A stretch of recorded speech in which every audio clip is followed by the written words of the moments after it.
Hello everybody, and welcome back to the Janthir Wilds playthrough. We're here at the docks. I'm trying to turn the game down on my end. Oh, there we go. The lovely sound of the lapping water, the creaking woods, the windmill in the background. Gorgeous map. So in the previous part we completed the Lowland Shore and all the story associated. We did both of the Lion's Arch instances. You know, it occurred to me actually last night that they could have kept doing more Lion's Arch instances, but there aren't any, right? It's just those two? I can't remember if there was one hidden in there in the Mount Barrier patch. There's this little chunk of the map that I guess the main story never actually takes you to for a second. So maybe we'll go just unfog that just for funsies or something. But yeah, so we did half of base Janthir Wilds in the last part. We're going to do the other half today. Today's going to have, you know, the Waiting Sorrow stuff. It's going to have a lot more Isgaran stuff. We're going to meet the second Titan. You know, I don't consider this to be spoilery. This is more of a reviewy sort of series, isn't it? So yeah, and I have to say, I'm reflecting back yesterday, I was surprised that, by my estimation, this is rushing, right? What I'm doing, I mean, it's not rushing, but this is not how I would normally play it, right? We're going very quick. But even going very quick, it took me 5 hours to get here. So, you know, extrapolating, you know, using that to estimate the future, I guess it's about a 10-hour expansion, something like that, maybe? Base. And then plus the additional patches later, I think we're maybe looking at, you know, maybe it's a 25-hour experience or something. Again, I will say of mini X-Packs, thinking about the fact that there's all that, and the Seekers of the Obscure stuff was just last year. And if they do the full suite again next year, over a 3-year period, it's very good for Guild Wars when we pile it all together. If you compare it to some other eras where it's been like, you know, a year of nothing, and then EOD, and then a year of nothing, and then the Giala patch, and then like another, you know, 9 months or whatever. Like, there's been some dead spots there, man, and we've got 3 things out of it. But anyway, so before we get started here, I did say at the end of the last part, if you guys dropped any comments, and I know people haven't even had 24 hours yet to drop any, but I have had a few. I thought I'd read them out. I've tried to be conservative, just do a couple, and not go too crazy. But just some interesting thoughts from you guys that maybe I can bounce some ideas back on. Oh, by the way, no, not that. Hold on, let's see here. Oh, yeah, I've got some weird screenshots here. I put this in Discord. This is completely irrelevant, but I put this in Discord yesterday. That's a new mod for the Imperial City in Oblivion. It's this series called Lived In, and I really want to show it off in the series. I think it'd be quite cool. Anyway, here we go. So here's a few comments from you guys. First, we got Ink Spores. Just a couple of hours ago, he posted this. He says, "I think Absolution isn't the new." Mostly, this is about the new patch, by the way, because obviously you guys are brimming with ideas and opinions and things about the new patch. I'll get there, obviously. We're just 2 days away. Anyway, I think Absolution isn't the best, but it's not the worst either. The map and concept there I really enjoyed, but the ending did feel a little bland. And by the way, you guys have all been amazing about keeping things spoiler clear. I did have someone go post a comment on an old video last night of a very specific piece of lore, which maybe is tipping me off to where the patch is going. But anyway, however, while Janthir is a Wilds I loved as a whole, I'm a little annoyed that I never have a sense of what's coming at the end of the expansions. I'm not saying they need to tell us, but Secrets of the Obscure and Janthir Wilds have this problem of, and they all lived happily ever after, and I'm left wondering what problems are there still for me to be intrigued by and mull over in my head while we wait for the next expansion. I just like a little foreshadowing, I think. In Heart of Thorns you were left with a grave victory that made you wonder what happened next. See, I don't really agree. I don't think Heart of Thorns had a great... I mean, no, it did have a good cliffhanger, really. It had the egg cliffhanger, didn't it? Core had a bit of a hit cliffhanger in terms of, like, the Jormag hint, which they never did anything with in the end. But yeah, Path of Fire had Aurene absorbing Kraukatoric, Balthazar's magic flying off. I mean, that was a huge moment. That was really good. The Incoming Storm, yep. And the Devourers being reanimated. Icebrood Saga left you wondering where all the magic went. Yeah, that was a pretty clear-cut cliffhanger. End of Dragons didn't do this as effectively, but still, as you said in the live stream, it's hard to feel invested when it feels like there's no tension or anything drawing our eye. Unfortunately, I think Arenanet in the same boat as the studio. Because Arenanet is the studio. Unfortunately, I think Arenanet is in the same boat as a studio. I think right now they're just telling us mini-stories to conclude some of the mysteries, but have no direction or bigger thing they're building to.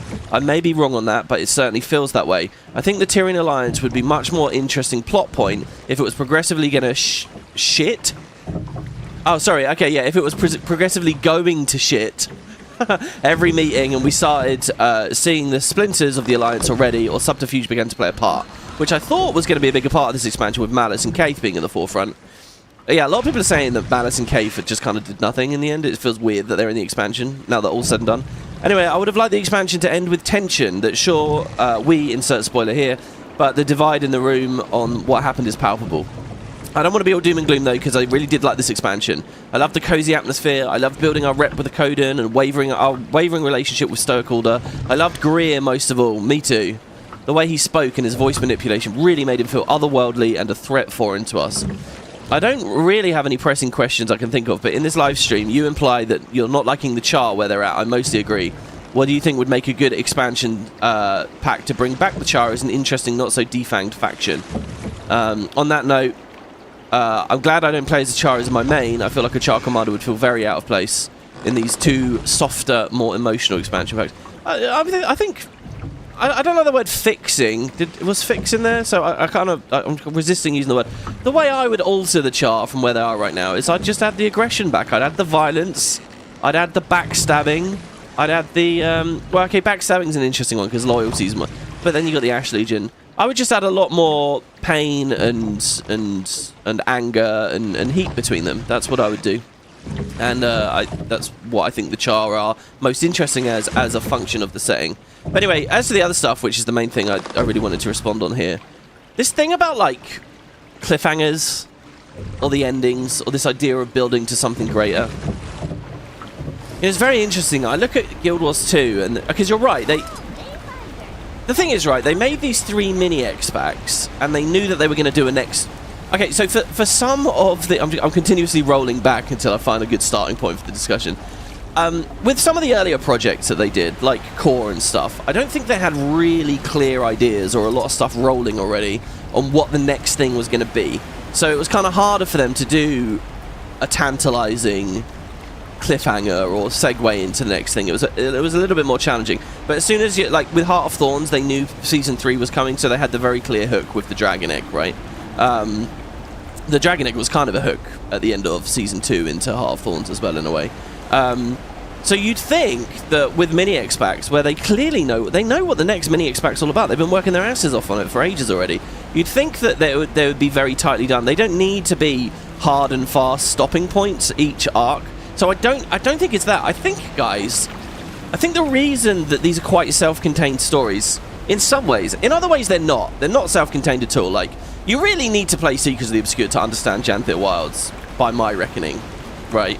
Like, it's a self-contained location and stuff, but the Waiting Sorrow stuff is at the forefront. Knowing who Isgarin is at the forefront. The Cryptists are at the forefront. I don't think they're that self-contained, really. In a lot of ways, it feels like a progression of the same story. But yeah, they're just kind of not big on this thing of, like, building up to something greater. Now, we had that for years with the Elder Dragon saga, and a lot of MMOs do it. Now, I think FF14 is a really interesting one, because when they end their expansions, you do get a lot of really good cliffhangers. But what they're doing is they're giving you cliffhangers and stuff about the upcoming raid storyline, and yeah, their next living world or whatever.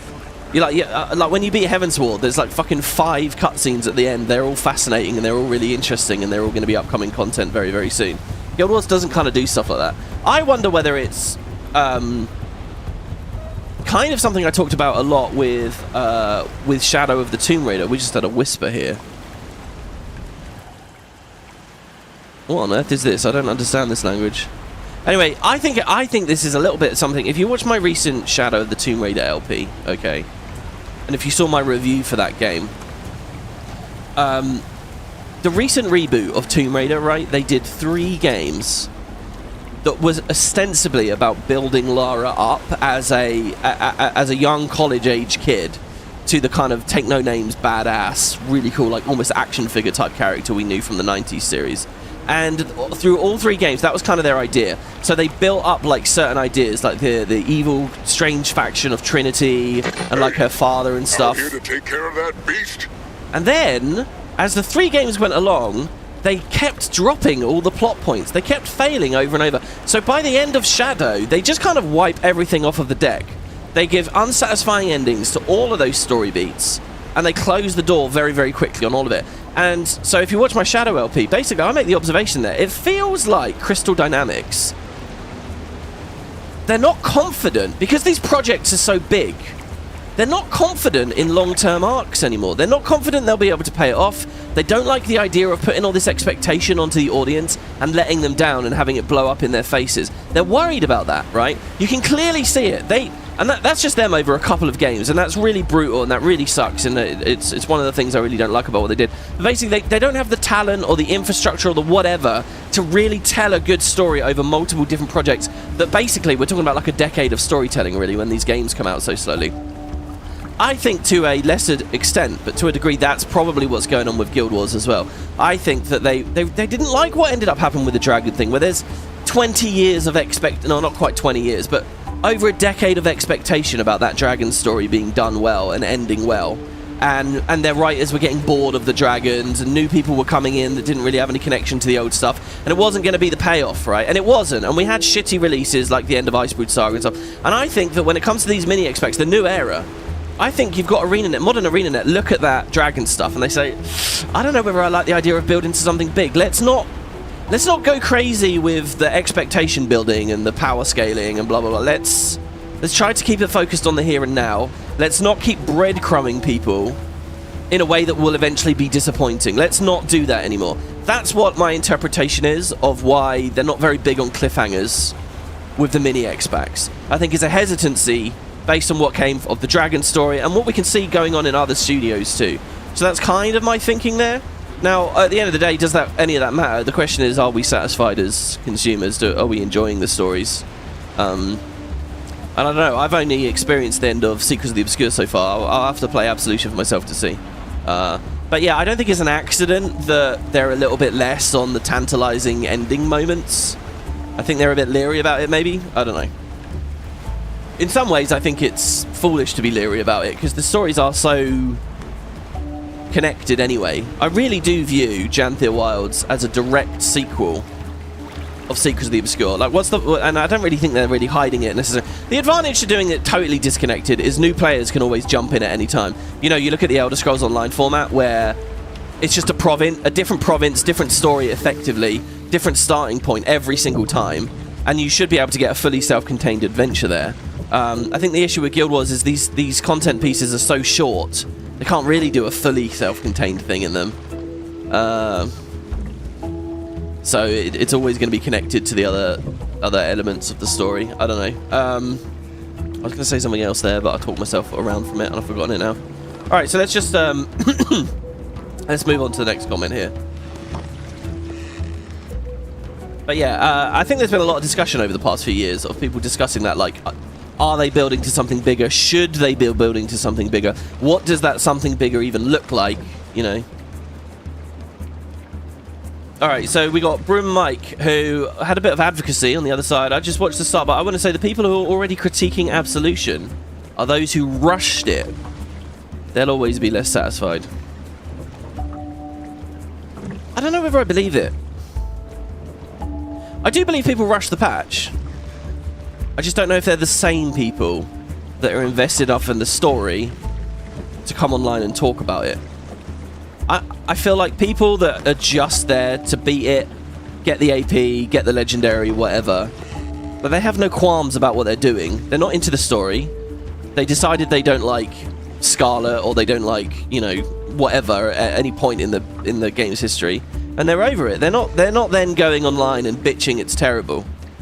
I think the people that bitch it's terrible, and I'm being very hyperbolic here, but anyone who does that, they're invested. They love the game. They want the game to be as good as possible.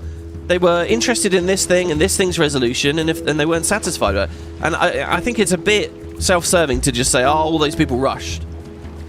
And also, what is rushing? It's like I just mentioned at the start of this. I kind of feel like I rushed yesterday's part of this recap, this review. But in a lot of ways, I didn't rush it. I mean, rushing is properly skipping all the dialogue, not giving a fuck. And again, those people wouldn't be leaving comments in the first place.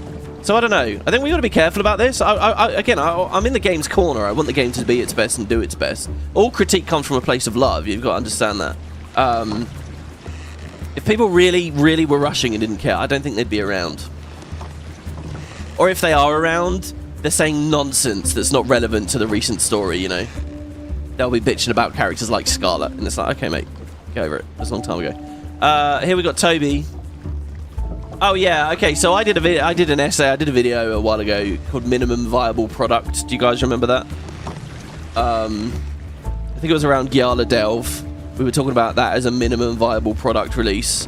Not Delve itself, but the second patch that was just the corridor. And I have that lovely thumbnail. Not enough, never enough, not enough. And I got this comment. Just rewatching this to brace for impact when WP finally finishes Janthir Wilds. You really think it's on that level? It's on the corridor level. I don't know whether I believe that. Come on, surely not. Surely not. In some ways, we would all say I think that Dragonstorm was the low point, but no, that corridor patch was, in many other ways, the low point. Anyway, we got this. This is from Zhu Zhang. I never know if I'm saying their name right. I usually love their comments, though. This one's a banger as well.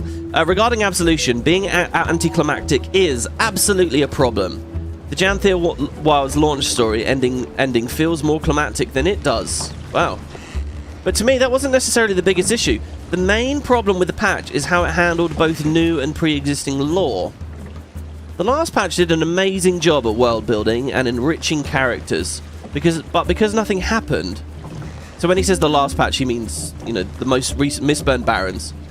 But because nothing happened, this latest patch had a ton to go through and to deal with.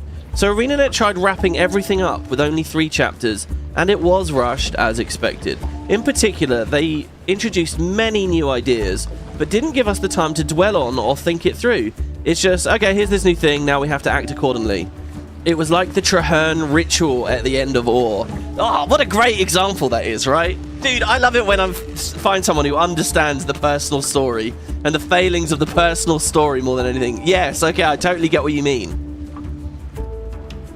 Then there's some old lore that gets pulled into prominence in this patch, and the way they use these lore feels like, for lack of a better description, it feels like how Arenanet explained why Dragonstorm works. Well, how did they explain how Dragonstorm works? They really did very, very little. Like, they just slammed everything together because they don't have the time to properly explain it, and while it's not necessarily destroying previously established lore, it's just weird and hollow. Going from the lore-heavy Repentance to this has been very hard for me, since Repentance handled lore very well, and I feel very disappointed by Absolution on its first day. But after a day or two, and I look back at the story, I think it's not the worst. That's kind of how I felt about the end of Secrets of the Obscure. Definitely not worse than Nios, if you put the problem of it being anticlimactic aside. Also, I think this patch has major pacing issue, but that's best discussed after you've played it. And he got a hit on the comment. Definitely rushed. I remember at the end fight, I was like, this can't be it, right? What do you guys mean rushed, though? Do you mean it's just a short patch? There's not many story instances? Because, like, Repentance is a very good example. There was a lot in that, but you had to go read all the books, and you had to really explore the map, and you had to really do the heart and stuff, right? If you just do instance to instance to instance, it's very good. And that's always been the thing. I mean, Christ, Season 2, that was like the picture definition of the debate and misunderstanding about Season 2. People went into Season 2 big, and remember, these are the primordial days where people didn't really know what to expect from patches. People went into Season 2 and just followed the green starburst and ended it, and then when the green starburst was over in 2 hours, they were like, what the fuck? But so much more of those patches and what that was baked into Drytop, was baked into the Silver Waste, was baked into the Dermond Priory Library and all the other places we visited, right? And so, like, following green starbursts is never, ever, ever a good idea. And it blows my mind that, you know, I'm even saying this in 2025. Like, surely we understand this game, right? We understand how they do storytelling. And starburst following is not the thing. So I assume that's not what we're talking about. I assume we all understand that, and we're talking about something deeper when we say it was rushed. That's what I assume. Maybe I'm wrong. Here we got Kapanos. Just like 2 more after this, guys. I'm going to take the novel opportunity to not be a complainy bastard for once in my life.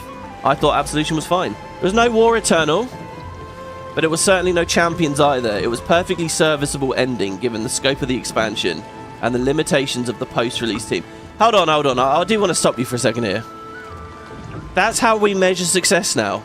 We take the very, very best thing and we take the very, very worst thing of over a decade of development, and as long as it's not either of those two poles, those polemics, that's it. It's good. I mean, that's a low bar to cross, isn't it? Just don't be as bad as Champions. You don't have to be as good as War Eternal, just don't be as bad as... I don't know whether I believe in that. Anyway, I get the gist of what you're going for. It was serviceable if you have respect for the real-life constraints around the development. Could it have been more climactic? Yes. Were there things I wanted to happen that didn't? Yes. Am I disappointed about that? Absolutely. But it felt good to experience a Guild Wars 2 story that knew its bounds and stayed within them. Janet, I haven't read Janet for a while, has had chronic scope problem. It's had a chronic scrote problem for over a decade. It's all itchy and stuff. There have been many times when they've taken on a story too big for their current resources and they've fumbled it. With Janthir Wilds, it feels like they finally learned to rein themselves in. Now that's such an instructive and important final sentence, right? Because that's what it's all about, really. That's what they said it was all about, right? I mean, how short are our memories, really, now, guys? Really? 1 year ago, it was the end of Nyos, and everyone was going on and on and on about how Nyos was too big of a story, do something a bit more constrained, do something a bit more realistic, don't overreach. That was the #1 thing. That was the thing. And they did that blog post where they said, hey, this is one of the ways we're addressing and changing Janthir Wilds. I mean, Jesus Christ. This is why I've said it before, and I'll say it again. This is Kent Brockman. Democracy doesn't work. Don't listen to these people. They don't remember. They don't remember that blog post. They don't remember, you know, how they felt 12 months ago. So, yeah, I don't know. I mean, I've not played it, but you might have a point there. I mean, I feel like that could be what's going on here, really, that they were like, no, we're not going to do anything major. So, because it wasn't major, we're not going to sit around and have a big wank about how it's this great climax, when it's not. It was a quickie. You know, we weren't... we weren't doing whatever and going big with it. It was a quickie, so that's how we'll treat the end of the patch. Is that, and now basically Arenanet sitting across from the table and saying, is that what you want? Or do you want to go back to Nyos now? It's one of those things where no matter what they say, what do you want, everyone's just going to applaud. There's another Simpsons bit about that. Alright. So here we get an extension as well. Well, the reason for Waiting Sorry's departure has gone through many editions. So in the last part, I noted that they had this cool thing about how it was actually... she was devastated by Vast Nakeem. And then as the expansion, as this episode goes along, you guys are going to see that's not really what they linger on. Which is interesting. Because I think they should have lingered on it. It's such a clean and good story, and they kind of tampered with it, I think, and messed with it. The reason for Waiting Sorry's departure has gone through many editions. This idea of that she was traumatized by Vast Nakeem's death, though first mentioned in the Janthir Wilds launch story, it was hinted at in Secrets of the Obscure. At least we can interpret the information in that way. One slight hint is in the Lonely Tower fractal. Dagda said Waiting Sorrow was shocked by Vast Nakeem's death, and she wouldn't speak or move. It's pretty small, but okay. But the biggest hint was in Secrets of the Obscure's launch. Remember there's a series of books called An Unofficial History of the Court? This is an excerpt. When I mentioned I was wanting to learn more of Vast Nakeem, her, Waiting Sorrow that is, her expression went blank. She watched me for a moment too long before simmering into a quiet rage. Not me, perhaps, but I'd certainly struck a nerve. Wouldn't it be nice, knowing what they were like? Was all Sorrow muttered before taking her leave. So yeah, the trauma idea was there, but I do agree on Waiting Sorrow being unlikable, and she's definitely came across as selfish for leaving the court and choosing not to help during Secrets of the Obscure, but that's an older conversation. You know, I really think they should have just tripled down on that. That's a brilliant, perfectly clear-cut motivation. She's furious with his Garen over his arrogance. You know, he's a big part of why Eparch is an issue. And two brilliant people she loved died. I feel like Janthir Wilds could have just focused Not on teaching us about waiting sorry, obviously, because remember, she was off screen before all of this. But Varsanakim too, how much she cares and loved about those guys. We learned for ourselves some brilliant things they did. And we end up a bit angry with Isgarin ourselves. We look at the epochs, because there were revelations at the end of Secrets of the Obscure, right? About how Isgarin was involved in epoch as an issue. Just lay that shit out more blankly. Show it to the commander. And do you know what? That drags Isgarin down too, which is what I think Arenanet want to happen. They want you to not like him in a big way. We'll see as we go through this. They have a very fucking clear bias about Isgarin as this goes along. But what the writers did in Janthir Wilds, as far as I'm concerned, is they concocted and manufactured a bunch of drama that's not real or isn't relatable. When if they just focused on Varsanakim and kept that as the core kernel of the tragedy of Waiting Sorrow's misgivings, I think a lot of players would have got on board. Well, fuck a lot of players. I think I would have got on board with that. At the end of the day, I can only review about how I feel about the story and what I wanted from the story. I think I would have been totally on with that, and I think that that's really what they should have not just doubled down or tripled down. That should have been the focus. They didn't have to muddy the waters about any of this other stuff. And we'll see, and you know, we'll do our refresher or our review in a moment. So yeah, one more comment. Scrolling down. Well, hold on, is it one more or did I just skip one? No, we read this one already. God, I really got to clean up I cleaned up so much of my hard drive recently, but certain things are still missing. Did we read this one as well? Oh, that's the one I just clicked. How can that be the case? Oh, yeah, okay. Yeah, last one is just this. Oh, it's turned off. From Kobazig, don't drink perfume, WP. But I like it. It makes me feel funny. Yeah, no, I won't drink perfume, don't worry. I don't have a Coke with me today. I just got plain old water. Lovely. All right, let's get in there, guys. Strangers among lands. It's funny how much this specific beat feels like what we'll get later. We'll have to continue on foot. Have you been here before? A few times, but never without Ma or Grandma. What about Stoic Alder? He wouldn't bring me. No. Doesn't think it's safe. Sval says, oh boy, I hope it's my comment. Sval, I did respond to your comment, I think. There were a lot of comments. I've only picked a small subsection there. I'm sorry to people who didn't get their comments in. If you want to post them again or, you know, put them in the live chat, I'll be watching the live chat a bit better now as we go forward. So, right, what do we got here? It's a dead Titan spawn. So hold on, guys. Whoa. Look, we're going to do this over, all right? Ready? Whoa. Hold on.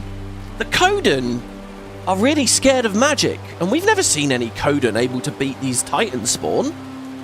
So how is it possible this mysterious, very memorable, fading Aurora has come here and defeated a Titan spawn? I don't understand. That's quite the mystery. That feels perhaps significant to me. We follow those. Let's bear that in mind. I bet we'll find fading Aurora. Perhaps, indeed. Is there more to fading Aurora than perhaps we've first realized? I'm a human being with a brain. I'm making these observations. Ahead. We'll fight through them. Careful, Cub. This isn't a race. I'm opening on the sword set with 2, again, in the hopes that I get to cast it more. She lifts. Oh, that's all it is. Yeah, she's got a good workout regime.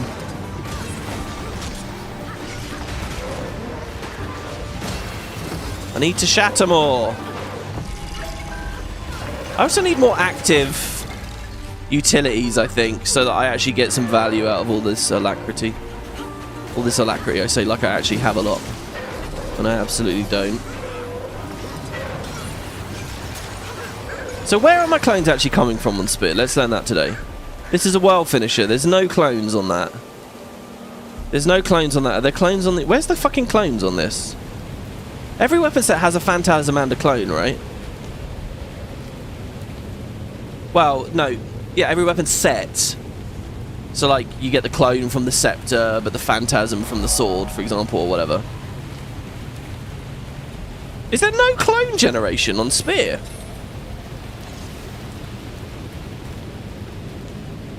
I know that the Phantasms turn into clones, but that's not what I'm talking about. I'm talking about just a dedicated clone We get weakness on the flip over from the third.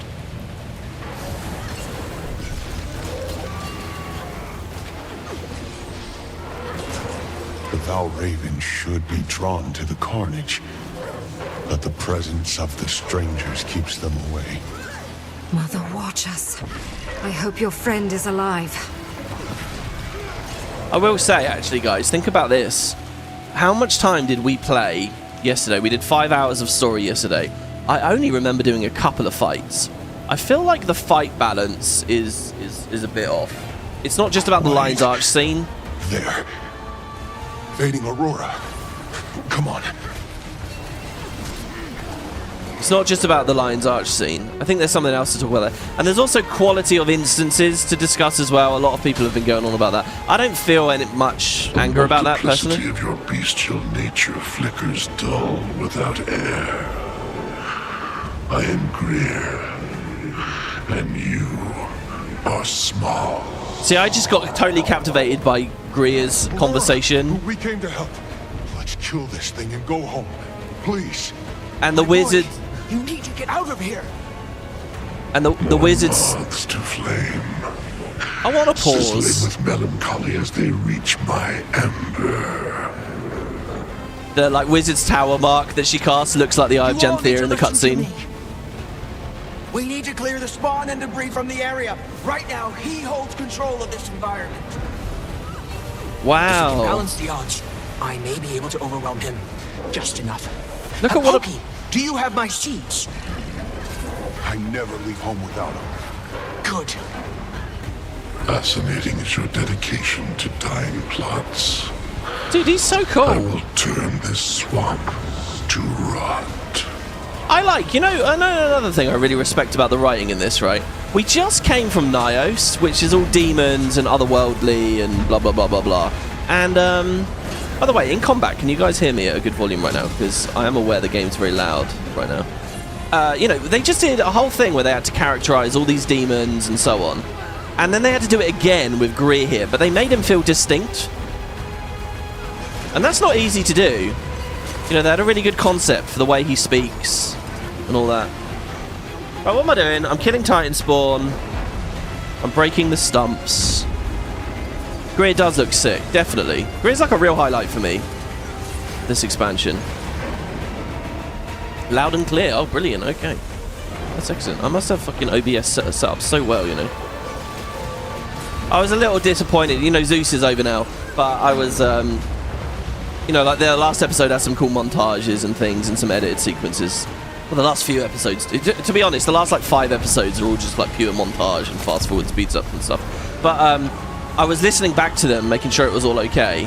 And I was really disappointed that I had the game volume as low as I did there, because a huge part of the nostalgia of that game is the audio. And I feel like I could have hit a better balance. I feel like my voice is... There was more to give.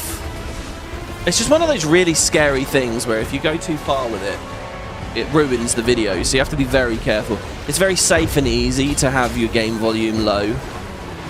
No, you'll never get any complaints about that. But you'll also never... You won't grab people. The video won't be as good as it could be.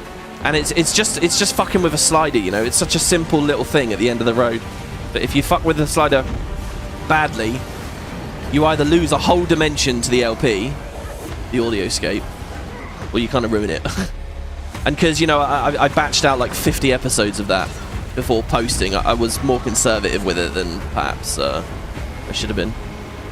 Right, destroy rotten material. So yeah, there's this thing with this, which is like...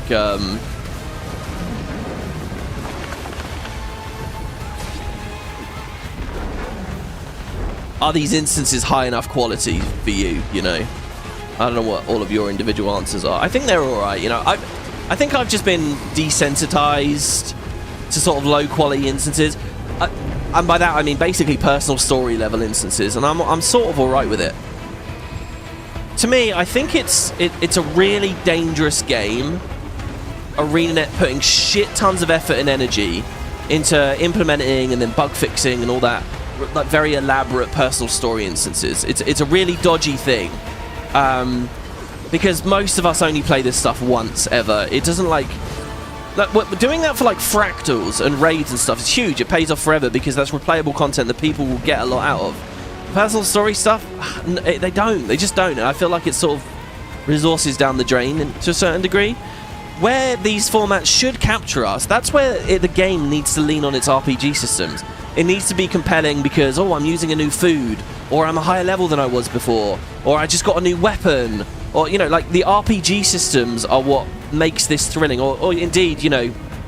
By the way, when I say I got a new weapon, I mean like higher stats on a weapon, or indeed, as Guild Wars is concerned, like new weapon skills. That's where you bring these to life. They don't have to be these crazy song and dances, in my opinion. The problem Guild Wars has is all the high-level design decisions they made about the RPG elements, about leveling and about stats and all that shit, have just killed that area of the game. It's just dead. Everyone just runs around in Ascended all the time in one solved meta, and it's over. And so we got to find this last Titan spawn somewhere. Is it there? And so now they're in like this horrible situation where, like, if the personal story instance isn't jingling the keys, none of the rest of the game is. So people complain. What now, Aurora? Plant the seeds throughout the swamp. I'll warn you, they're very magical.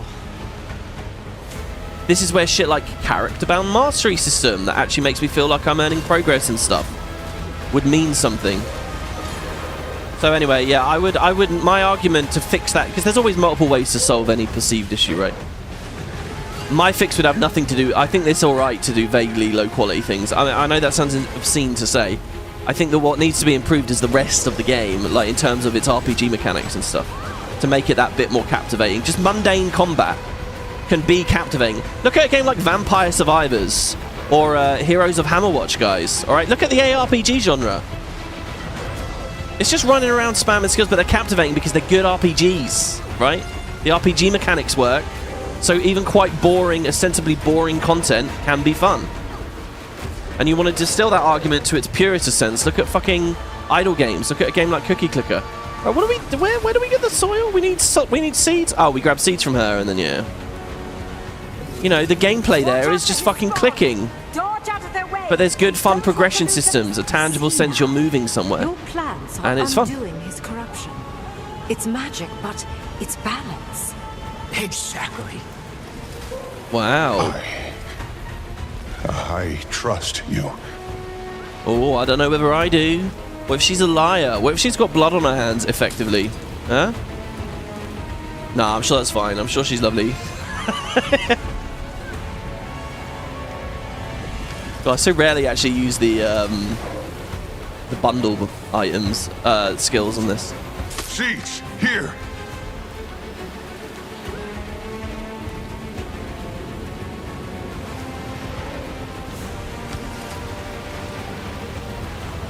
Hi WP, hope you're doing well. Enjoying the streams to keep you company while working. Hey, I'm glad. I'm very glad for that. I'm you know, I'm happy to give people a bit of company while they're on the grind, doing whatever. It's working. Aurora, it's working. So sweet is the honey on your lips, just before his talons catch victory by the throat. Pokey! Oh, you just get hurt? Calm your tantrum. That really sounded like she was going to say calm your tits there. Sweet is this. I think last time I was doing this as well, Look at me. I was distracted by the fact there was an achievement to not get hit by any of the AoEs right. Last warning. See, even the creaking sounds and shit, his design's so badass. Very well.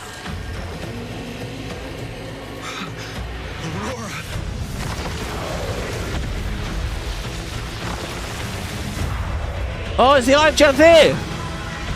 Did you guys see it? The Eye of Janthir! The Eye of Janthir! Seriously, I watched this not even thinking about the magic that they weren't supposed to use. I didn't even think of it. Wait, and by the way, the dialogue from the commander there is drowned out.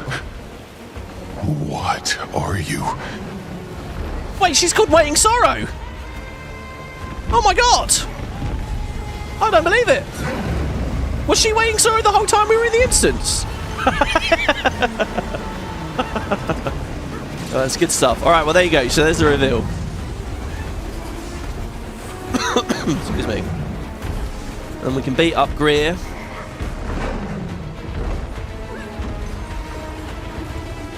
It's weird playing this now, having done the mayor 1,000 fucking times, knowing these animations exactly, or the convergence indeed, or the raids indeed. Knowing it's the slam, slam, slam, and then the frontal, and yeah. Oh, I might have done those phantasms without clarity there. I just missed a whole weapon swap, frankly. And that was dumb. I think there are clones coming. Maybe it's just the phantasms.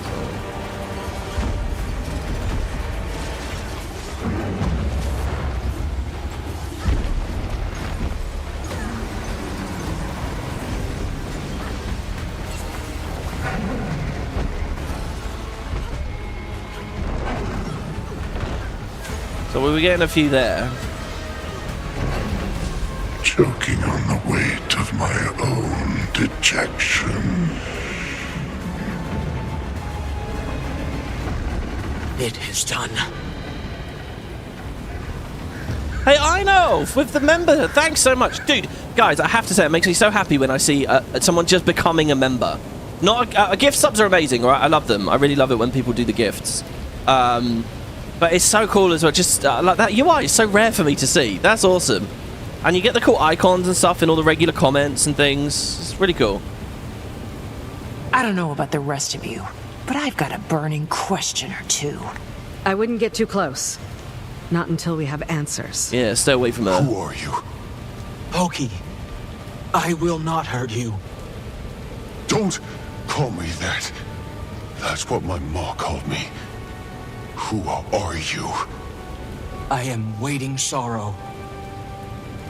Not some healer from the Shiver Peaks, I take it. I can practically feel the magic dripping from your paws. I am not. I'm... A rogue wizard. The Astral Ward is looking for you, Waiting Sorrow. The moment they called you Wayfinder, I assumed your mission was to hunt me down. Oh, yeah, we didn't catch that again. Hunt is a strong word. What fables did he tell you of me? That I take children and siphon their young magic? Only that I'm to assume you're dangerous. I helped you kill the beast, didn't I? If I was going to harm any of you, my hands would already be cleaned of it. See, I don't know where this is coming from. Poke This bit here is at weird. Poised arrow. I'm sorry. I can explain everything. I just need you to give me some time before we tell anyone. You don't want my paw to know. It's not the right time. And I still have a few questions myself. Yeah, we have With questions. time. At what point did we ever get the impression, over the previous expansion, or this so far, that she was violent and dangerous? We just heard she defected. That was alright. We didn't hear she was dangerous or unstable. As for this thing where she thinks Isgaren's come out with this abominable lie, I think that's a really interesting element to introduce, but I don't know where they really paid that off either. In terms of, like, we don't see a moment where Waiting Sorrow, where we can understand why Waiting Sorrow has that impression of him. That he would concoct absurd lies like that, vicious lies. We don't have a moment where we can see where she'd get that kernel of an idea, you know, an impression. Anyway. Are you okay? I feel sick. My gut is turning and my arms. Yeah, of course, won't 37 still. months isn't a new member, yes. I don't know what to think. I need to count the trees and mull it over. Are you going to tell your father? I wouldn't blame you if you did. I want to. I don't know if I should. I'll think about it. My ma taught me to step away when a hunt became too taxing. My thoughts and tongue aren't aligned. Wise advice. Take as long as you need. I'll keep an eye on her. Yeah, they're getting some research camps set up nearby. I'll be there. This thing, like, I'm gonna take a walk. where we don't trust her as well immediately. After it's a scene where she just saved us from a Titan. I don't know. Yeah, our buddy just pointed out, this does generate a clone. Mind the Gap does generate a clone. It's written in the body text. create a clone and gain clarity. So 2 is create a clone. The thing is, right, I thought that create a clone was like a tag, not a tag, but you know, I thought it would be given its own line on the bottom. I thought that's how Mesmer worked, but I guess not. Yeah, like the blade call doesn't have it as its own line. I really thought it had its own like grey line at the bottom that says generates a clone or generates one clone or whatever, but no. Okay, so yeah, it's 2. So we get a clone from this, and then obviously we get the clones from the phantasms. From there, okay. Where is he going? To think. If I just learned that my mentor was wanted for ambiguous transgressions, I'd be on the fence too. I left a note. Ren should have known I meant no harm. If you're talking about Iskarin, I think we both know better than to assume he's rational. What do you suggest then? Shall you haul me back to Omnitas? Paws and chains? Do Titans still roam the Isles? Can we count this battle fought? Iskarin said to expect numbers, even if those numbers are low. The earth here rumbles. I wouldn't blink if another stranger still walked upon these lands. The tendrils of my power reach outward, but the mistburn is disrupting my senses. Mistburn? Does that have something to do with the Titans? In part. Energy radiates from the mists. I expect wherever our Titan came from, it was steeped in it. It bleeds into our realm. Not a single dull blade in the armory. So, what are we going to do with you? Well, I'm not in chains yet. Why don't you tell me? If you don't tell the ward, I will not flee. Let us deal with them later. I don't know the stakes under which you were advised to track her down, but she did help us kill the thing. I've carried enough secrets in my pocket to know how burdensome that weight can be. Then let me offer this. I will return to them, but only when I know my kin are secured from immediate danger. Let me roam on my own terms until then. I've only just adjusted to life without Iskarin's shackling gaze. Only just. I suppose I've That's made not more right, though, is questionable it? choices. What's one more? I haven't fought like that in a few decades. Maintaining a facade absent magic has left my flame flickering and, delicate. Will you make sure Pokey is well while I recover? We'll tend to the cub, but don't get any ideas. Impossible. So I got a bunch of criticisms of this bit. The first one is what I mentioned the very first time we played this. Why the fuck can't I ask her more about what's going on? It's insane that we don't get... Like, I get it as the writers don't have those answers or want you to have those answers yet. But you have to let me interface. You have to fob me off for a real reason. The fact we can't even propose those questions is scary, because it's like the writers didn't consider that we'd have any, you know? There needs to be a real reason why she keeps her mouth shut about A, B, or C. You need to let me press her a little bit. If she's going to be cagey about things, you need to let me do a few pushes and just get no in return, and then fine. And then I'll go away and I'm satisfied. But at least it feels like we've explored that avenue. But to just not even consider it, I really don't like that. And on that note, I have a question for you all about Absolution. Do we have a conversation with Waiting Sorrow in Absolution about the creation of the Heart of the Obscure? Does it come up?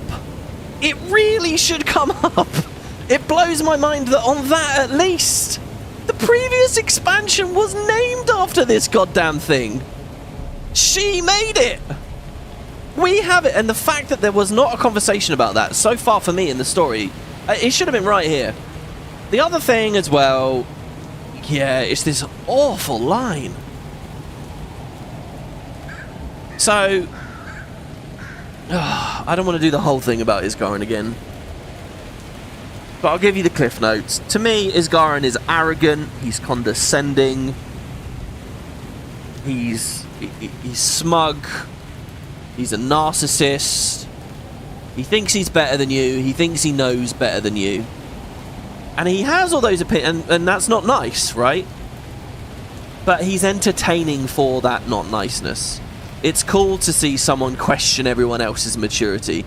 It's cool to, and there's a certain levelness to him, there's a certain pragmatism to him, there's a certain like notion of very long-term thinking that sort of treats modern lives and things that aren't immortal like he is very casually. He can be cruel in that way, right? This is what Garen is to me, and I love the character for that. I love the long-term thinker. I think this. I love that he's a ballast against all the moment-to-moment hysteria the other characters can show. I understand why the commander would butt heads with him a little for these reasons, okay?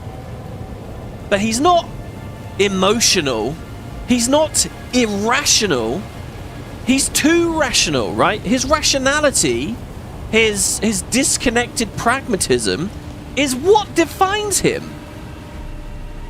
And I know it's like, okay, so the writers can decide what defines him, I guess. But like, through all the scenes we have, that's who Garen is. I think that's a fair assessment, right? I don't think I'm wrong in that assessment. He's not a hothead or anything like that.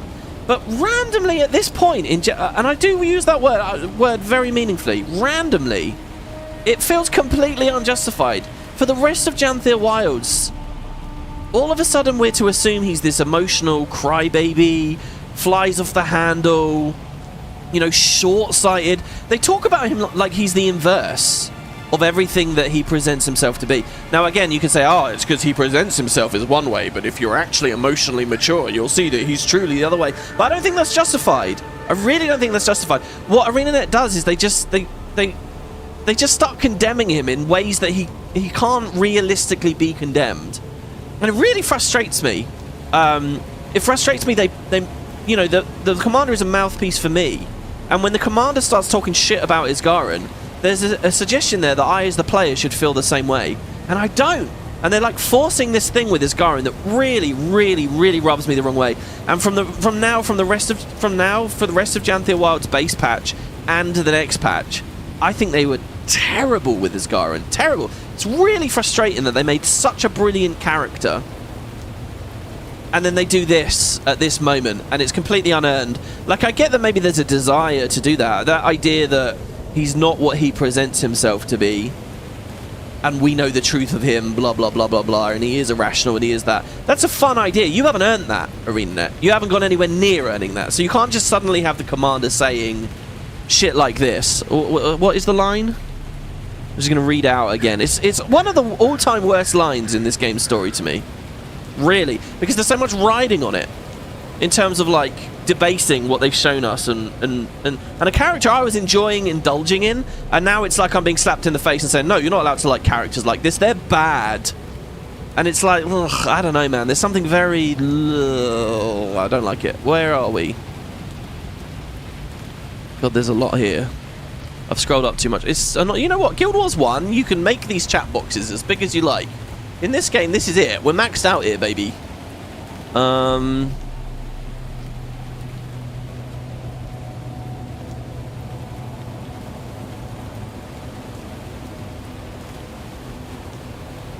can't find it. What are my powers of skimming are failing me?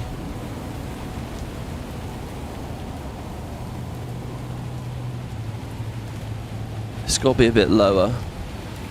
No, it's higher. Here you go. They're going to get some research camps set up nearby. I'll be there, going to take a walk. Where's Pokey going? To think. If I just learned that my mentor was wanted for ambiguous transgressions, I'd be on the fence to say, ugh. He's not on the fence. He walked off in a strop. Like, that's weird as well. Her characterization here is handled funkily. Both of them are. Anyway, so Waiting Star says, I left a note. Ren should know I meant should have known I meant no harm. And we say, if you're talking about Isgaren, I think we both know better than to assume he's rational. He's not rational. Oh, God. It really sets my teeth on edge. I don't like that line. Anyway, not only did... and that kind of flew me by a little bit when I was first doing this, because it's, you know... It's hidden behind the big reveal of who Waiting Sorrow is and all of that discussion. But I believe around patch 2, I came back and discussed this. I put it on screen in a screenshot. Really, really not liking that beat at all. Anyway, here's Keith. Commander, You're far more versed on the Astral Ward than we are. But you might owe us a bit of an explanation. Not your mess. It's hardly mine. I don't want to put you two in a tough spot. Please, you're traveling with the Imperator of the Ash Legion and a thief turned diplomat.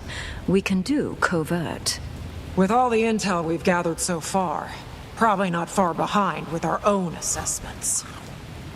Okay. When I met with Frode back at Moon Camp, he told me to keep an eye out for their missing wizard. I've heard the name, but not much else. She left the Astral Ward on uncertain terms, which makes Iskarin nervous. Iskarin makes me nervous. Should we be afraid of her? Maybe caution over fear. Didn't strike me as dangerous when she threw herself in front of Pokey. We can do cautious, Commander. Far as I know, she helped us fight that thing. Hell of a lot more than Iskarin has done here. I think the thing that's happening with Iskarin as well, I just want to say, when Arenanet used to do, you know, the Living World patches, and you'd have the AMAs on Reddit, right? That have been nuked now, thanks Jessica Price. But when those AMAs used to happen, I was always incredibly struck, sometimes, by like the detail to which the writers had thought about certain moments in these patches. And, you know, the instance designers had thought about, you know, like when you watch Matthew Medina's LP of the POF stuff, right? Like, they think very, very, very deeply and very, very carefully about, like, the placement of NPCs, little props that are in the area. And they're in these writers' rooms, right, talking about these characters that they make for a long time. They're really getting into the crux of who these characters are and you know, they think about and they talk about huge amounts with these characters. These characters become like real lifelike to them. They're like their babies. They really round them out. But a lot of that only... and so when you would look at these Reddit threads and stuff, you would see that oozing through. You'd be like, oh, they thought about it. Oh, wow. You know, so it's a thing where these characters are really well realized, and they do have a lot of dimensions to them, and they are well discussed. But I think what is really easy for Arenanet to lose perspective of is that only exists in the studio. That's only behind closed doors there. What we, the community, get is very brief, it's very short, and what most of us... like in terms of our media literacy, mine included, right, we're very shallow. I try to read a lot into it, I think about a lot, but I'll go all over the place, and I'll miss very obvious, blatant things, right? We're very, very shallow, we're very surface level. We don't have the months of back and forth about who these characters are and what they do and so on. And I think there can be a drift. I think there can be a drift about what the writers know and understand to be the case about their universe, and what the players know and understand to be the case. So, and what happens is they'll have an emotional beat that they feel they've earned, like Stoic Alder going on and on with the beautiful poem and Silken Weir and stuff. At the studio, it'd be very easy to feel that's earned because you've spent so long, you know, like creating dossiers for these characters and thinking about where they are and where they came from and stuff. And it's very easy to lose sight of the fact that, you know, a player has just spent 120 minutes around this character, if that, you know. It's very easy to lose sight of the fact there's only a few lines. And I think that, and I don't mean to say that they're unprofessional about their job, because I'm sure they know about this phenomena. I'm sure they're always cognizant of it. But it's a bias that exists nonetheless, and it's a thing that influences them nonetheless. And I think what happened here with Iskarin is more of that. I think they've sat around talking about Iskarin a lot, and I think they've come to the conclusion internally. I'm being very presumptuous with everything I'm saying here, but I think that internally, Arenanet has realised about this character that it's all a front. He's very theatrical, he's very domineering, he acts this way, he acts that way, but the truth is, he's really nervous and scared and shallow on the inside, and he is a hothead on the inside, and he is this on the inside. And again, as I said a second ago, that's actually a compelling idea. It's cool to take a character and say, oh, actually, look close at him. And the thing is, I think that Arenanet feels the commander sees that already. And I think they feel, throughout Secrets of the Obscure, they've teased that enough. The interactions we've had with Iskarin already, if you have any kind of brains on you or any kind of observation on you, you'll already know that. So then when the commander says that in this scene, this should feel natural. But that's what Arenanet thinks, and that's not my I can say that, and look, for me to say all this is to make myself a bit vulnerable and say, you know, I'm not good at interpreting the story. I haven't followed the true depths of his irrationality, you know, blah, blah, blah, blah, blah. And maybe that's true. But the thing is, right, I don't even think of myself as an everyman. I think I try quite hard. Maybe I fail completely, but I think I try quite hard to get into the detail of the game and see maybe what they're trying to say and try to get those layers out of the characters. I try to peel back the onion. I try, and maybe I'm just terrible at it, but I try way harder than most people ever do. Most people, they're not rushing, but they're very superficial. They're just sort of going through the motions. And I really don't think this beat hits. I don't think they've earned it. I think there's this drift. I think they think that they've presented one thing and they've not. And yeah, I think that might be happening with Waiting Sorrow. I think that happens a lot of times. I felt the same way. I can't even remember his name. Malsuk? Shit, who's the guy in the Giala patches? Who was the guy? Was it Malsuk? He's the leader of the Jade Brotherhood. There was a lot of really sort of deep character analysis and emotion and therapy talk in that. But it was about a character no one really gave a fuck about or knew anything about. Because he wasn't on screen much. It's that thing, you know. That's why, again, it's quite tragic often with Guild Wars. I feel like the screen time is so limited. Because I feel like these people are passionate and they do all the... But there needs to be more in-game, really. I don't know. That's my rough reading of it. Anyway, hello, Stoic Order. Stoic Altar. If you're looking for Poised Arrow, he's not here. Your scuffle with the stranger left his mind raw. I don't know what you endured. I haven't seen him so heavy with angst since Silken Weir left us. I can explain. After the mainland attack, his nerve was turbulent. He said you were left with little choice. My son survived. Your friends survived. I don't need to mourn what didn't come to fruition. The creature that killed your kin is dead. Turned my stomach. Another sunset. Did you find Aurora? Pokey didn't say. She wasn't with the dead. A good sign, but we'll keep looking. We'll settle camp and assess. Our forebears built sites across the Isle. Way stations constructed after the Masat fell. Isgaren's warning hasn't escaped me. If a Titan lives, we'll find it.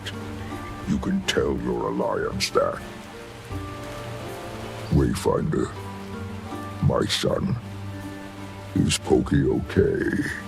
Was that his first fight? Against something of that scale? Yeah, it's a huge start. Scale? No. With distance and time, he'll come back to us with a clear head. Oh, I think Graced by Fire was looking for you and your allies. Probably wants to thank you. Okay, check in with Graced by Fire. Hello, over here. On your feet again so soon after the attack? Hear what happened? The guiding Cave stars might have something to expeditions say here. about that. They were Rest attacked is for a not calm once, soul. but twice. If I sit for long, I'll This island turn into is a cub with a trouble. gut full of honey. Not by a stranger, I hope.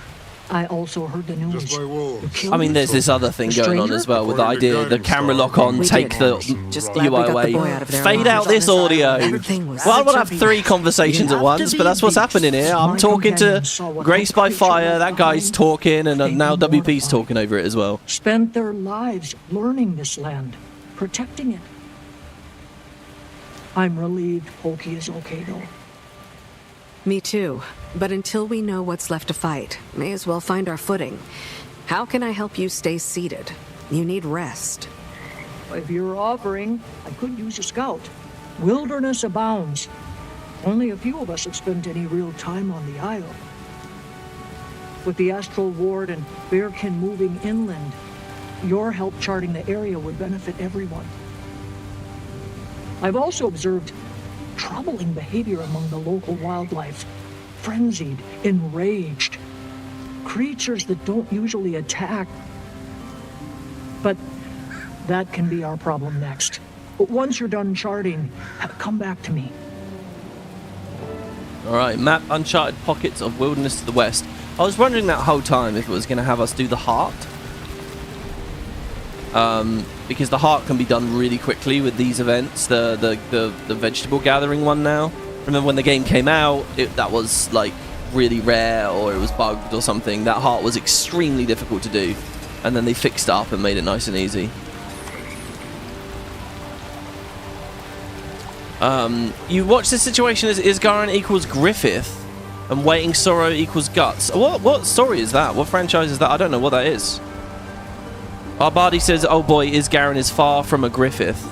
Griffith is very charismatic and diplomatic, but evil as fuck. Yep. White Mantle. Long gone by the looks of it. But what were they doing here? Yeah, I don't think Isgarin's evil in it, really. By the way, okay, so with this whole arc was amazing. Am I just a sucker? Yes. No, but as soon as like the White Mantle are in it, I'm like, ooh, am I just an idiot that I'm just superficially into that story for no real tangible reason? I don't know, man. Seeing old ruins in an area associated with a faction that I know a bit about, I think it means a lot. It feels really good. I absolutely adored all that stuff with this map. The stuff about Cordicus's guys here, the stuff about Saul here. This was all really, really good to me. And I think they thought about the history of this area of the world in a brilliant way. The Bloodstone is morphing with the environment. Can't be good. Bloodstone in a tree, eh? Uh-oh. That's from Berserk. Yeah, I don't know anything about Berserk. You need to read Berserk.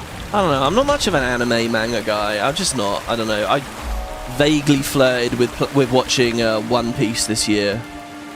But I haven't gone back to it since I last ranted about it. I don't know what video it was I was talking about that in. Maybe near the start of the Oblivion series? I don't know. I mean, I might go back to it again. I do remember I was speaking complimentary about it. It was like getting okay. They were on like a cooking boat. They were working as chefs or something. It was about a month ago I was watching it. I'd put a couple copper on Greer being responsible for this. He turned that place into a swamp. I'm into Pokemon at least. Not really though. Look, I'm into the first 3 series of that because, like, as a kid I watched it. So there's nostalgia and there's, you know, that's gonna carry anything, right? You have a childlike connection to it. As a kid, you have no palate, you have no taste, you have no idea of what's good, right? And so you can connect with things. So I have like that nostalgia and that personal, like, special connection and enjoyment with the early stuff. But then when it came to the later seasons, I only watched it just to sort of review it as Sisyphean media, you know? Sustaining a story that is effectively endless or is going to be endless. And then ultimately when the Masters 8 stuff started airing, I was like, oh god, they are ending it. You know, I think as a subject in media, it was really cool to watch that. But the actual episodes were boring as fuck and not very good. And it's funny because I started watching it with a friend once we got into X and Y. And the friend I was watching it with was like enjoying it. Like actually, I mean, not like fascinatingly so, but was actually definitely getting just like blunt entertainment out of it. And I was just like so fucking disinterested in it. The longer it went on, and it just more and more, especially through Sun and Moon and shit. And so I don't know whether I'd really call it a fan. Obviously, they got the new series as well. We watched a bit of it, and then neither of us have gone back to it now. Apparently, they're doing like a time jump or something. You know, because Ash isn't the main character now. They're doing a time jump, and I think we're both vaguely interested in what that means for like the canon or the lore or whatever. But I don't think either of us were really. But yeah, you know, like it wasn't really a surface level. This show entertains me thing. It's a very formulaic show. So yeah, I don't know.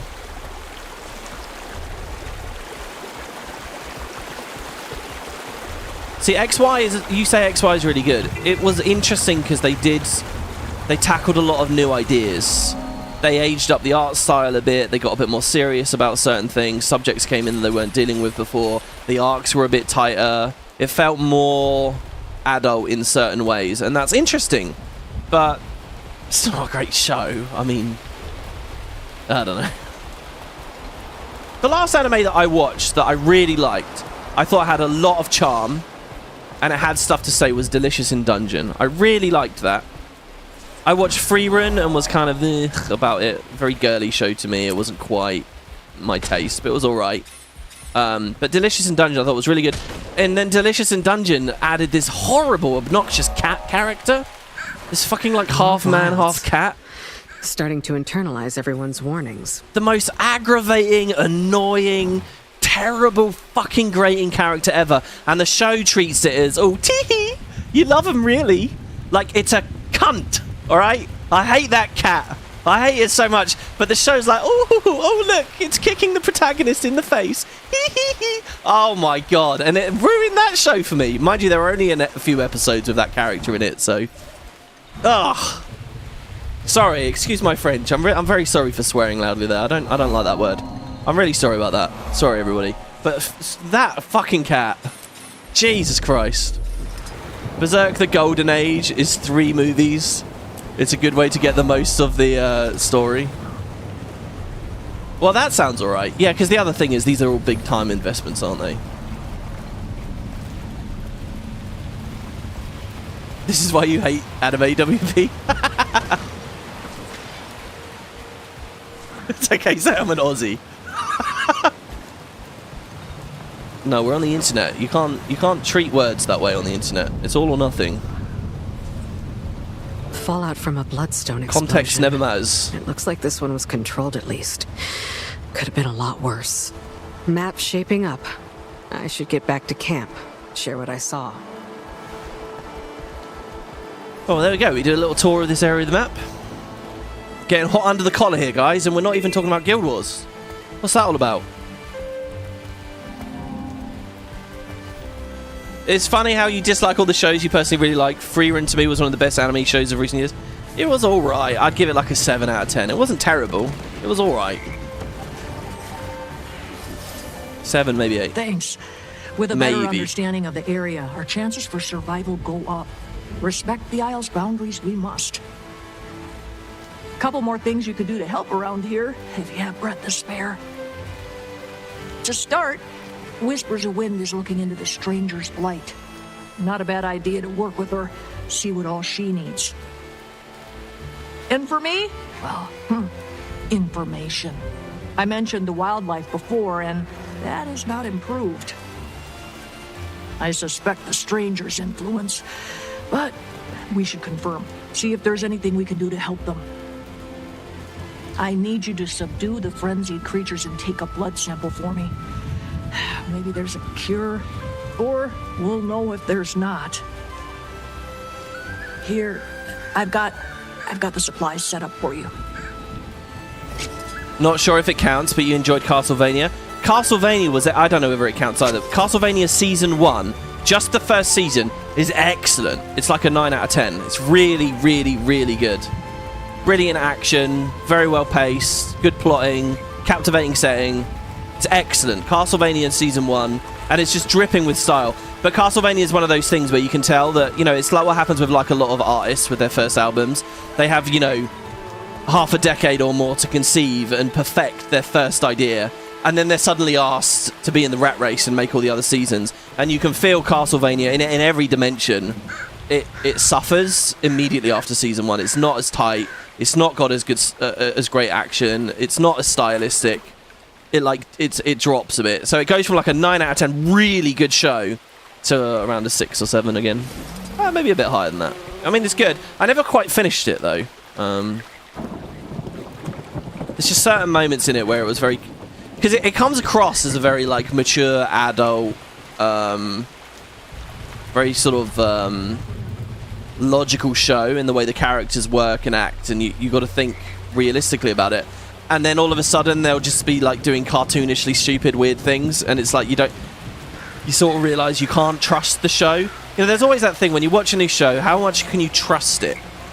And I found with Castlevania in the end you couldn't trust it to really get involved with it. It was still alright though. It was definitely, the Season 1 was excellent. So we got the Sickly Duck. There was an achievement where you had to redo this, by the way, and get one of every animal. And I'd missed a couple of these on my first time through. Right to sleep. So we got this duck. We don't have to worry about that here, obviously, again. They're stuck. Wait, hold on, what? We trank them, and then we examine them. Hopefully this helps. There we go. The old 1-2. There are some shining points still. Isaac's arc and growth is made. Yeah, definitely.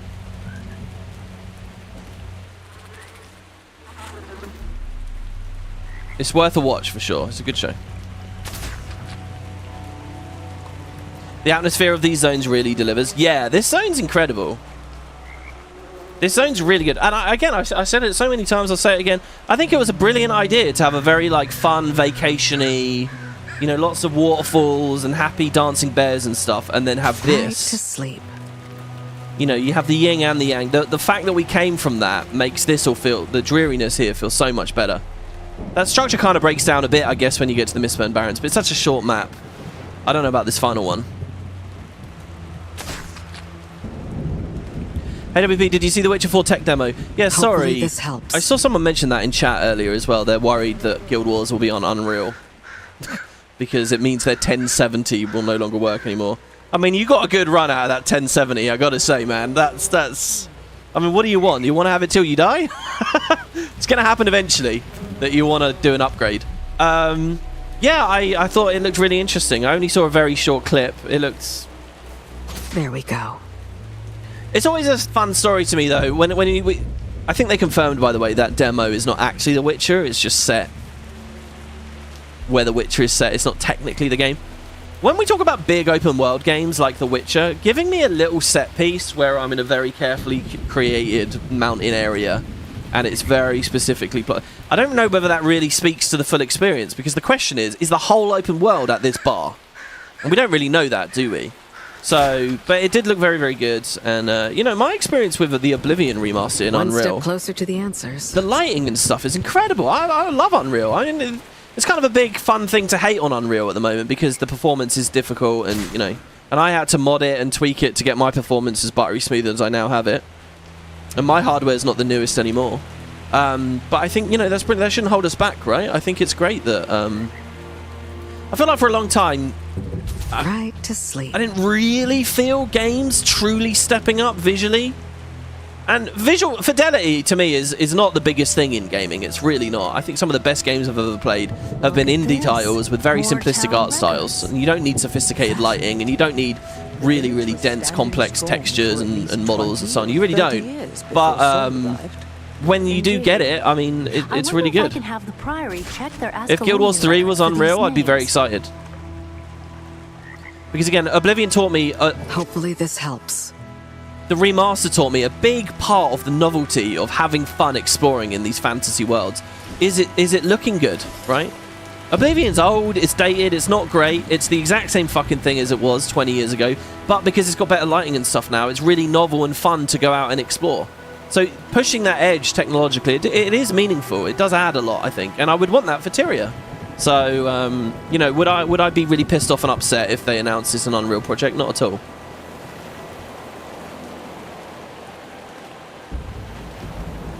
Yeah, there you go. It's an Unreal Engine tech demo using The Witcher as a theme, more like, yeah, precisely. They basically said that, yeah. This is where the really good ghost scene is. Oh, we can get it.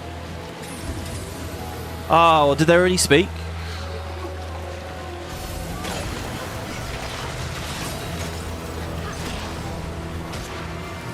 So I wonder if going 252 and then the mind rack immediately. That's only 2 clones, sadly. I should get my third from the Signet of Illusions. But that gets my alacrity going fairly quick. We just missed the ghost. That's a shame. That's a good little conversation there. Obviously, some of the best stuff about this expansion is all the open world stuff, the books. High Priestess Dada's message, I'll at least try and find that. Following the White Mantle side story, that shit was the bomb. That is indisputably really, really, really cool highlight. Big moments for me in this entire expansion. And in this review recap thing, we're basically going to miss it because it's not main path. So I just want to take a second here to at least say that out loud. There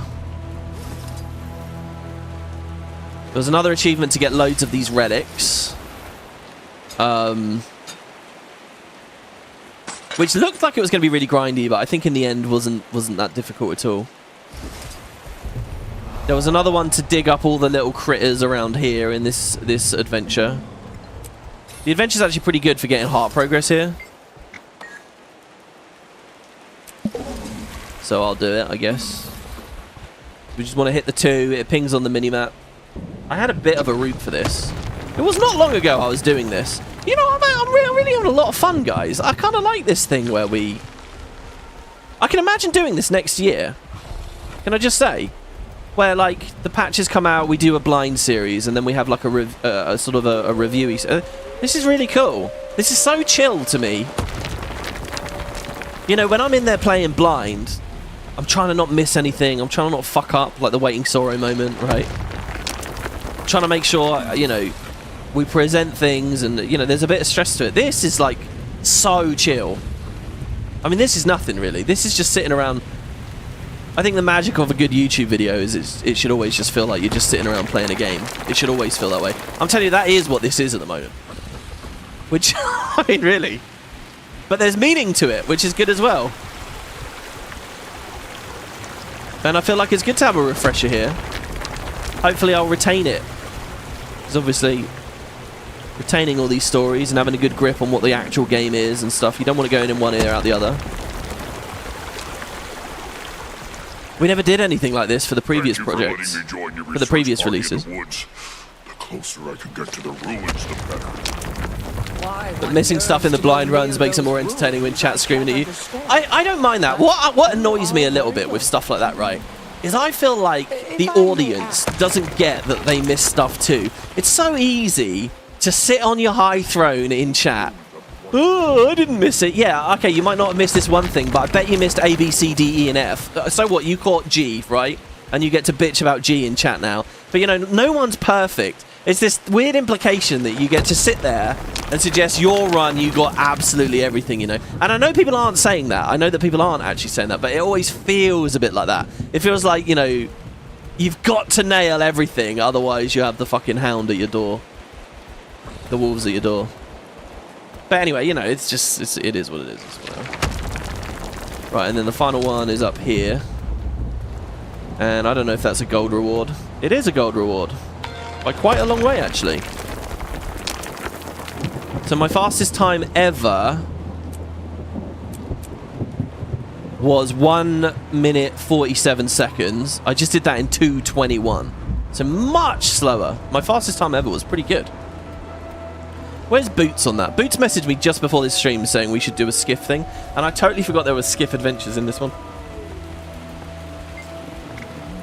No, I just want to see the leaderboard. Where is he? Oh, he's not done it? He would be on there, right? I would see it from my friends list. Dragon is highest for me at 1:11. That's pretty quick. 70 seconds? 71 seconds for the entire thing. That's only rank 131 though. Right, well, that was some of the heart. Oh, and we're still in the adventure, apparently. Did we get any tokens? Our inventory's filling up. We're going to have that nice moment where we finish it all and we just get a shit ton of rewards. I always like that. You know, you replay all of Season 2 in bulk because you're on a new character and you want it to finish the story journal or whatever. You just get a billion boxes, and they're always weird exotic boxes with icons you don't usually see and contents that you don't usually see. What do I do for these, for the legendary materials? Oh, because this character's never beaten it, so we can't cash in the heart tokens anyway. Right, well, let's just kill some Rothschilders, I guess.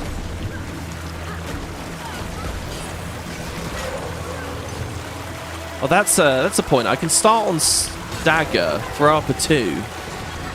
Oh, but then I may as well do 2 and 5.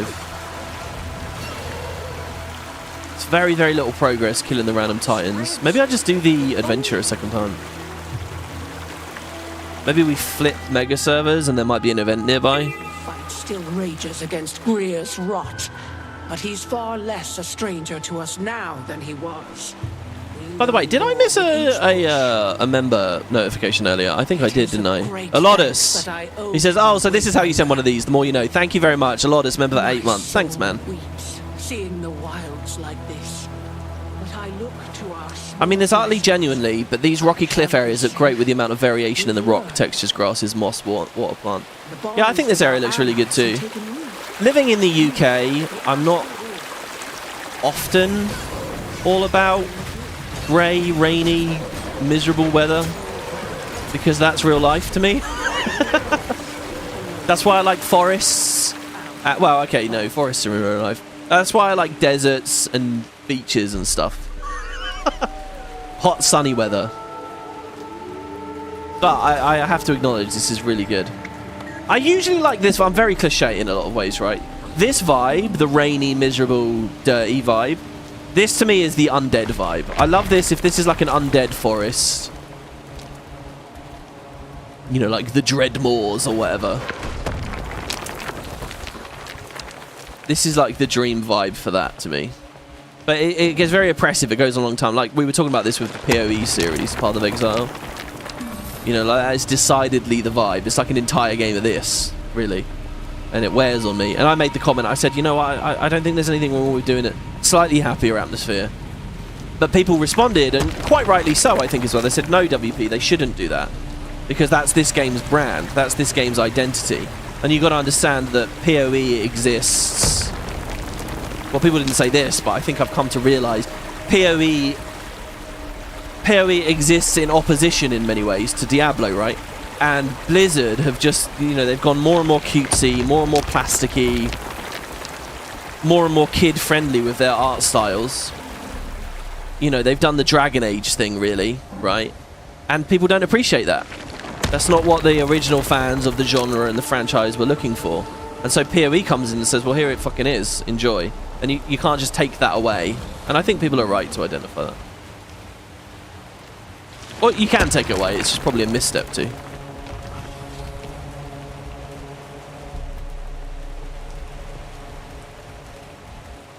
You live in Scotland, so yeah, very real life indeed, yeah.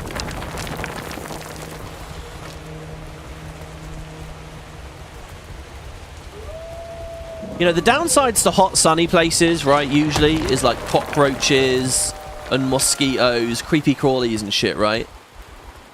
You don't have to deal with that in a video game, right? Mosquitoes aren't going to come out of the screen and attack you. So, that's what I say. All video games, sunny beaches, all the time. Look, we did this one really badly because I missed this and it's like... Oh, God. There it is.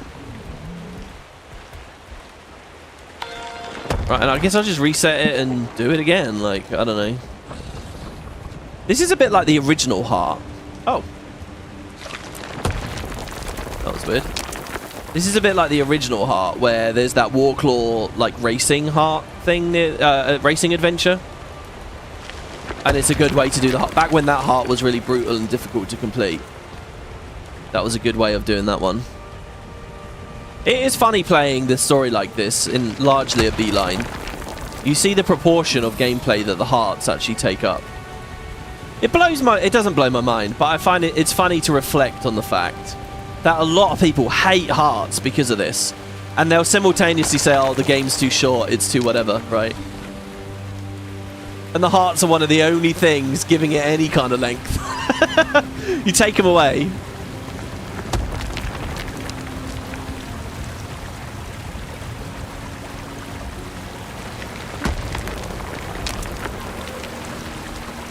Last one, possibly.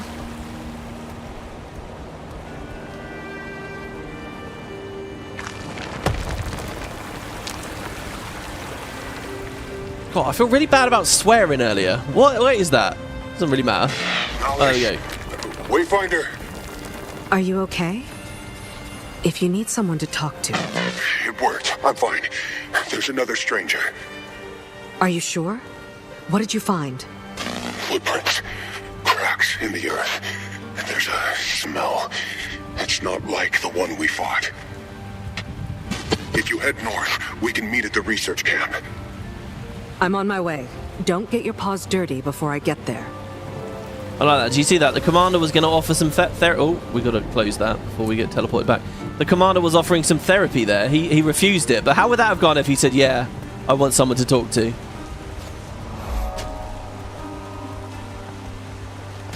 There's a reason your main lounge is the Lily of the Ellen. Yeah, that is a good one. You know, the only problem I had with that, talking about performance and Unreal and stuff, is my performance was always really low at the Lily of the Ellen. Always really low. Also, it's not quite the beach vibe. You know, we were talking in the last part about buying homesteads and stuff. I would be so down. Here, of course, is the Bloodstone thing. I think our character will remark on it.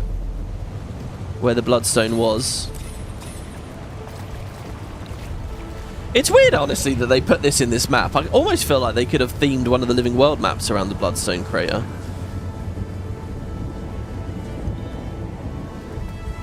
But I guess we already did that with Bloodstone Fen.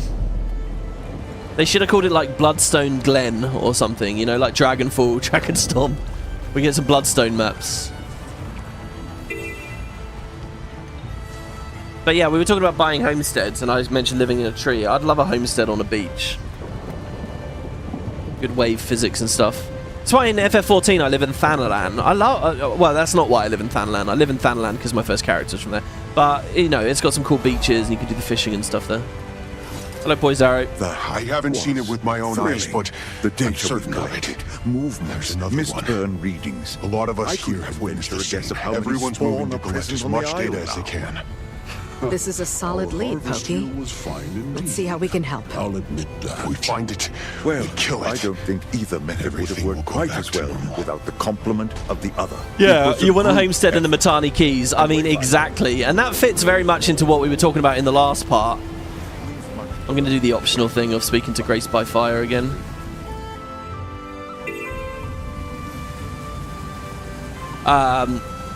Of, you know, these societies, they're going out, they're pushing their nearby borders, finding allies. They were attacked, not Curious, once. these The findings Matani were- Keys is a nearby border. The animals I remain am themselves, but discovered. they are Not by a enraged, stranger, I hope. inconsolable. Just by wolves, they told me. Something about the stranger's aura According has to guiding twisted their star, sense one of was reality. enormous and rotten. Frenzied, Ugh, indeed. creatures on this island never just rabbits or beasts. I don't know if this is Have curable. to be beasts. Death, a kinder fate.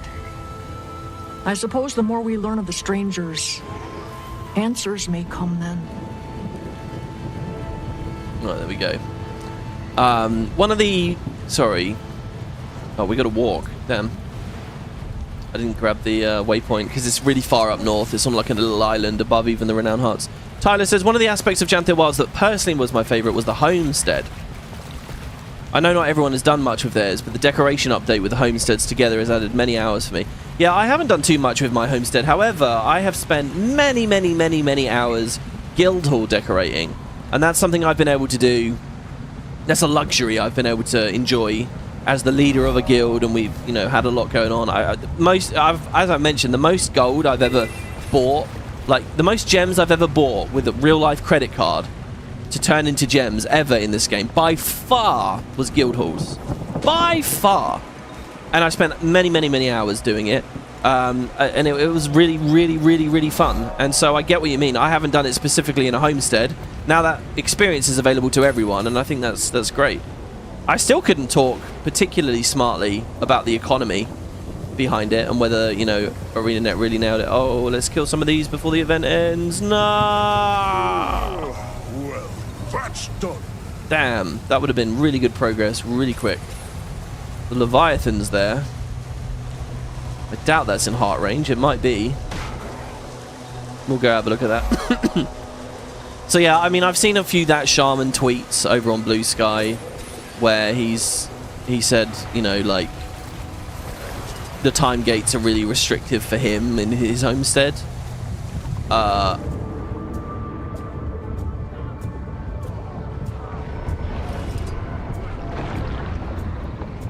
Just got to get a sense of what we're doing with our underwater weapons here. We actually can't weapon swap. Got to set that up. How many lives were claimed by this beast? Charting the unknown, not unlike Yeah, there's still ambergris dropping from this, right? And it's still worth 2 gold a pop. It's incredible that the value on that is maintained. With the amount that people were farming that Leviathan, with those big squads and everything. Did they change it to make once per day at any point? It's always interesting how that's the kind of... You know, like, there's certain anticipated content pieces that people will farm or do, you know. People will probably do the raids. People will probably do the new fractal. People will do this, that. But then there's also weird things in expansions that, oh no, there's also going to be farm groups for this one event up in the top right hand corner that maybe are a little bit trickier to anticipate. Not totally impossible to anticipate. I mean, they put ambergris there. They knew people would like it. Right, killing that wolf gave me almost nothing. I remember on our original series, we were waiting a long time for some of these events. His intentions are noble. Please, find him and make him see reason. Defeat waves of oncoming enemies. I'm happy to do that. That's always good for a heart. If I'm in a heart range, which I am. You just want to focus and tag everything. And hey, I'll tell you what, Mesmer Spear is pretty good for tagging. I still haven't really looked at what the phantasms are doing. Did they just throw one spear? Is there any AoE to it? Let's have a watch. Ready? Here we go. So I'm going to use the 4. No, yeah, he throws a sphere and it AoEs. It looks like it has a big radius, point blank radius on it. Oh, of course dagger would be really good for tagging everything.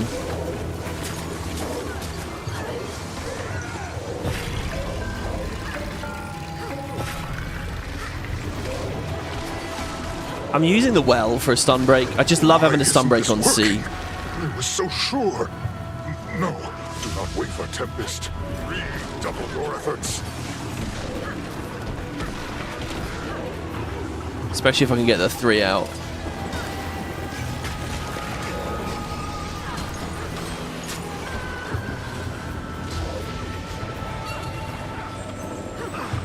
Alright, that's okay. We got about a third progress there. Is there a follow-up with a specific boss, maybe? You want your homestead across the Bandit Bridge in the Brisbane Wildlands? Ooh, I don't know, though. I don't know.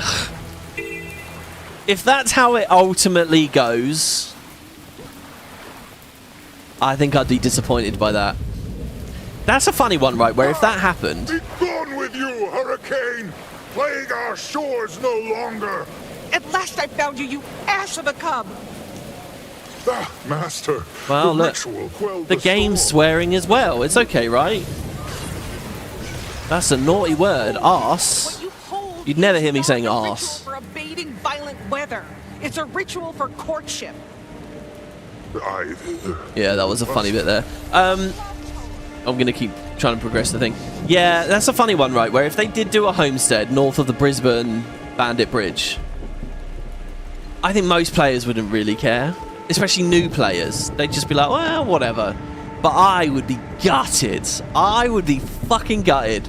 Because to me, that's built up to like such prominence now. So all these years. Think about all the other hints that they've paid off on.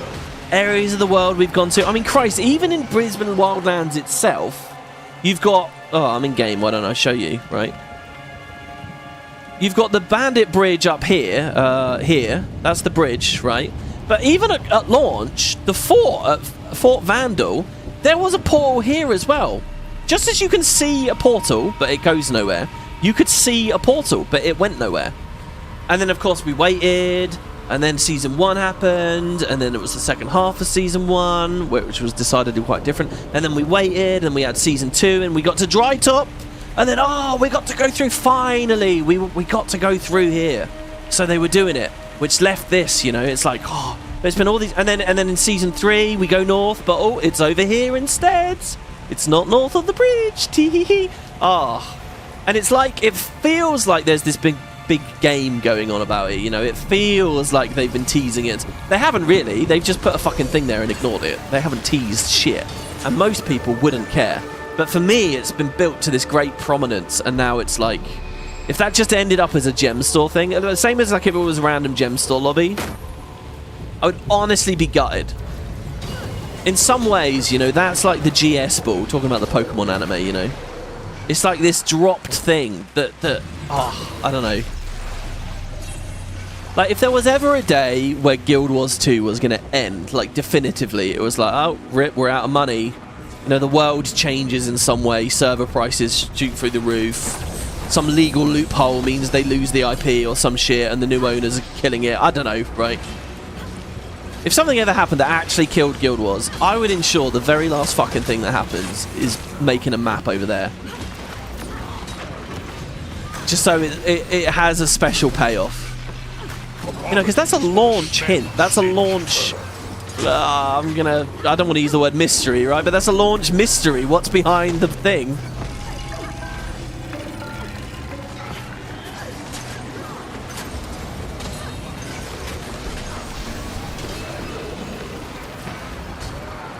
The problem in the open world, obviously, is when a thing dies, if I have a clone on it, it doesn't linger. It despawns with the target. Do you know what would actually be quite an interesting Grandmaster trait in Illusions?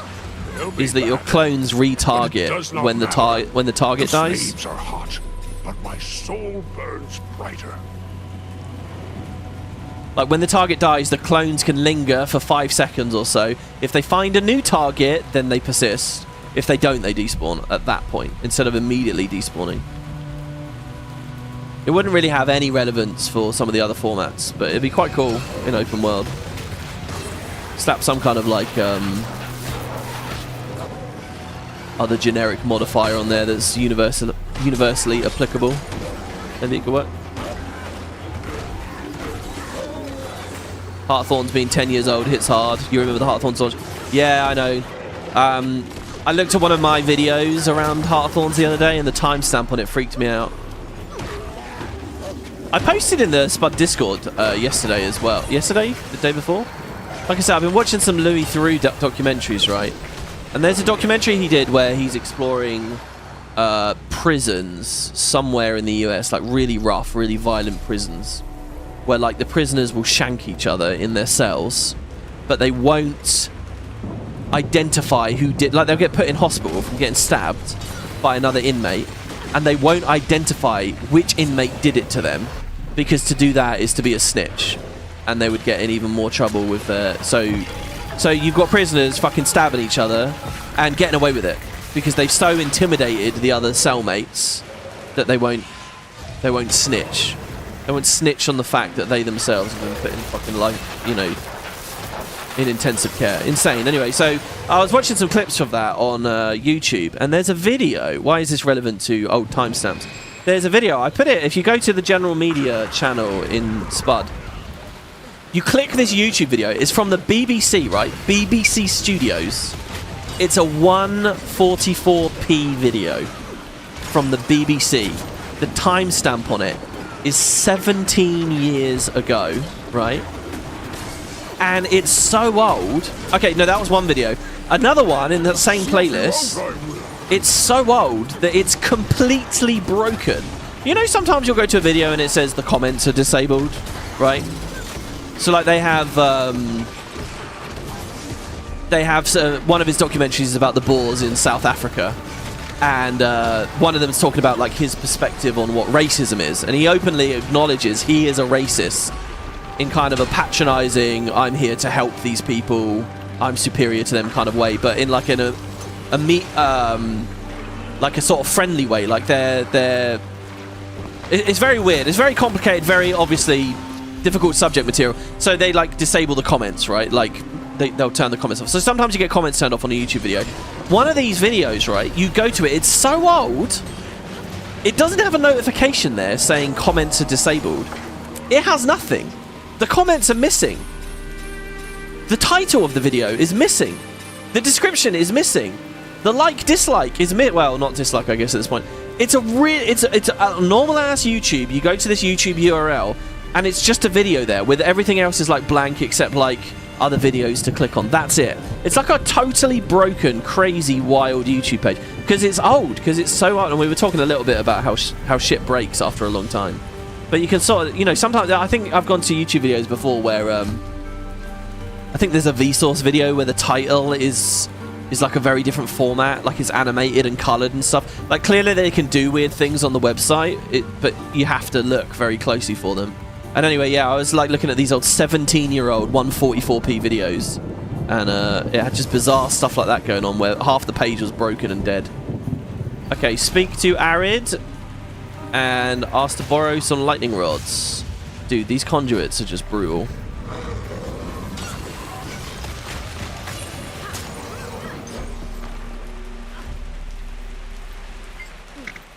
Okay, do you have any extra lightning rods? I have my own research to conduct. Looking to find some more of these strangers, are you? Go ahead, have some. I've got plenty. Alright, plant lightning rods near the mineral formations to test redirecting lightning strikes. I remember this bit. This took us like 12 episodes to get here, didn't it? Once we got to this map, there was so much cool stuff to do with the White Mantle and, like, you know, side story achievements. Oh, there was so much exploration to do that we were basically getting like one story step per episode for about a week, weren't we? In the original playlist. So hit the special action. That should do it. Place the lightning strike. Is that it then? Let's just do that. I remember the whole week people were desperately telling me, don't look at the meta event. Don't look at the meta. It's a spoiler to look at the meta, because obviously the meta features both Titans. I'm going to just check the very bottom here. My BVA was peaked. Oh, it's funny. I mean, it was only a couple of months ago, really, that we were doing. It's a shame. The bees do not appear in the main story, do they, guys? I mean, look at this. You just don't find them around.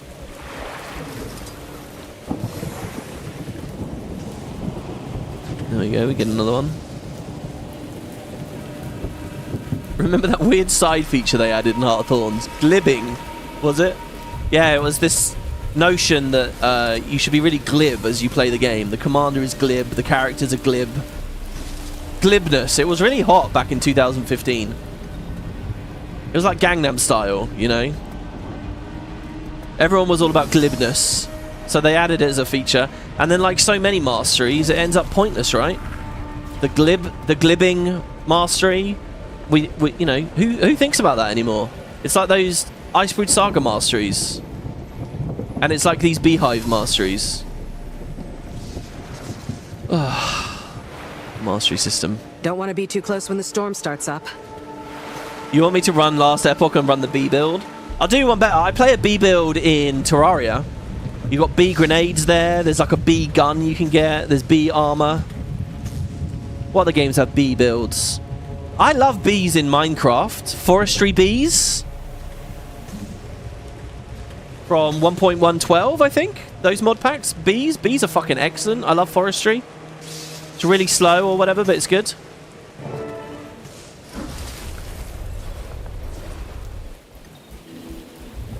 I'm all about those bees. You give me a good bee game. Do you know what? I want an impression-style city-building strategy game where the walkers are all animals. And I think I saw a game like that recently. Isn't it? Is it rats or something? No, that's another Minecraft mod.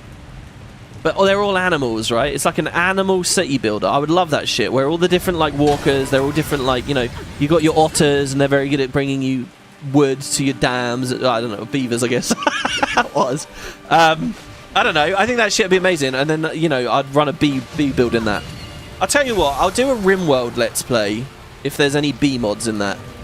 Can I make a bee colony in RimWorld? Is that a thing? Everything you described. Footprints, storms, wildfires sparking at random. This isn't natural. Right? The Astral Ward are tracking activity along the lightning rods. They're getting struck with a higher frequency near the northern shore. Then we should head out immediately. See if we can track this thing down. Are you up for another fight? You want to sit this out? No. I'm coming with you. Focus helps with clarity. Lead the way. I'd just like to note that about 10 years ago, I did a video proposal on an expansion to the specialization system in which you can train. You've got skills, specializations, elite specializations.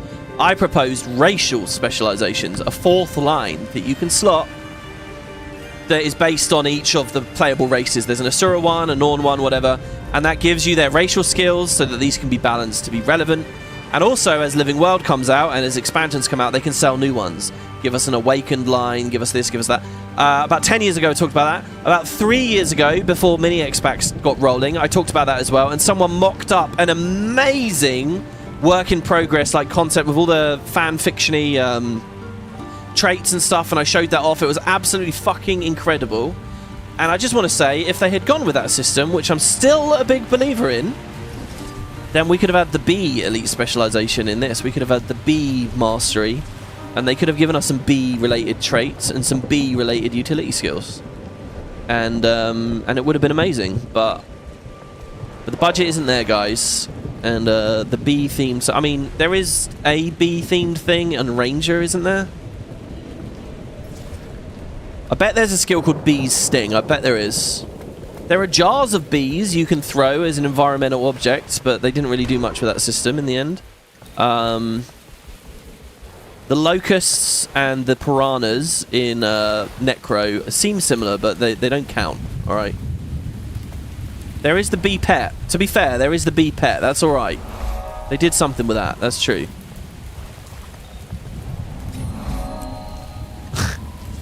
You really like the bee's knees, don't you? Oh, I am the bee's knees.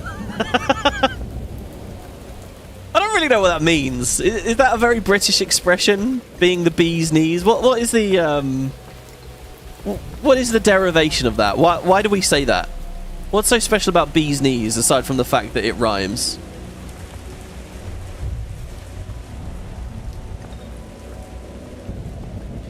You're going to have a heart attack. That was 10 years ago. No, the mock-up was not 10 years ago. The mock-up was only about 3 years ago. I did a video on it. We were fishing around POF when I did it. That was not long ago. That was before the mini X-Packs. Which I know it feels like that was ages ago now, but, you know, that's the magic of mini X-Packs, guys. I'm serious. It's been an action-packed, a jam-packed 2 years for Guild Wars. I do believe so. It's not perfect, but it's been good. Lightning seems disproportionately attracted to this area? Can't be coincidence. Isgarin told us to expect numbers. Sounds like they're adding up. Footprint evidence, wildlife behavior, lightning strikes, it's all pointed in this direction. Poised Arrow can attest. It's near. I sense it. In the air, the way it looms. This place makes me uneasy. Are you sure you're... Yes. I've had time to center myself.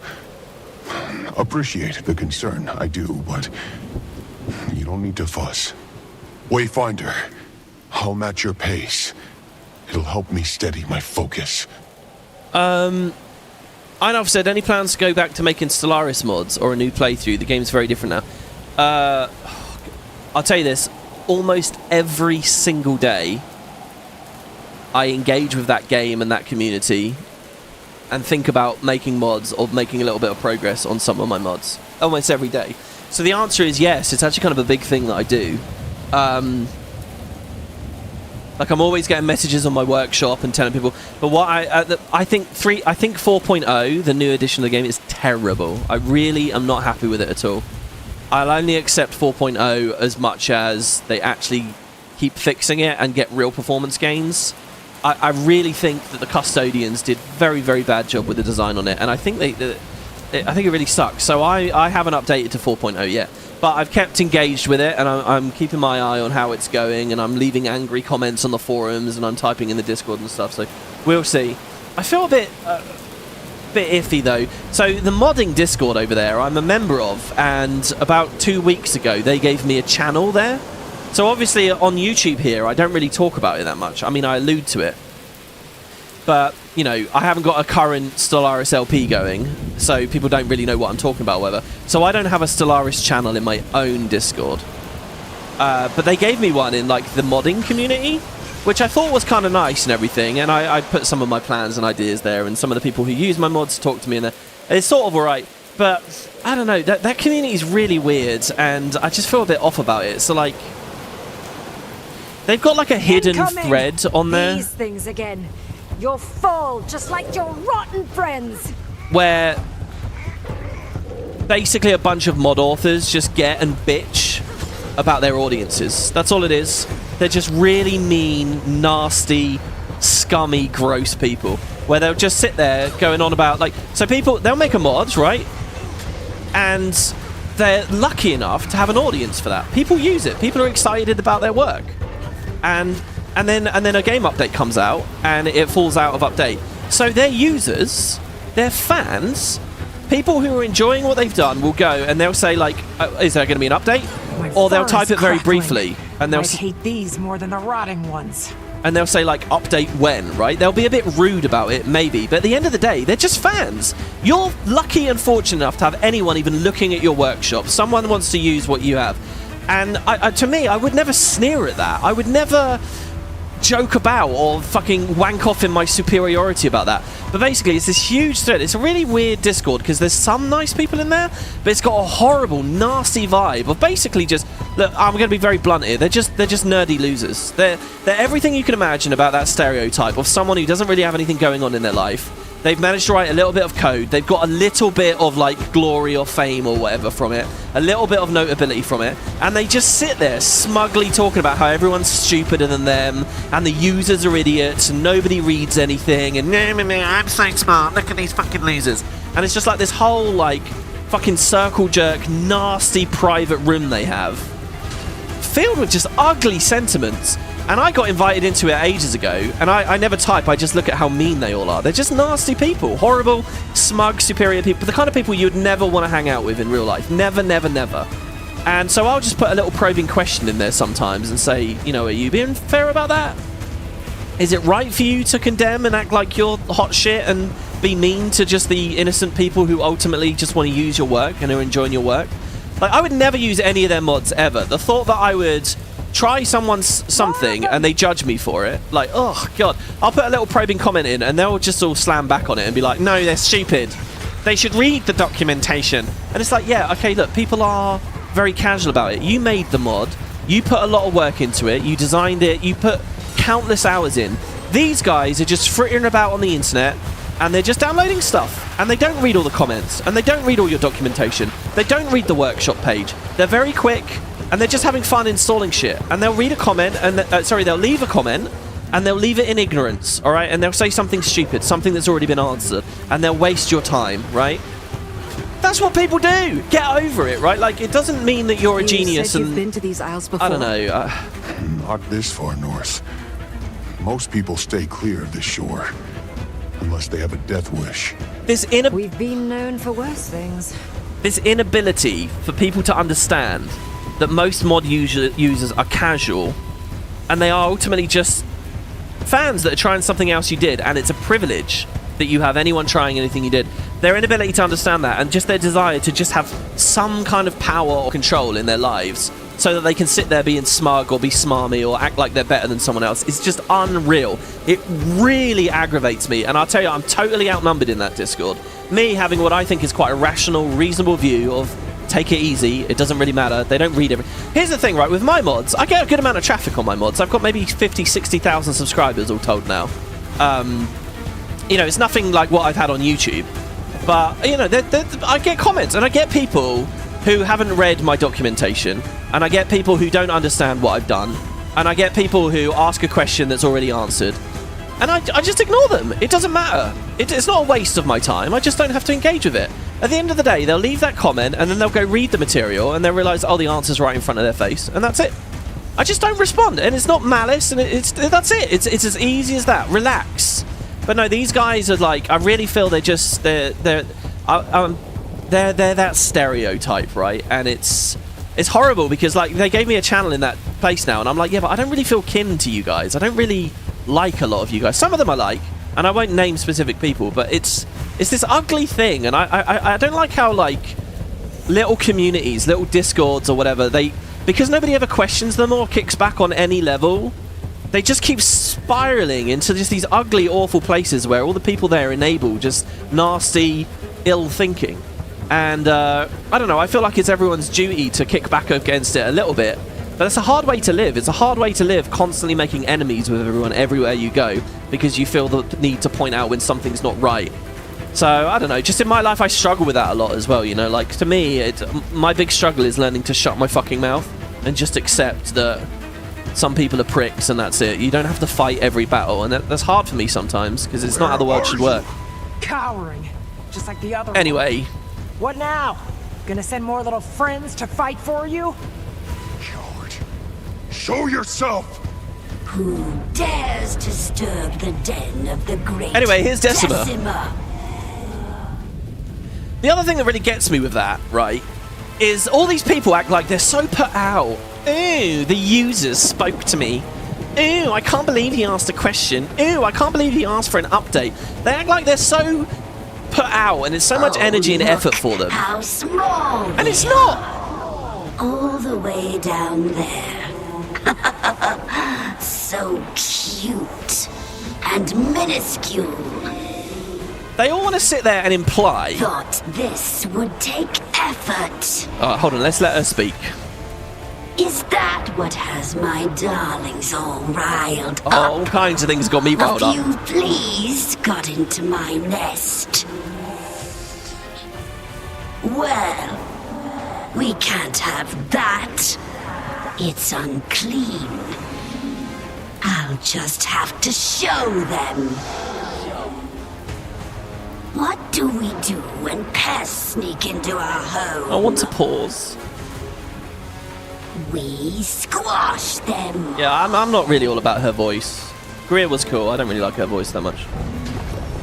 Very cartoony. Right, all these people want to imply that it's so difficult for them because they have popular mods. And they get all these comments and they get all this effort that they have to put in. But I'm sitting there thinking, okay, no you don't, right? Like, I am in the unique position, at least, of being like, okay, for the past 10 years, over 10 years, I've ran a pretty successful YouTube channel and Discord of my own. I know what getting comments is like, alright? I know what traffic looks like. I know how hard it can be to keep up with comments. I know what it's like to get a lot of comments. I've probably, and I'm sorry to be a bit superior and smug here myself, I've probably had more than you, and it's fine. Get over it. Just, like, you don't have to be this way. You don't have to act angry all the time or so smug and superior about this. It's not that bad. It's not that crazy. No one's putting anything on you, and I know that. I know that for a fact because I do YouTube, right?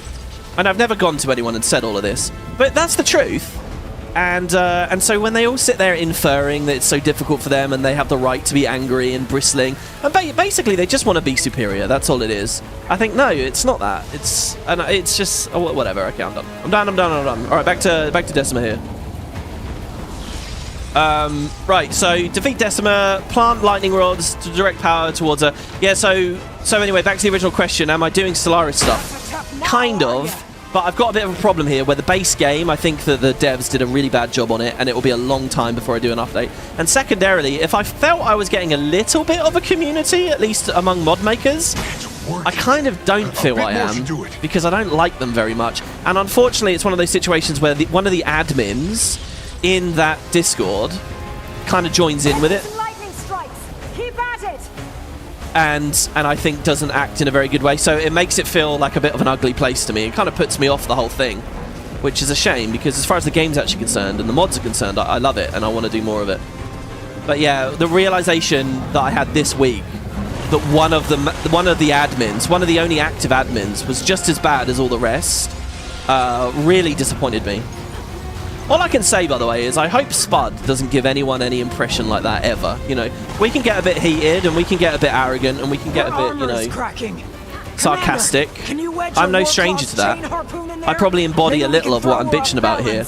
But, you know, hopefully it's nowhere near to that degree. I don't know, maybe I'm not in a position to say that. I think Spud is a great place and I'm very proud of our Discord. I don't think it's anything like what I'm talking about, to be honest here. Alright, so defeat, use your Warclaw's chain pull to harpoon her. Yeah, pull her down. Run in circles. Oh no, we run around this, I remember. This was a cool little detail. I remembered wondering if this was going to be in the raids. It wasn't in the raids in the end, was it? It was just here. I'm still titillated by the idea of a raid that mixes mounted stuff with ground stuff. Have you ever thought about making your own game? I mean, what gamer has not done that? Glowing? Must be some kind of inner core. Seems rather sensitive, so keep hitting it. We talked about this in Oblivion. I kind of have like a fan fiction-y fake video game guide for an MMO that doesn't exist, but it's like my dream MMO. Thing is, I don't have the money. You look at these studios that make games, right? They all start with someone with money, right? Someone invests a bunch that they got from their mummy or daddy or early investments or whatever. Without someone with money, you can't do anything. I have neither the money nor the talent. Nor the experience in the industry. So no, not seriously. Not at all. Right, protect the lightning rods. my experience making mods in that scene, as far as users are concerned, is there's a lot of people that are a bit fast and they don't read and they think they have bugs that they don't, or blah blah blah. There's a bit of that, but 99% it's really nice, really welcoming, warm, kind people. It's a great scene. Users are nice, and when they're a bit foolish or whatever, I don't sit there wanking off about how superior I am to it. It's just, it is what it is. That's it. It's over. I think that generally it's a really nice scene, and it's been very good to me. So I get a bit baffled when people are so mean and rude. And I saw that a lot, by the way, moving on from Stellaris. I saw that a lot when I was making my Final Fantasy XII series. You know, I modded a lot for FF12. I was in a Discord learning how to mod for that, to do those things. How to edit the license grid and all this and that. And there's crazy vibes. They're very weird vibes in those communities. You know, and I don't mean to stereotype too much, but it is a certain kind of person, you know, that has the technical talent Focus on Decima. and wants to feel good about that, you know. But they're obviously not in any other kind of committed work that's taking a lot of time. There's certain vibes that the FF12 modding Discord was insane. Like, truly insane. That was years ago, though. I don't know what it's like now. I haven't looked at that for a long, long, long time. Oh, we're striking her. Sorry, I was going to harpoon her. Once more, we don't really have to worry about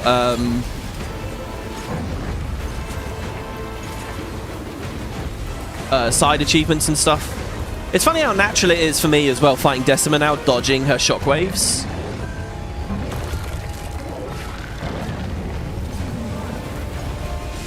I think I've got a shot at breaking more of her armor. I'll ready my war claw. Get her! Just again, because of doing all the convergence. That's not a humble brag. It's just doing convergences over and over and over and over again. Of course, Aurora is now in the convergences. Now that we, I don't know what my instinct there is to go left, not right. Now that the last patch is out, Aurora is in it. I haven't seen what she's like yet. Also,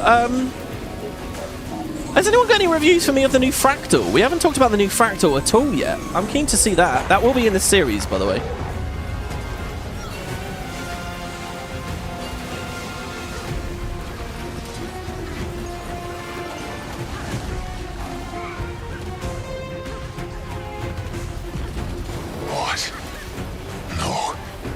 Come too far.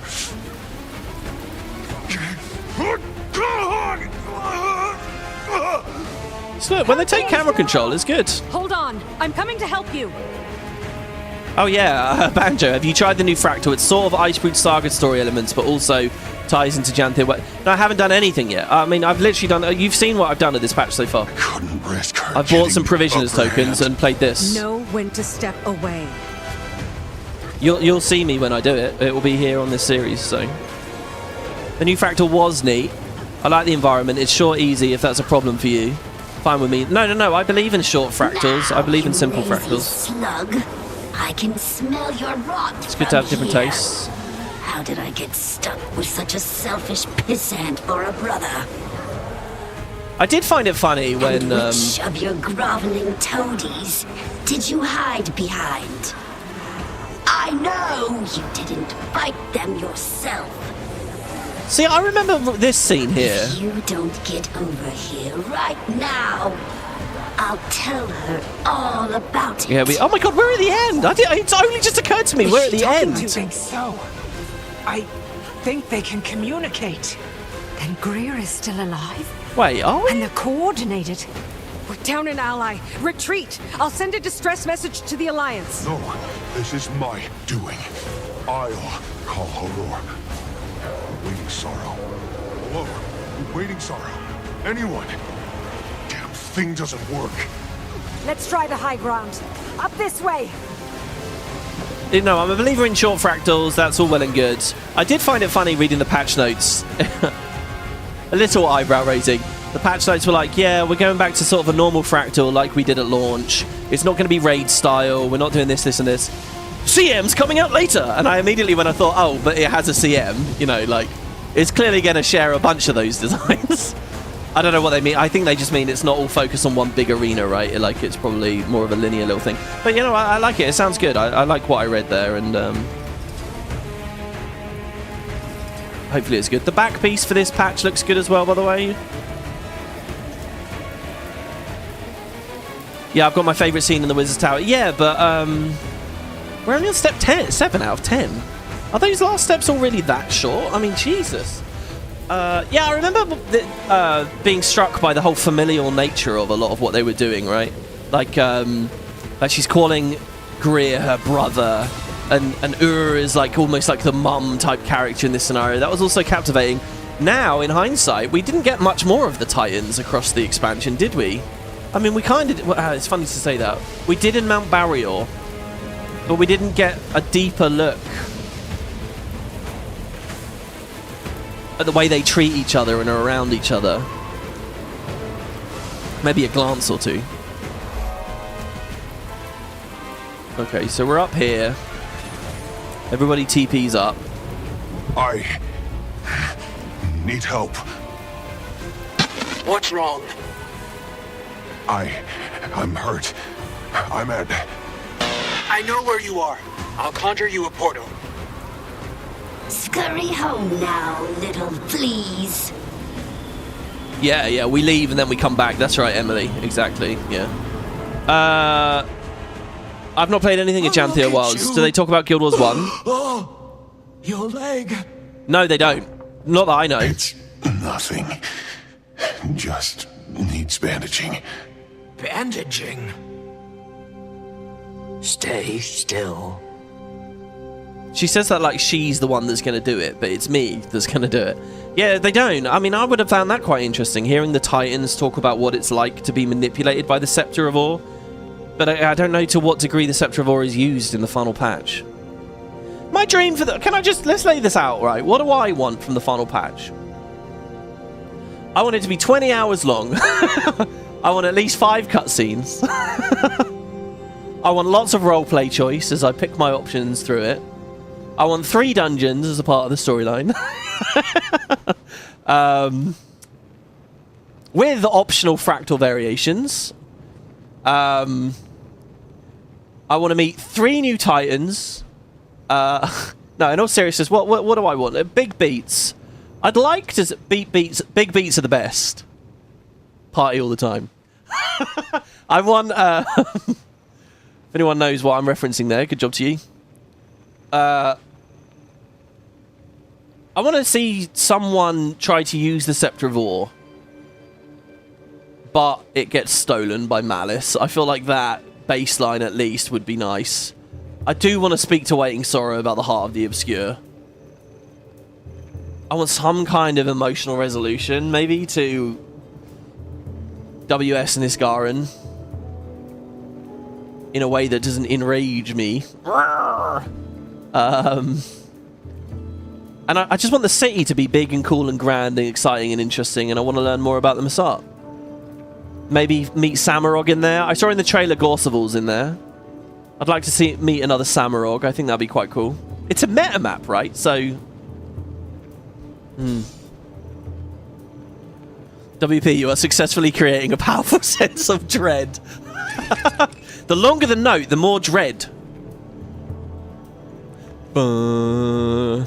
What were you thinking? Trekking the Isles alone? Battling monsters? And you didn't think it was wise to stop him? To ask for my help sooner? I suppose I've made more questionable choices. What's one more? But it's all fine and grand when you do it. Take off to go fight without telling us where you are. Or who. My situation... it's different. I have better means to protect myself. You can kill more easily. It's never easy. There's more to magic than causing harm. Protection, attunement to the world around you. Healing. How are you feeling now? Better. A lot better. Those who use magic only to destroy practice destruction. True wizards know magic as a practice of balance. That's where real power comes from.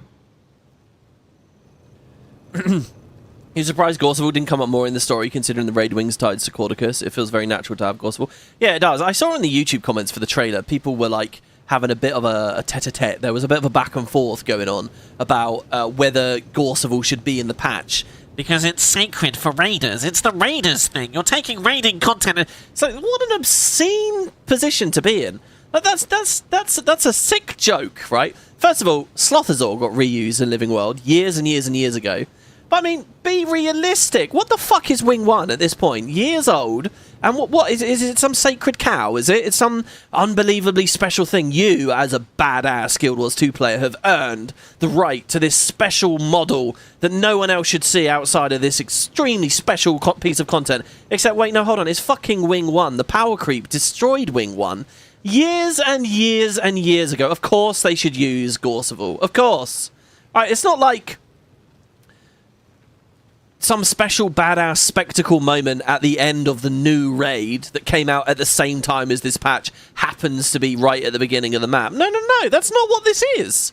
No, I think Gorseville's fine. Brilliant choice, and I can't believe people were discussing that in the YouTube comments. There's no sense to it. None. Let's give them a moment. Those Titans have done a number on the ecosystem. Could tend to some things around here. The cub will need a bit to recuperate anyway. Might as well use the downtime to think up a plan. Alright. So, Wayne Sorrow, can you tell me about the Heart of the Obscure? Pokey. Poised Oh arrow. no, we're going to talk about Pokey.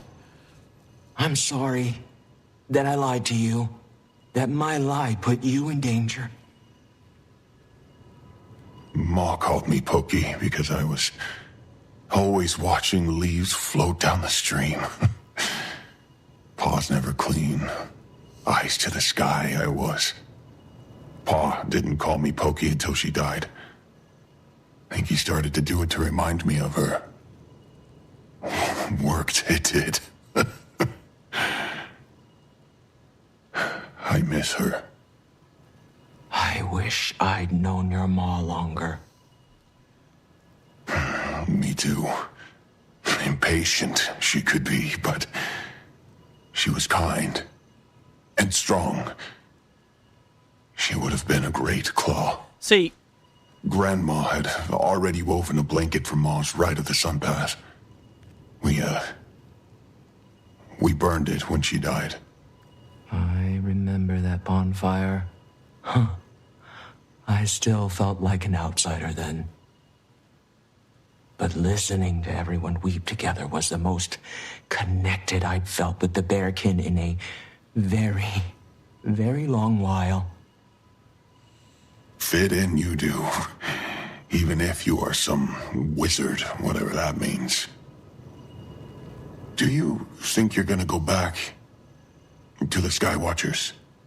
I don't know yet, Poyadero.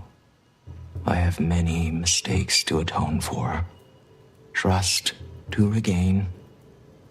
Yours included. You can call me Pokey. Pokey? see, again, it's like, I don't know, man. Look, what kind of an arc was this? You can't sell me on a 40-minute arc, right? These two fell out. Oh, no, they fell out. Okay, an hour later, they're fine again now, you know. Like, I don't know, the quivering voices, the slow, careful, emotional beats, they don't work. I don't think they work. Not for me, anyway. Also, her story is just so weirdly plotted, man. So, she left after Vasnakeem's death, right? How many hundreds of years ago was that? That was a long time ago. Her exile, let's call it her exile. Her willing, her willful abandonment, right? The vast majority of that time, 99% of that time, or let's say 95% of that time, she's doing what? Who knows the fuck what? She's wandering around the wilderness. She only came to this group, this society, relatively recently, right? She didn't know the mum that long, right? Silk and Weir, she didn't know very long. She ain't been here that long, alright? She's been here a bit, in the grand scheme of things. So last year, when serious shit was going down with the Cryptids and stuff, her decision to stay with these guys and not lift a fucking finger, despite everything, I mean, that's outrageous. And it especially doesn't work, because it was the loss of Vasnakeem that pushed her away, so apparently, in one interpretation. So if that means anything to her, she would want to protect people like Mabon, who are now dead. You know, that she could have been there to help. These are... I'm not saying that it's irredeemably broken as a story, but I'm saying the focus isn't in the right place. Like, when she gets back and she realizes Mabon's dead now, oh, and she could have helped, that's a huge moment. That's something to revel in, and that's a moment to stick with. But they just kind of gloss over it. Instead, this is the moment we're indulging in. This is the thing that we're sticking with. They're fucking around with Poise Arrow. I don't know. Hello, Malice.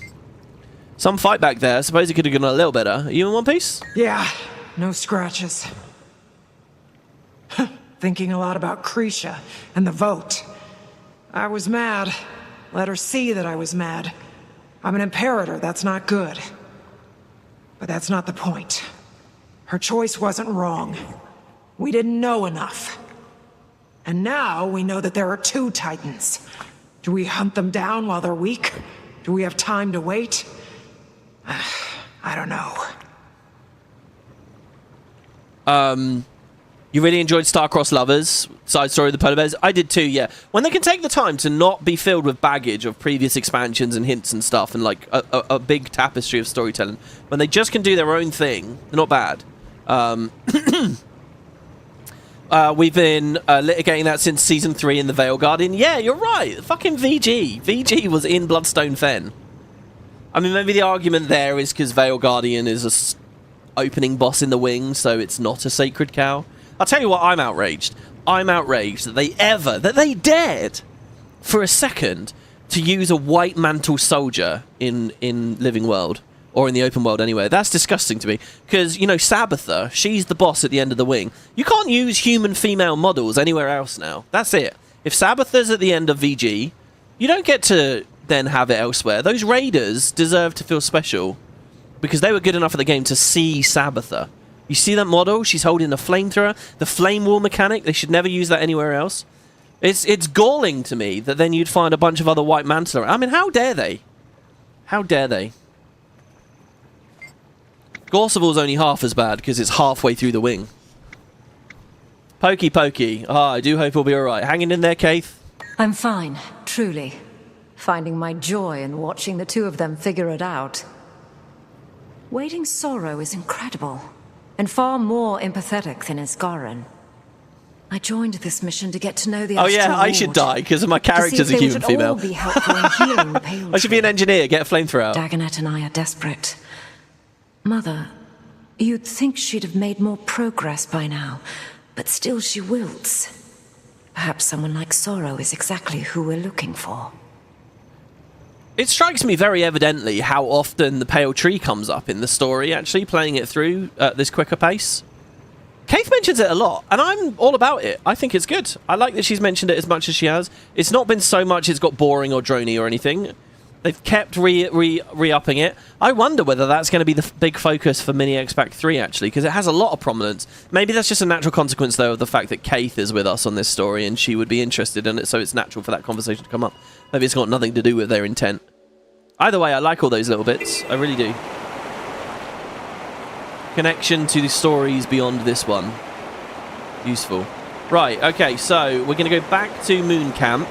This is where more weirdness with Isgarin happens. We get the journal. Hello, Frode. Right where I left you. Tell me you've pulled yourself away for a meal at least. Wayfinder, there's been plenty to keep me busy of late, though I don't need to tell you that. Afraid this won't settle your nerves any? We had another brush with the Titans. Titans? So Isgarin was correct. You'll love that.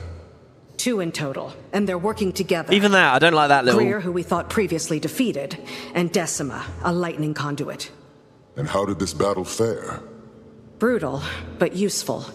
We discovered a possible vulnerability of the Titans, a fragile inner core. The Claw's son was injured blocking an attack, so our battle was cut short. Brave, and stupid.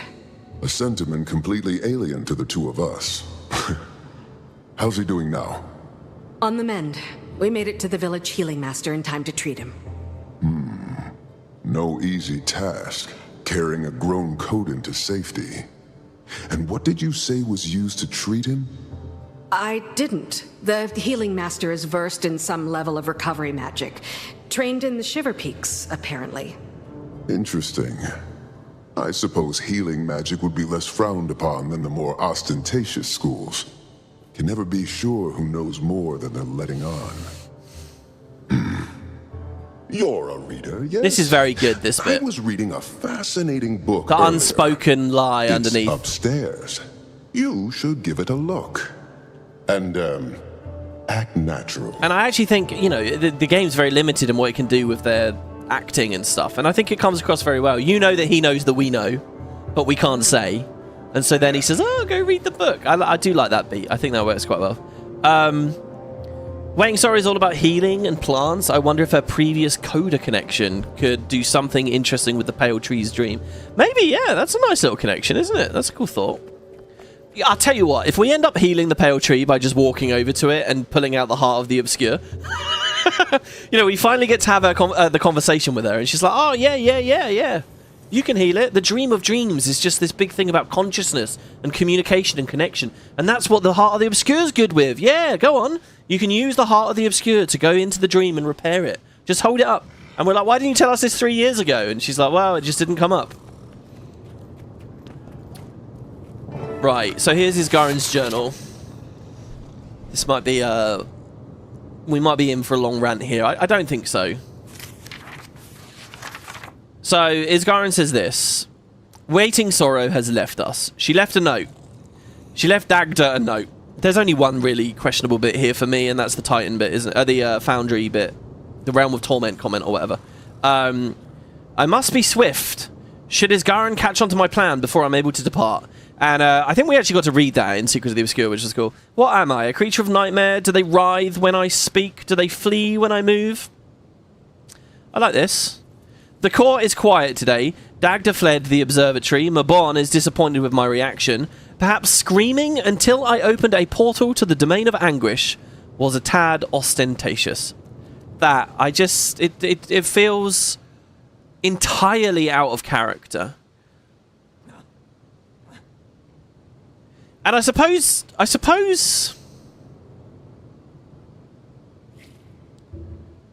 Look, the obvious reaction to that, to defend the story, the obvious reaction is to say, well, it is in character, it's fucking written there. The devs can make the character whatever they want. If they want Isgaren to actually be a hothead and to be, you know, having these massive reactions and stuff, if he screams and he goes mental and stuff, if that's what they want the character to be, and they wrote that in, then suck it up, big boy. That's what they've done. And so to that, I think that's fair enough. What I would all I would say to that is that feels like that's not what I wanted to see from him. I really liked the archetype that he was.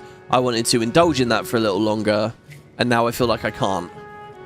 And secondarily, I would say, okay, if you're going to warp and twist and change the character, it would be nice to see a bit more of that on screen than, like, in journals like this. But yeah, so this is... And look, there's a very good, strong argument, right? That is to say, look, you don't know Isgaren WP, right? None of the players know him. None of the commanders really know him.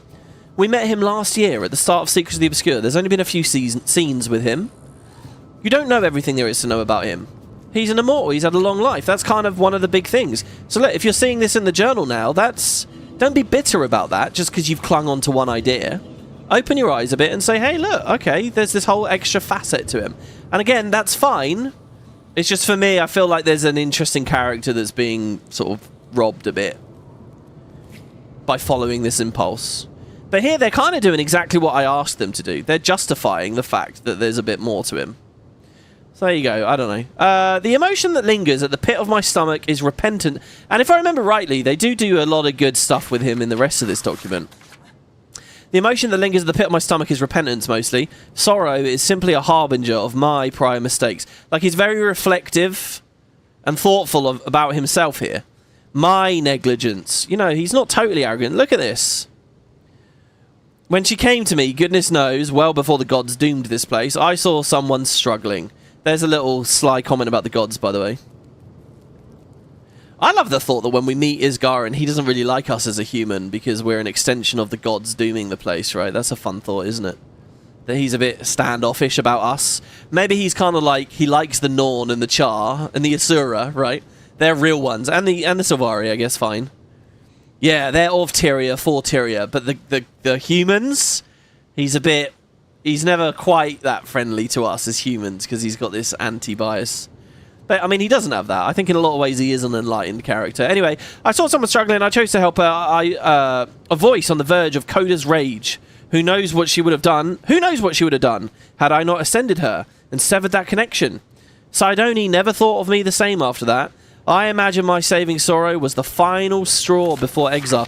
Yeah, and there's this whole other element of the story here where he fucking saved her and exiled himself in saving her. And she ends up just fucking off and leaving. Like, that's outrageous. Weighing Sorrow's story is outrageous. And they never give me a moment in the story to acknowledge that. I'm just supposed to automatically be on her side. She's disgusting in what she's done in many ways. She's disgusting. But I don't get to acknowledge that. No. Feel sorry for the cute bear lady.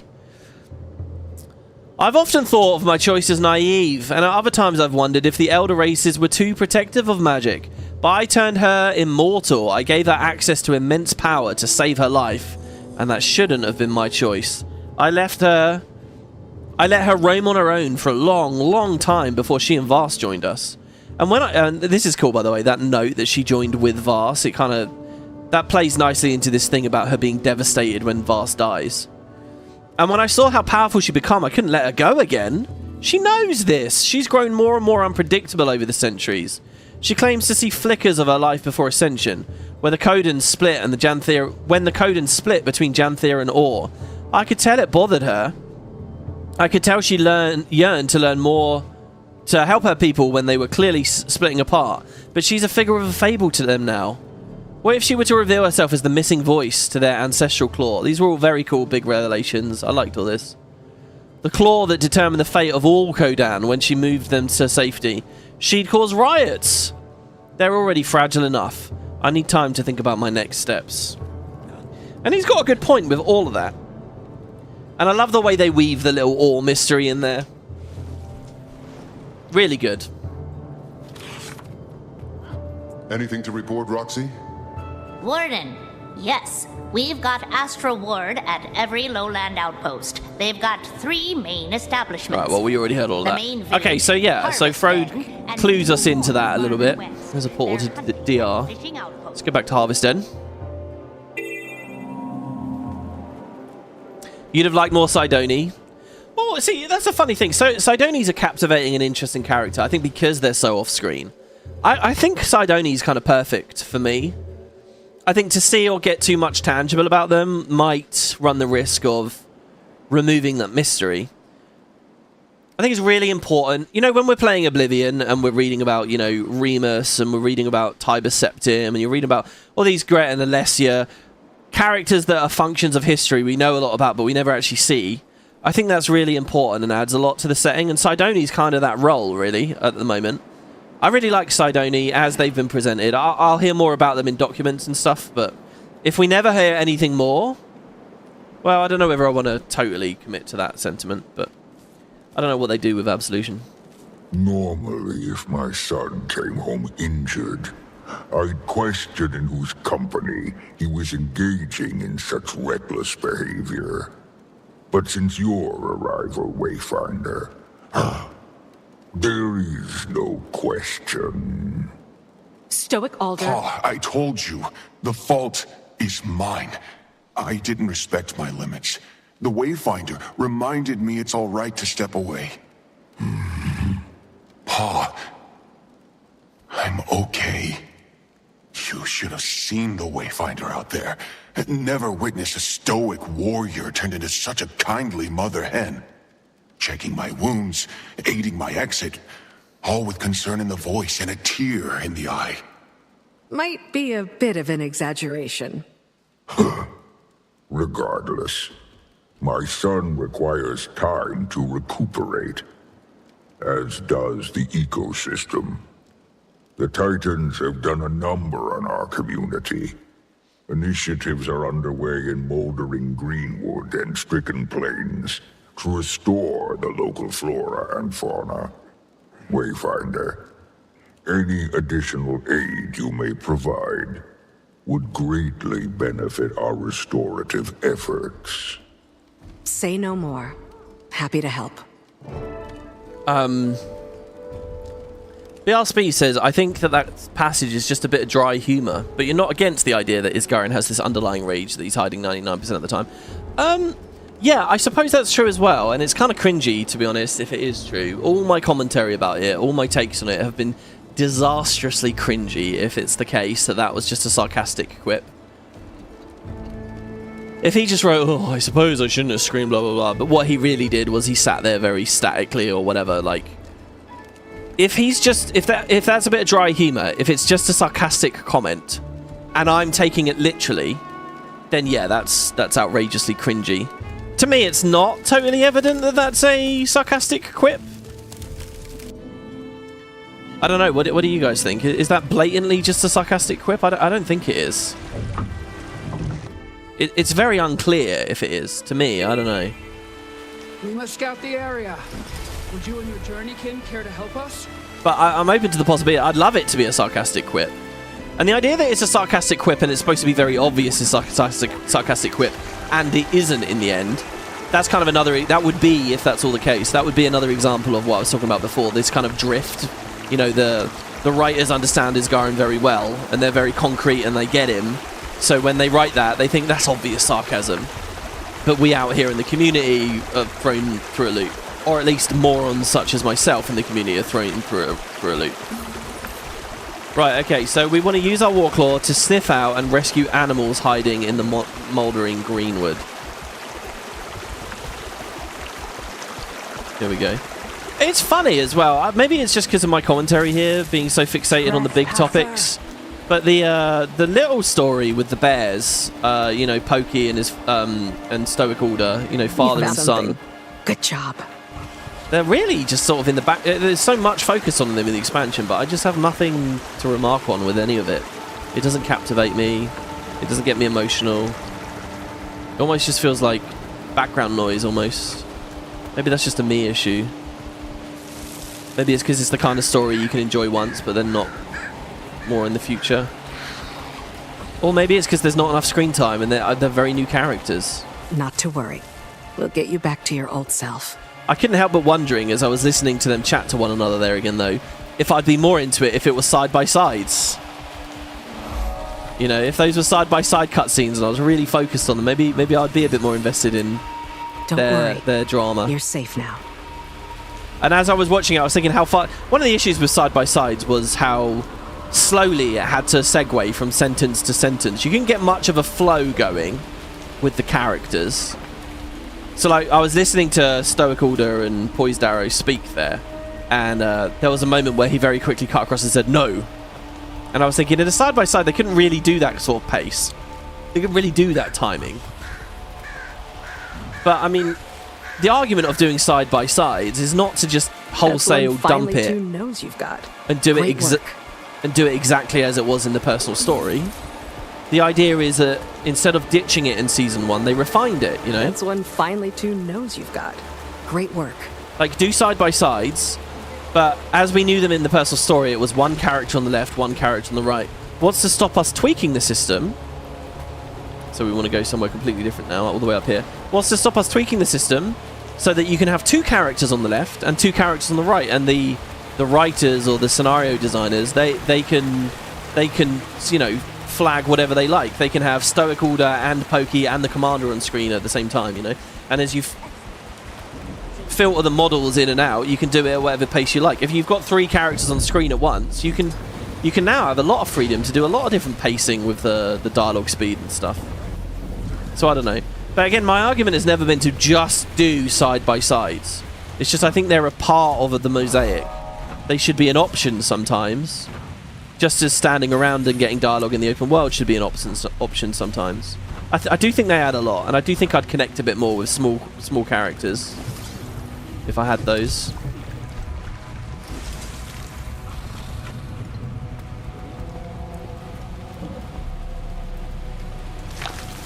That's one finely tuned nose you've got. Great work.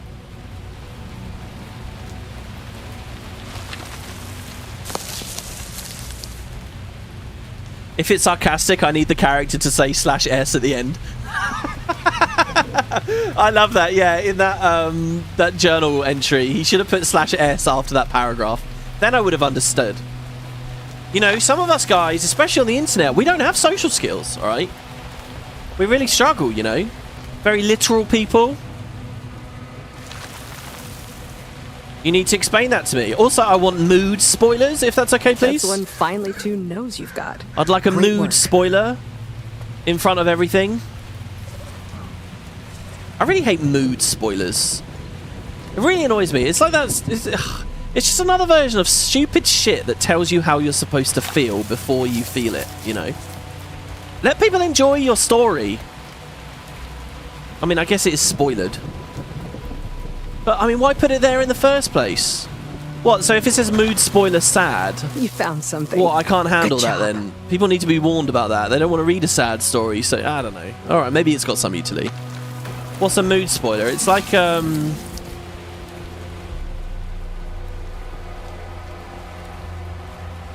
it's like, you know, like if someone has like a... So like on Reddit, if you're reading a like Don't best worry. of Redditor You're updates, I safe think now. does it.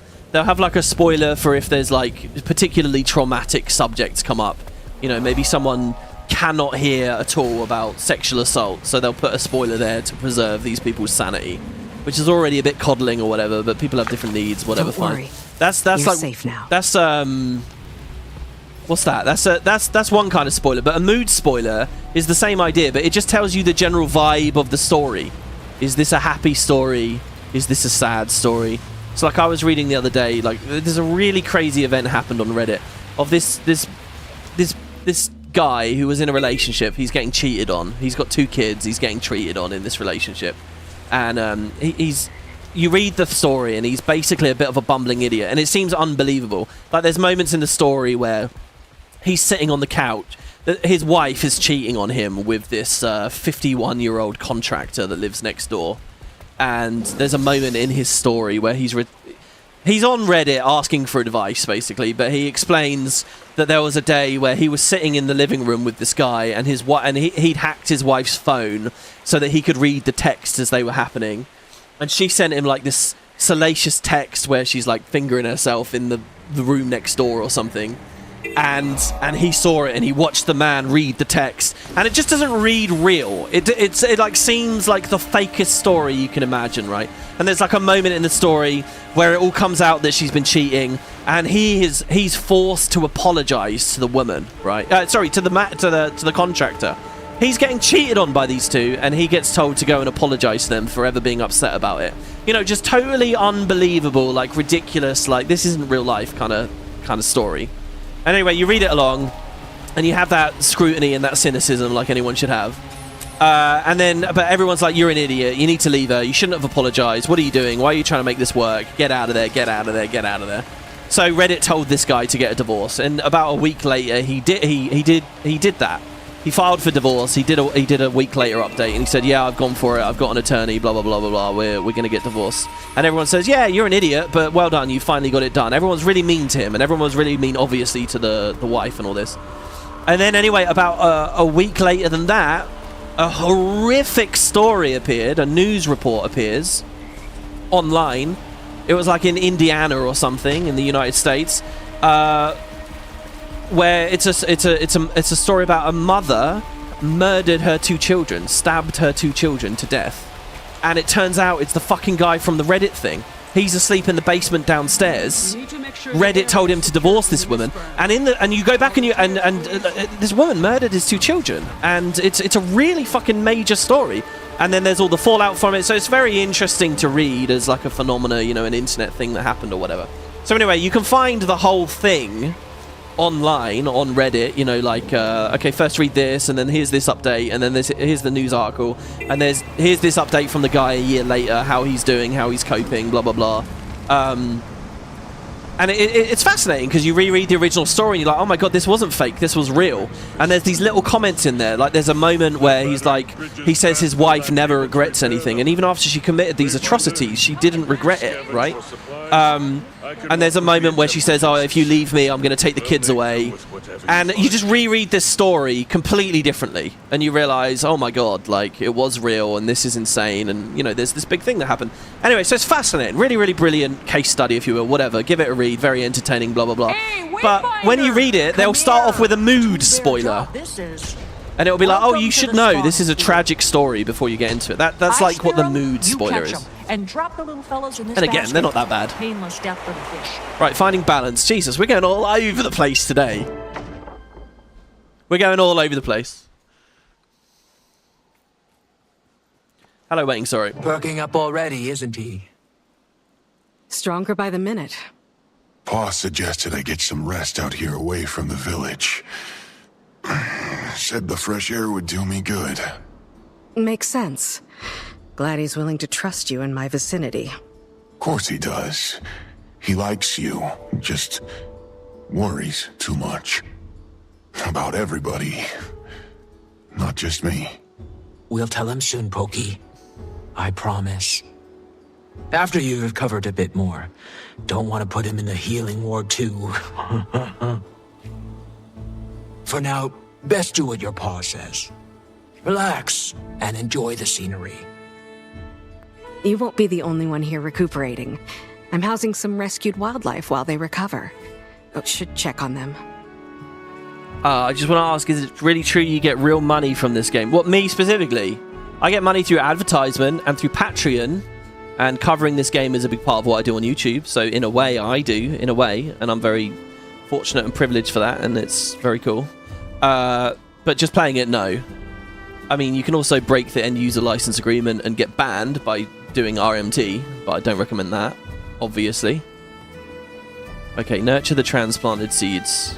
The pacing of all this is a bit weird. It's very strange we come back and heal this place up after doing all the Titan stuff. But no, maybe it makes sense. Maybe having a bit of a break is right. I loved this scene, by the way. I thought this was really cool.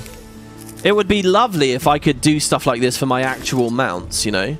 I'd love to feed my mounts and heal my mounts and play with my mounts. I'll tell you what, it's just, if you want that, guys, you've got to play Power World. So good. It's exactly this kind of thing. Here you go, you're thirsty. Thirsty little raccoon. Wait, what? Oh, okay, found an empty bucket. Yeah, somebody pointed out, by the way, when I first played this, I got the bucket and my instinct was to go to the well?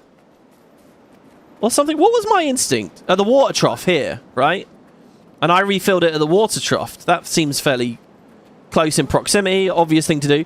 Someone else, though, in the comments said, ah, that's really interesting, because when I played, I picked up the water bucket, and I came into the river, and there you go, and it filled it up in the river. So that seedling is thirsty. Wait, am I just going to bucket the water on the head of this raccoon in a minute?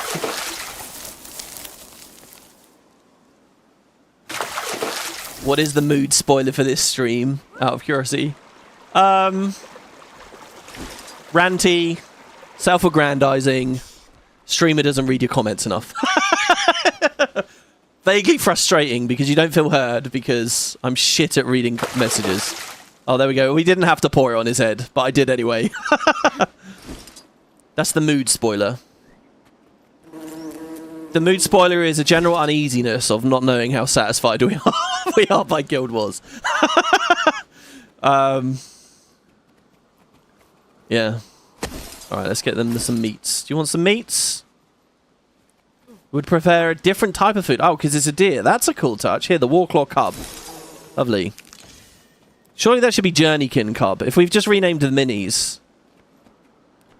Bzz, I am a bee. Bzz, the first Janthir bee. Bzz, in the stories. That was the bee voice, wasn't it?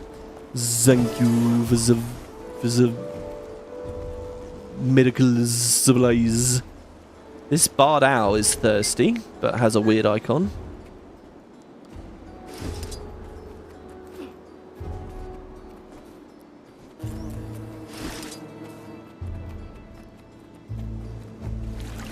There you go, we got that one. I assume you're thirsty as well. No, you're malnourished and weak. So you want food, do you? Oh, well, they're all done anyway. I see. Oh, that's why the icon changed, because we're done. We want to nurture the transplanted seedlings. So have we got fertilizer anywhere?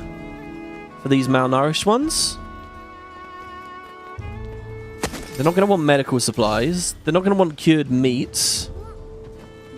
Well, I mean, if we put them in a composting bin for long enough. Is that a thing? Can you just throw meat in a composting bin? You can't, right? Isn't it a thing that people like throw, you know, like Bubble and Squeak, you know, leftover roast dinner stuff? Seems like things are in pretty You can good put that in a shape around composting here. bin, right? At this point, our time is probably best put With like the towards sloppy research. gravy. Wayfinder, you should return to the Isles. Seems they're a hotbed for stranger activity. We'll keep an eye on the place. Mood spoiler, Solaris mod dev ignores his community. I honestly feel like one thing I should do, I really want to get that project going, because what I would do is a bunch of YouTube videos on each of the things I've made. And so when people watch the Let's Play, they can go back to those videos and see what I was thinking of, and, you know, like... Because when I do the Let's Play, I don't want every single episode to be bagged down in these massive long explanations about all this shit. Because I genuinely could talk for like a week straight about each project I've done, right? So I would want them in their own videos. And once I've got my own videos and I've got that Let's Play, there's no reason why I can't just have my own channel in the Spud Discord about it. And point people to the Spud Discord. Where I feel like, you know, we're rational people that sort of get what's going on a bit. So I don't know. I'd like to progress with it, but 4.0 is just, it's awful, guys. It's really awful. Again, I mentioned it in the Oblivion LP. If you go check out my review on Steam, you'll see why I think what I think. They've done like 15 patches trying to fix it now. There's a beta for the 16th patch in 1 month. Imagine that, 15. And that might sound like, oh my god, they're doing really well. But they'll do shit like where one patch will come out and it will completely brick the game and break the game. Where it's like, oh, because it wasn't tested, because there's no QA. They don't test things. So they'll brick the game. So like patch 15 will introduce a bug that then patch 16 has to fix. So they're not actually making headway. It's not like 16 patches filled with genuinely good updates. There's always stuff mixed in there where they're just fixing things that the prior hotfix broke. They're really flying at the seat of their pants. I have a lot of empathy for them because it feels like it must be a real grind and a real crunch that they're in right now. Okay, complete events and weaken Titan forces in Janthir Century. Oh, you just want me to do events in general? I don't remember this part either. We probably just got this for free while we were playing with other elements of the launch story, right? Content guide. Disable personal story. Well, not that the personal story would have anything to lead us to, but whatever. Okay, apparently there's an event up here. Okay, hunt the Titan spawn to lure out their leader.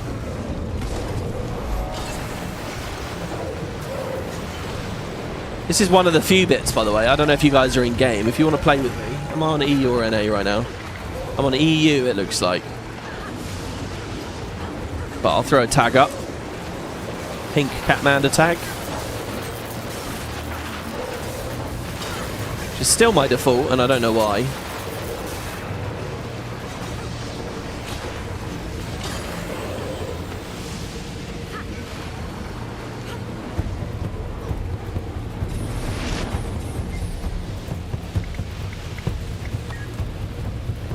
Get the Ruin Shard Mauler.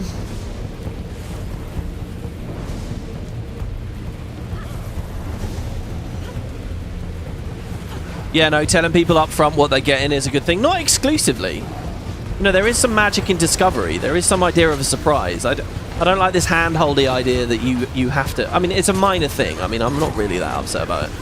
But I don't think it's exclusively always a good thing. I think you were a little bit dogmatic about that there. Well, we have the group events. Now, there was an achievement to do 5 of these. And I nearly never had a population there to do it. So let's see if people are around. So what, have they just moved on from the game and this is a couple of people left over there? No. It's, they have an expansion team that makes good, high-quality work with lots of art, high budget, and they clearly test, right? They have another team that's supposed to fix up the expansions and improve things, minor reworks, stuff like that. But they got in way too deep and had some really crazy, massive, game-changing ideas that they just forced out right in front of the expansion. And now they're desperately trying to fix it all. And the thing is, it's not that they didn't have time to fix it. It's that a lot of the fundamental design, in my opinion, is just shit. It's just bad ideas. So like as an example, right, in that game, if you watch my old Let's Play, in that game you have pops, right? Fuck, I need to actually pay attention here. And the game used to keep nice, low, readable numbers. One pop works one job, one pop eats one food. The number is 1, right? But in this recent update, they decided they wanted to model pop grow, the way that pops grow, a bit better. Previously, it was kind of a binary thing. A pop would just kind of appear every now and then. They wanted to have them very slowly and steadily grow, and they wanted to be able to have multiple pops growing at once on a single planet, which are good ideas, right? But what that meant is in the maths, what you'd see is like a fraction. So a pop just means like a population. It could be any number of people there, right? It could mean 1 billion people. It could mean 10 people. Well, not as low as 10. It could mean 1,000, 1 billion, 100 million, 1 billion, whatever you want, right? That's your role play. It doesn't really matter. But so this idea of having the pops slowly grow, what it would mean is in game, you see like you gained 0.005%, 0.005 pop growth that month, which is a weird number, right? 0.005. It's a bit odds. I mean, you can easily rationalize it and abstract it. The idea of a pop itself is already abstracted. So yeah, it's quite a lot of zeros to look at, but it's not a big deal. All right, it's just a natural consequence of the change they want to make. And I say, just go for it. It's not perfect, but leave the zeros there, fine, right? It's not a big deal. But they went out on a crusade about it, saying, no, this is terrible. We shouldn't be seeing lots of zeros here. So what they did instead is they ripped up huge amounts of the planetary management in the game, timesing every single number associated with every mechanic, housing, amenities, everything, by all the jobs and all the pops by 1,000. So that you could get back to having like one. Effectively, it doesn't mean anything. It just means instead of looking at 0.000 on that one number, you're now looking at 1. But in terms of like the pacing and the timing and how it all works, it's exactly the same. Except now, okay, you're not getting 0.00 on the pops, but you're getting these huge, gargantuan, thousands of jobs, thousands of pops, thousands of amenities, like huge numbers, massive numbers all over the UI everywhere. Numbers that are so big they don't properly fit in the UI. Numbers that are tedious and difficult to look at just to pass casually. Instead of having this elegant thing of 111, just the number 1, and if you've got 3 you can read it quickly. You're now looking at obscene numbers like 2,536, and they don't even have like spaces. It's not like 2,000 comma and then the 100 numbers. So, you know, like, it's the game's duty to create these mechanics in a way that feel fun and understandable and are entertaining. You don't want the game to just feel like a fucking spreadsheet with a skin over it, right? That's the joke people make about Paradox games, but particularly with Stellaris and a lot of those games, they go to great effort to mix that with art and a pleasant user experience, right? And they just threw all of that away with this patch. Just threw it all away. You just get these massive fucking numbers that you just have to suck it up and deal with. And it sounds like an arbitrary small thing, but it makes the game really unreadable. And what really chaps me about it is it was completely unnecessary. The core of the idea was to avoid lots of zeros on one number. So in exchange, we get lots of zeros on every number. Like, what was the point in that? And when you actually look at what they did under the hood to accomplish it, all the work, all the QA, all the balance testing, to multiply all this shit, but then there's a problem with this event, and there's a problem with this civic, and there's a problem with this. All the work that they circularly spun around over what should have been a superficial thing is insane. Like, the decision-making behind it is bafflingly bad, right? And that's one tiny part of 4.0, but there's shit like that all over 4.0, where it's just not been thought through, where they just ran through and just basically made terrible decisions. Like, another big thing is the district specialization idea, where it started, like, they were worried about a tiny little bit of scrolling they might have introduced in one area of the UI. So they ended up remaking the whole UI, and now loads of things you have to scroll for, and loads of things are hidden behind other tabs and nested menus. Basic information that you used to just be able to get and read and play the game is now hidden and convoluted and behind a bunch of shit. And when you actually follow the dev comments, many of these comments directly to me, by the way, like I'll leave a message on the forums and I'll get a message from their game director in public on the forum where they explain their thinking, right? That happened at least 3 times in the run-up to 4.0. And you can see what they're saying and what they wanted to do. And they ended up accomplishing the reverse. It's bad design, like really, really bad. And they're things that won't change now. They're like the game's stuck with it.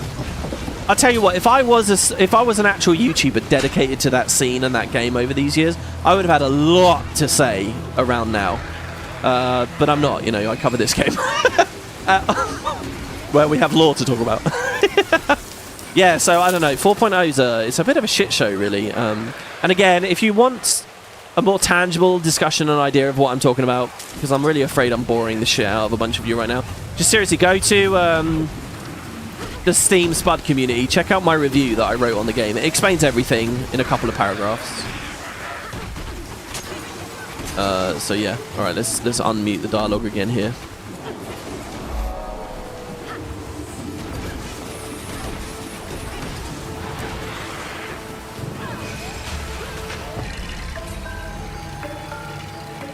Well, that heart got finished, but we want the event to be done. This is actually kind of funny. I'm so used to not doing... So this, again, was one of the grindier achievements when this came out.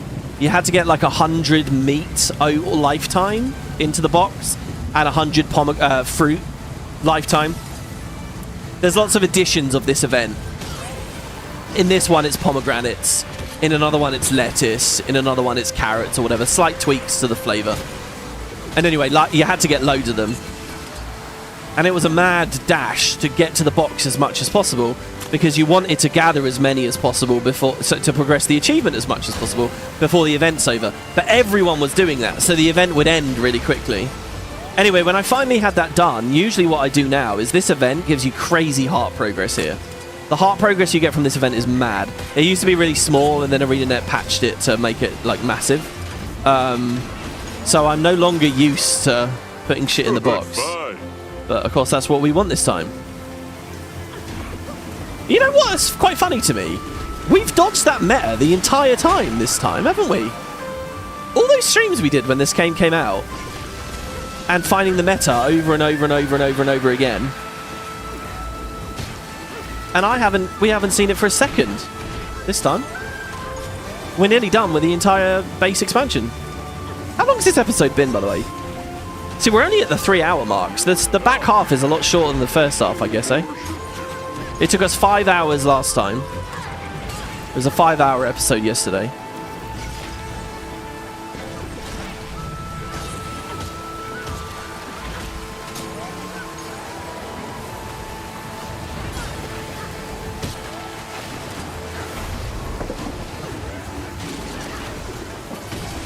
Yeah, I don't know why I'm killing mowers. There's really no point, to be honest.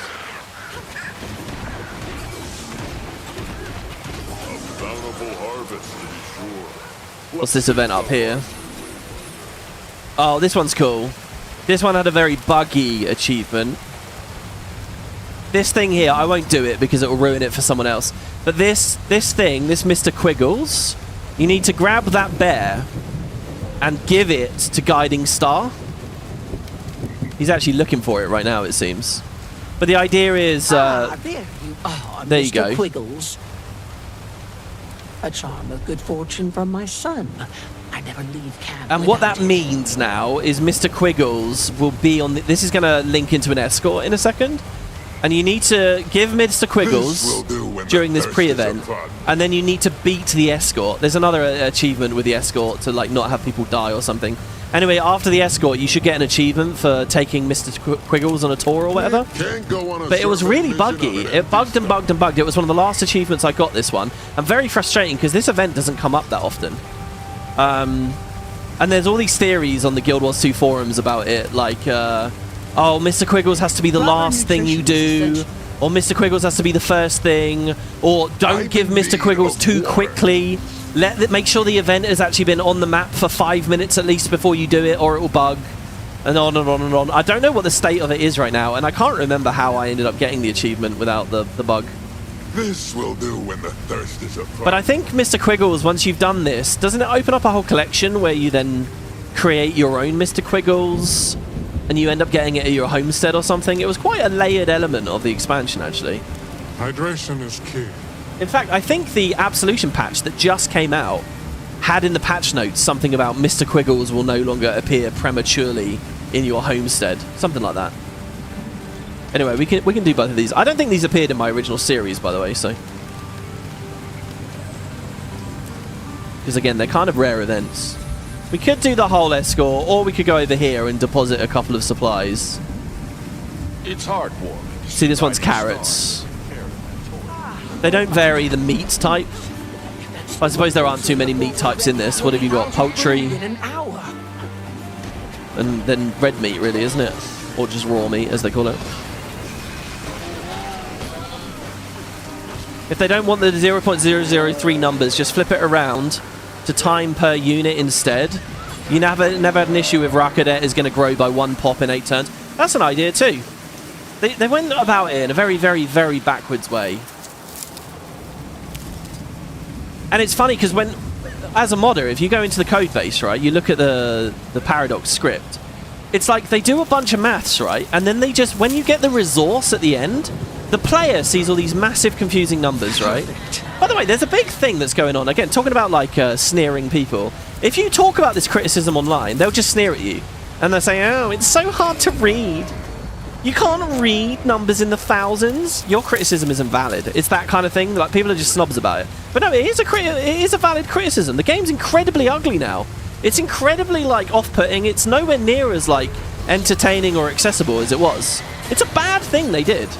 For such a weak reason. But, oh god, I completely talked myself. Yeah, so basically you get the player has to deal with all these massive numbers on the UI. And then what happens when you get the actual resource? You know, a population has a job, makes a resource. When you finally get something out, when you get an alloy at the end or whatever, you produce some energy at the end, they just divide it by 100. You can see it there in the code. Just arbitrarily, now we just divide everything by 100 again to go back to reasonable numbers for interfacing with the rest of the game. Everything is just arbitrarily times by that huge amount, so you're dealing with thousands instead of single units. And it's like, when you see it laid out there, it's just like more maths, just pointless more maths. In a patch that's supposed to be about improving performance, that doesn't improve performance.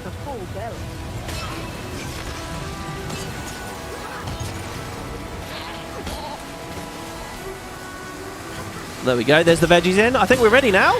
The final instant. Oh no, one more. Just enough. One more, maybe this one over here. I think a downside of this map, by the way, a fair criticism of this map, is that, in truth, it didn't have much event variety. Those deposit events are all over the place. This event is all over the place. Killing elementals is all over the place. But, you know.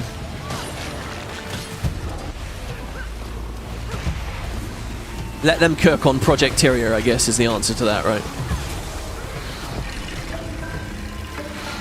Oh, that was a bug. He's been in my homestead since day one. You thought it was a bit random. Oh, well, go have a look. If you haven't done the achievement, the Build a Bear. Let's see where it is here. Build a Bear. Oh, no, that's not what it's called. What is it called? Oh, Build a Quaggon. Of course it is. This. I think once you've done that, you've made your own Mr. Quiggles, and it should appear in your homestead. It shouldn't appear there before. I think I had the same bug too. I remember seeing Mr. Quiggles and thinking I didn't understand what was going on. Oh my god, the poison. Of course, that's the problem with this build. I haven't put any actual quality of life in terms of Condi resistance in it. Commander. Oh, well, no, we have 3. News. Gaith and I have a lead on combating the Titans. We do have the Spear 3. We think Bloodstone might be our missing piece. Meet us at the research camp at Ground Zero. Leaving now. Pokey's resting at the homestead. He's in good hands. Glad to hear it. Kid's a tough one. We'll talk more when you're here. Yeah, of course, we have a good bit left, actually. We got the whole Bloodstone. This is a cool event. This is a cool scene as well. We do this thing with the Bloodstone, and then it's the final instance. So this is 8. The fight is 9, and then the conclusion is 10. So we did jump the gun a little bit there. That's great concept art. I love that loading screen. Nice things to say about me when I'm not around to hear them. In good hands.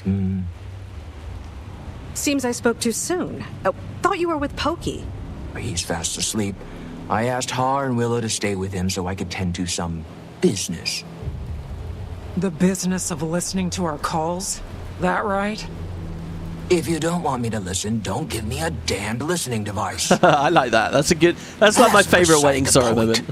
I heard that you're looking into bloodstones. Thought it could be of use. Rather, the heart of the obscure could. Go on. If the Titans are siphoning energy from bloodstone, neutralizing the shards may nullify their advantage. See, this is weird. Something the heart of the obscure should be more than capable See, of.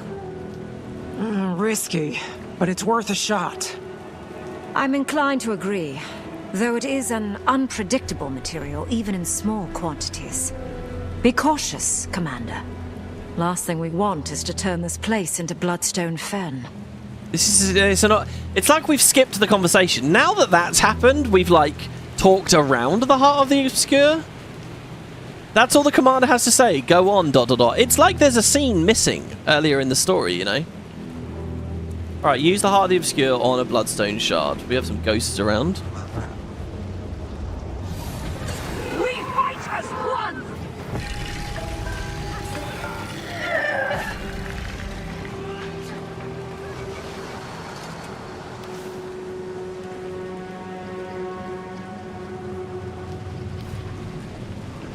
Oh, we just press F. There I am, thinking the mastery skill is what we do. Without even looking at the fact that pressing F was obviously the thing to do. You definitely haven't done the achievement, but you're not going to download the entire game to check the homestead. Get back! I'll cover you! Well, if that's not a sign that you've lapsed and you're not interested in Absolution, then I don't know what is. I loved this as well. I don't know.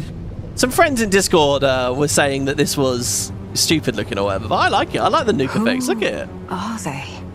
They must be victims. There's Rhea. Those sacrificed on Bloodstone remain tethered in death. Unless severed. These spirits had to have died well over a century ago. May have seen the original Titan rising. Couldn't hurt to ask what they've witnessed. Traitors! Saul sought to foil the Titan prophecy, yes, but not by sacrificing the blood of our own. When he returns, your treacheries will be punished. The names of the May twins shall be stained in White Mantle history. Where? Lurking in shadow, readying to stab me in the back, aren't you? Fitting. Yeah, and that was at the last moment.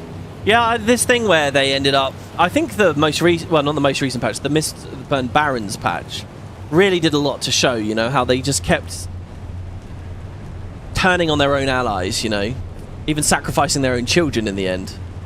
Where? Lurking in shadow, readying to stab me in the back, aren't you? Fitting. Easy, spirit. Your mortal disputes hold no weight in death, nor do Saul's. So, you come to spew blasphemy?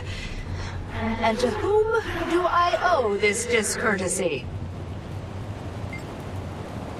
To you, I'm a prophet of things to come, and you are Delesio's bootlicker?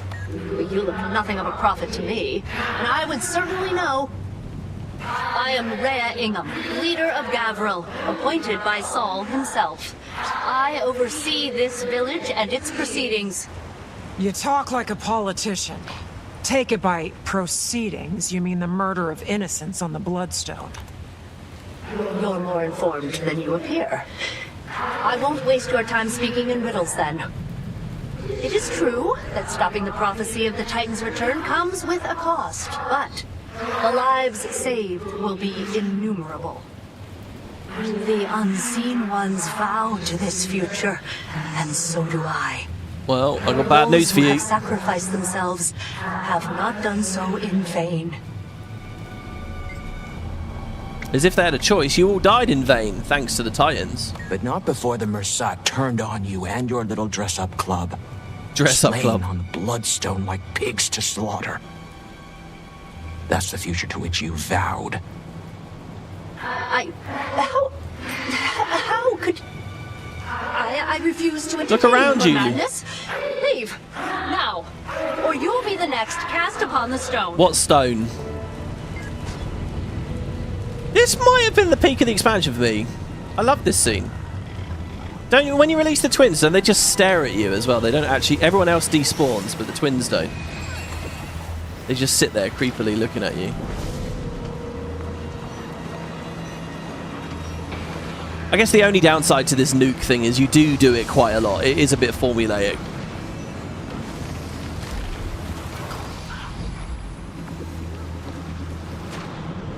Go on in, you get everyone. Oh my god, what's going to happen to Malice? Let's see. And Keith. Nothing. Nothing at all. Oof. Sitting in the ectoplasm getting nuked.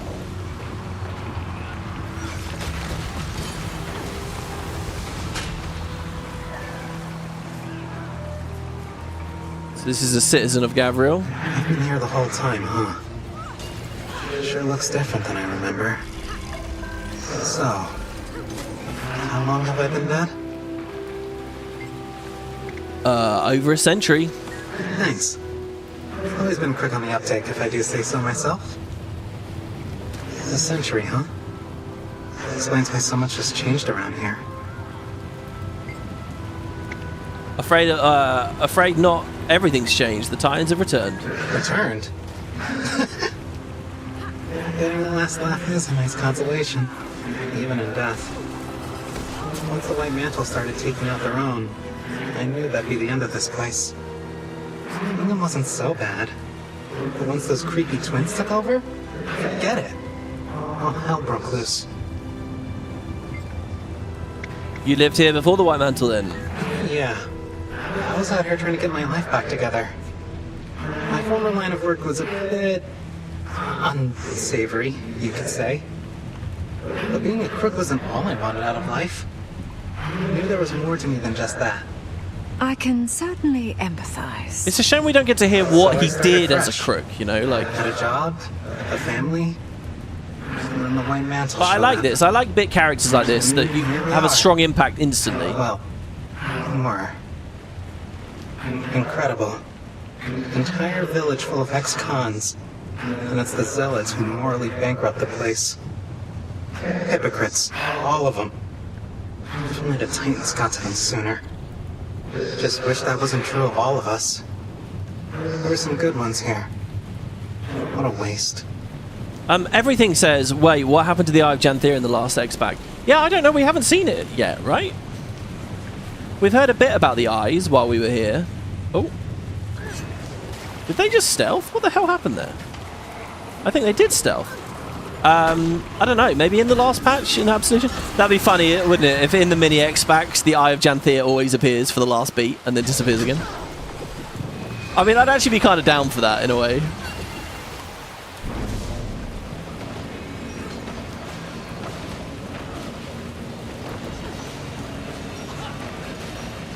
Why was this Bloodstone exploding not as catastrophic as the Maguma one? Good question. The commander speculates that someone ate it and consumed it, right?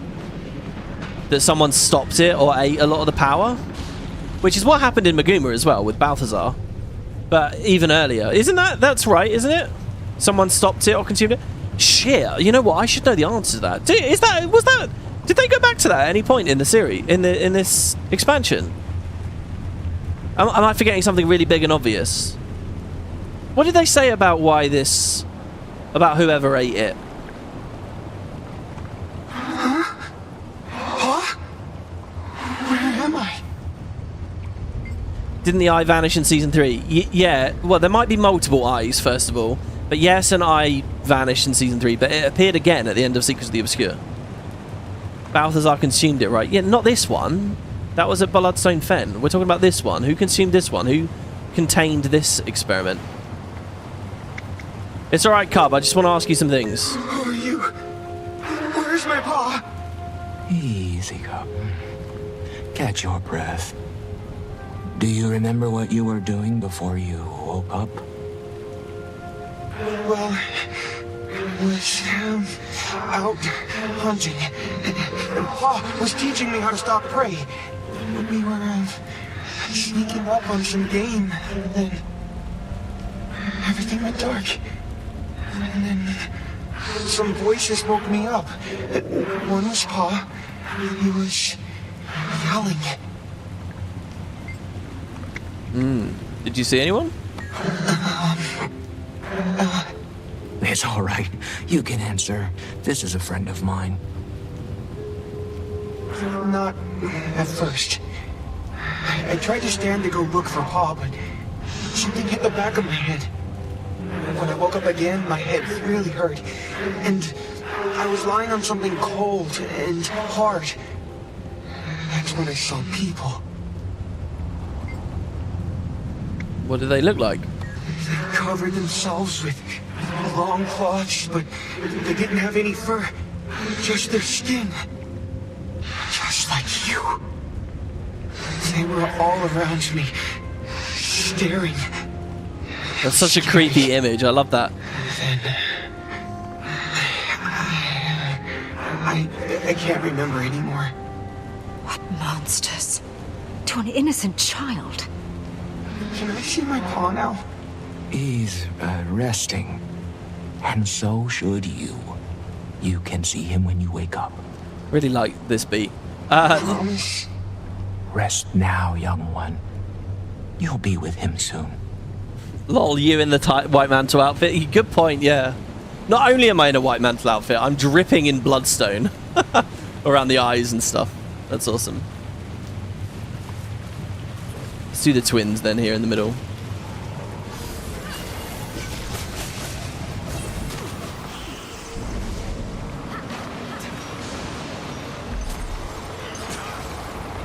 Oh, I guess getting here, I get interrupted.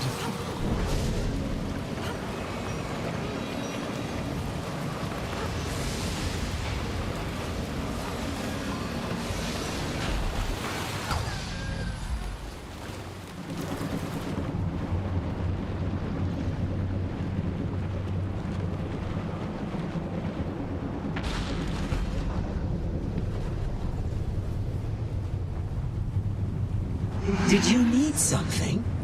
You can ask us anything. Yes, ask us.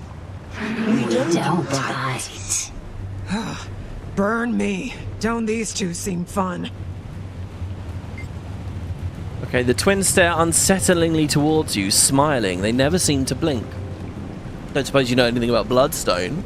Bloodstones are our area of expertise, you might say. Yes, you might. They're quite powerful and useful. Very useful. Our friends certainly think so.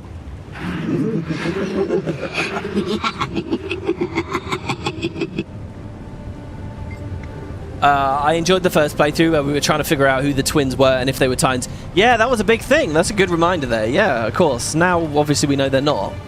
And it's not related. But I remember that was a very interesting idea that they were maybe connected somehow.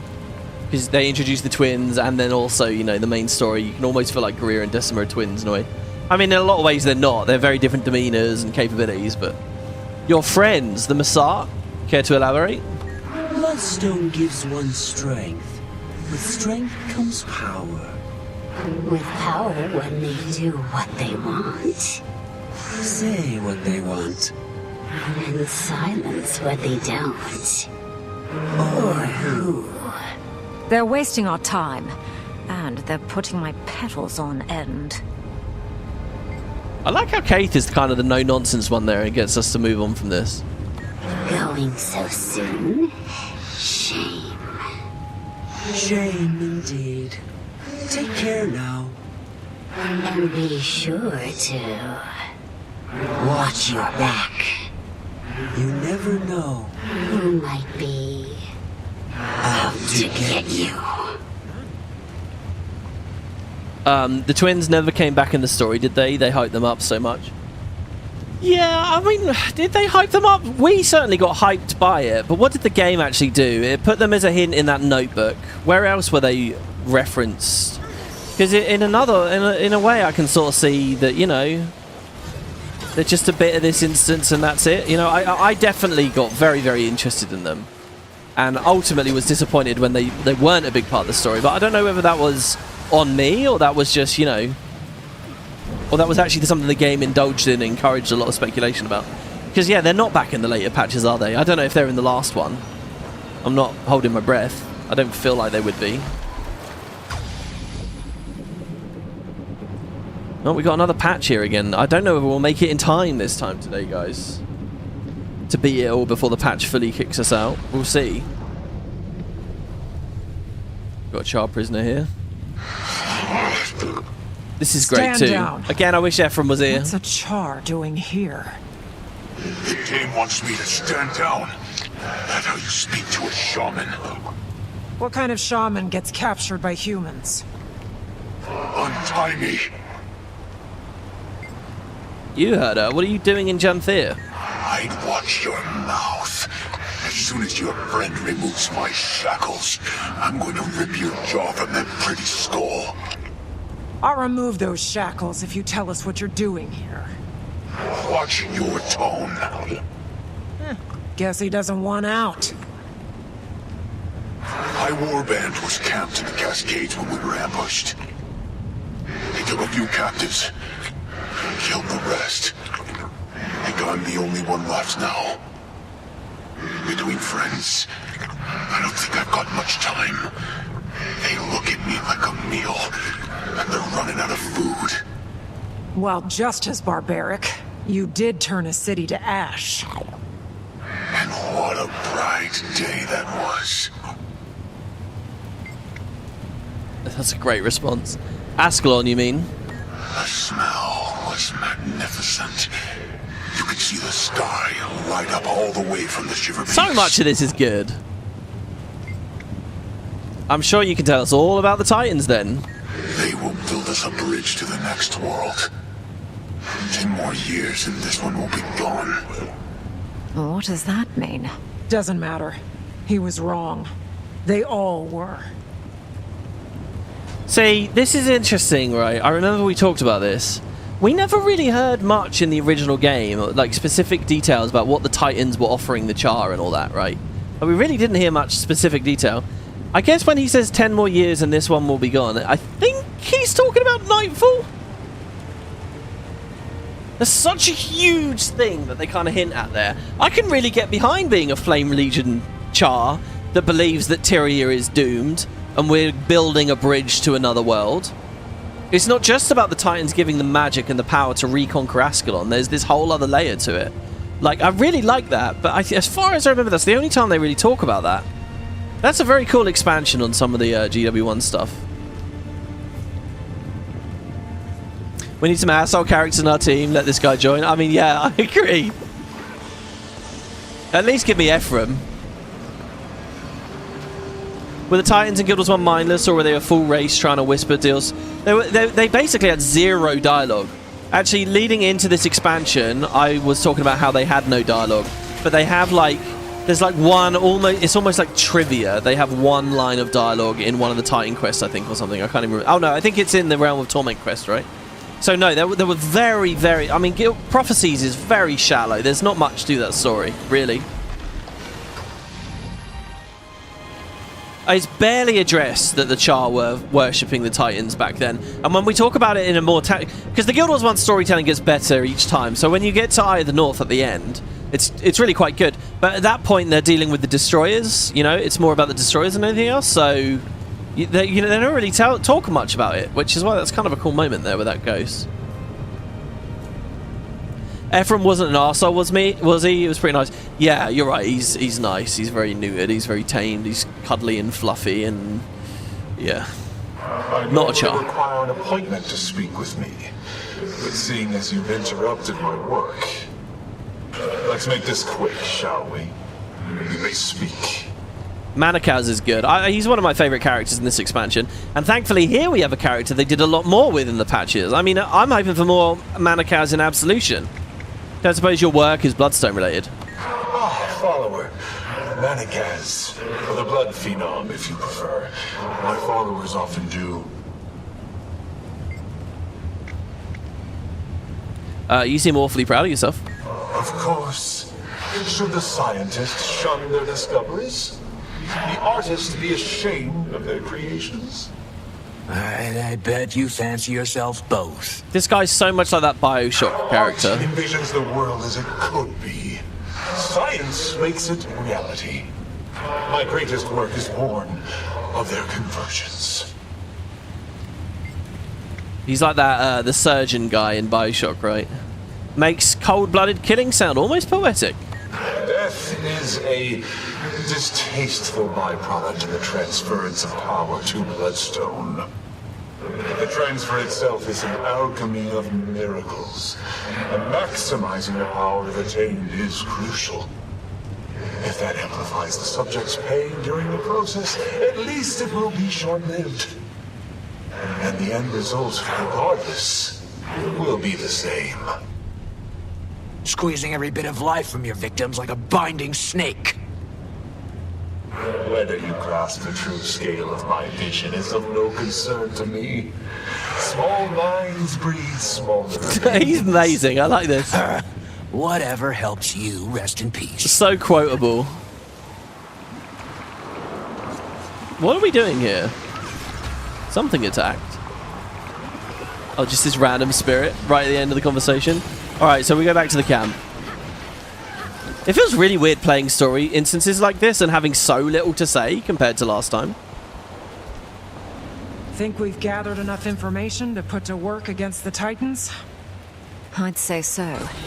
And enough blood-stained history to make me never want to set foot here again. Seeing how the Bloodstone got so powerful makes me want to keep anyone from using it, Titan or not.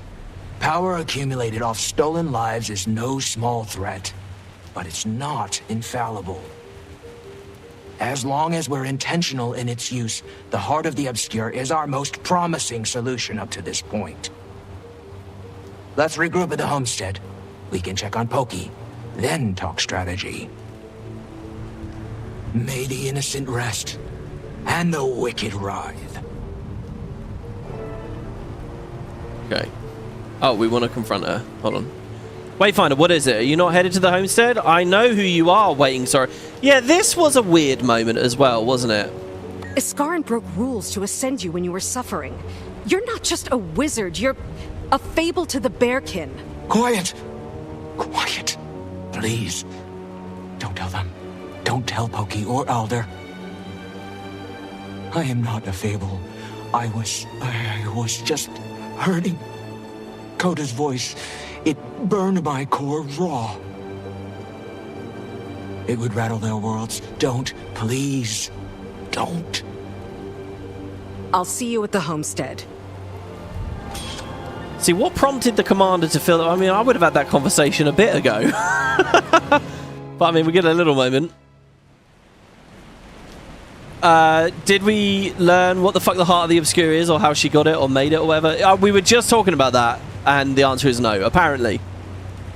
I said, because I haven't played Absolution yet, obviously, and I asked chat that question, and they said no. They said it doesn't come up at all.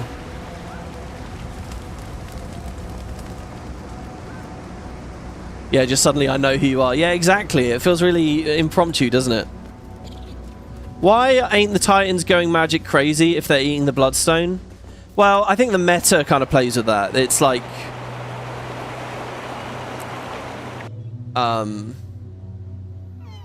Again there, I'm fascinated about where they chose the entrance to be. Oh, it's actually my homestead now, with the balloons! Wait, so we can mess with this scene by putting weird decorations around. I didn't realise it would use my actual homestead. I mean, all my daily stuff isn't here, but the decorations are here. That's interesting. Yeah, the meta, we stop them eating them, right? And then in the event where we fail the meta, I guess they do go crazy, but obviously it's a meta and it has to reset every 2 hours anyway, so they can sort of hand wave it a little bit. Hello, Waiting Sorrow. Wayfinder? You okay, Sorrow? Focus. Let's go over the They're plan. already crazy. Maybe eating Bloodstone would have calmed them down. It's like ADD so meds, right? In Like rapid succession is our best bet.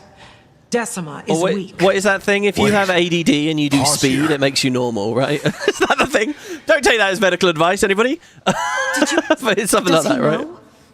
No. But let him in. It's not my place to stand between the Claw and his son. Okay, let's invite him inside. Come on in, Stoic Alder. Pokey's inside. If my son's involved, so am I. I like it. He's a good dad. I like this character.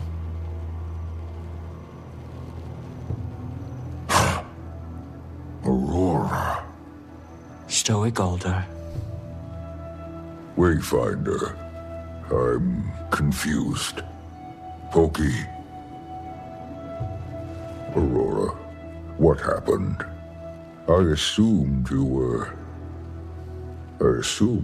dead. No. Look at how big he is compared to her. That was an observation I made before. I'd long forgotten. Look at that. Look at that size difference. Of my people. Someone I left behind long ago. My name is Waiting Sorrow. I am not who you believe me to be. Dun dun dun. So, you spoke falsehoods. I told you a small fragment of a long ago truth. But my experiences in your village were very real. And you knew about this, son? Only a few moons longer than you, Pa. She is our fading Aurora. Just stronger. And magical. The air in this room has never felt so How do you think Kate opaque. feels with that, with all this fucking magic but all it's over her? how she uses her magic. Not foul and evil like the strangers. She only helps. I was anxious too. Little Claw, I don't need your defense. I would never let anything happen to him, Stoic Alder. I was content. The way we just had to watch him squeeze through the door and waddle into the room gave me second-hand embarrassment. Let's set this discussion aside. The Titans live and thrive. Trust me long enough to end this fight, to keep him safe. Whatever trial you need can happen after. I'm due more than one. So one thing I'm still hazy on. Do you plan on fighting too? I do. Sometimes. I think I've forgotten her voice, your mother. But just now, I heard her laugh. I will fight alongside my son, for my people. But this discussion is not done. Waiting Sorrow. Look at Malice just sitting there uselessly in this scene. Nothing to reflect on or add. So one of the big things about the launch story, right, was this tension that, hold on, did Waiting Sorrow cause this Titan incursion somehow? Is it somehow her fault? Can it be a coincidence that she's here and the Titans are here? And in fact, Frode suggested that very thing to us, right? So that was a part of the tension and a part of this interplay of can we trust her or not, you know? She's been lying about who she is. She left the court, blah, blah, blah, blah, blah. We're supposed to be a bit on edge with her. I can't remember, guys. Help me out here. Where does that go? She had nothing to do with the Titan incursion starting here, right? Or do I not know because I haven't played Absolution? I mean, as far as I can tell, it's because the Barvanisos is near here and the door got moved near here. But that's entirely self-contained Massart-related stuff. It is a coincidence that Waiting Sorrow was here. Does that just sort of go out, like, with a whimper? Am I wrong, or have I forgotten something? How are you doing? You know well the trail of disappointment I lay. But I've never yearned for forgiveness more than with them. After we end this, we can have those conversations. Do we, though? After we end this, Isgarn will tear my soul from my core and trap it in an echo. Will he, though? He's old. We'll bog down his schedule with Alliance meetings. He'll retire in no time. Look at this shit! I like you. Oh, fuck off! I'm old too. And I'm tired of running. I like that line, though. They're all ancient immortals. Okay, hello, Keith. As soon as Aurene went to Sorry, sleep, I'm a bit in your business I couldn't here, aren't feel you? her. No more warmth whenever she woke, or heartbeat when she flew. It took me a while to get used to that. Missing her.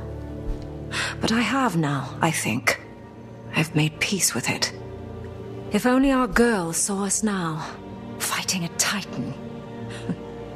She'd be upset that we were risking our lives. Do you know what?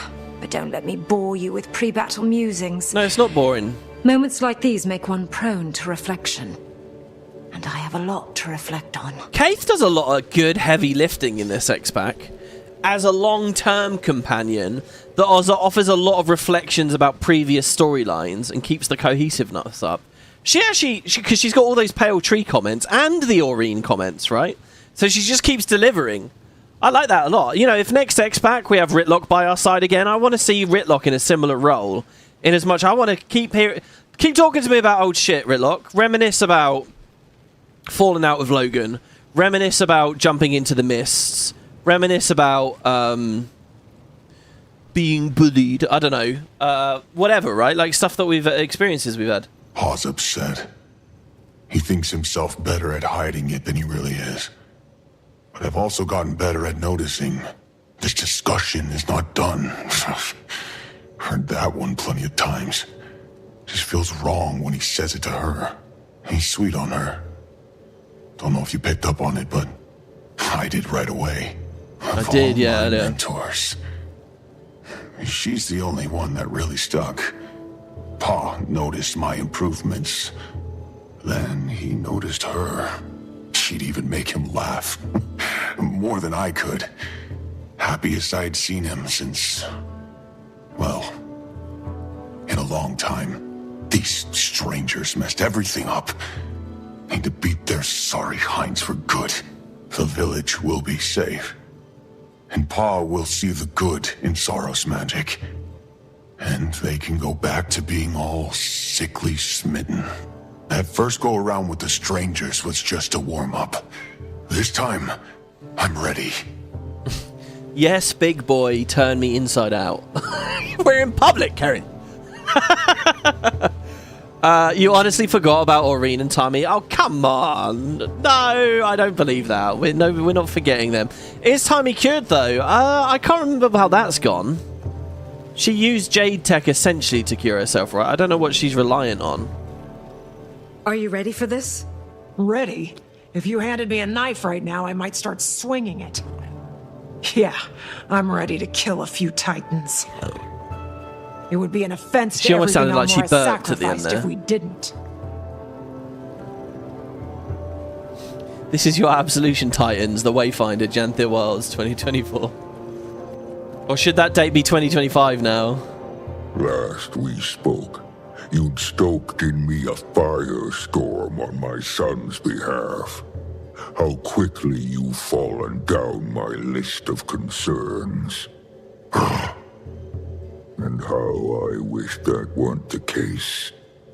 I may not look the type to be swept away by emotions' flurries, but I must be careful when I allow my heart to open.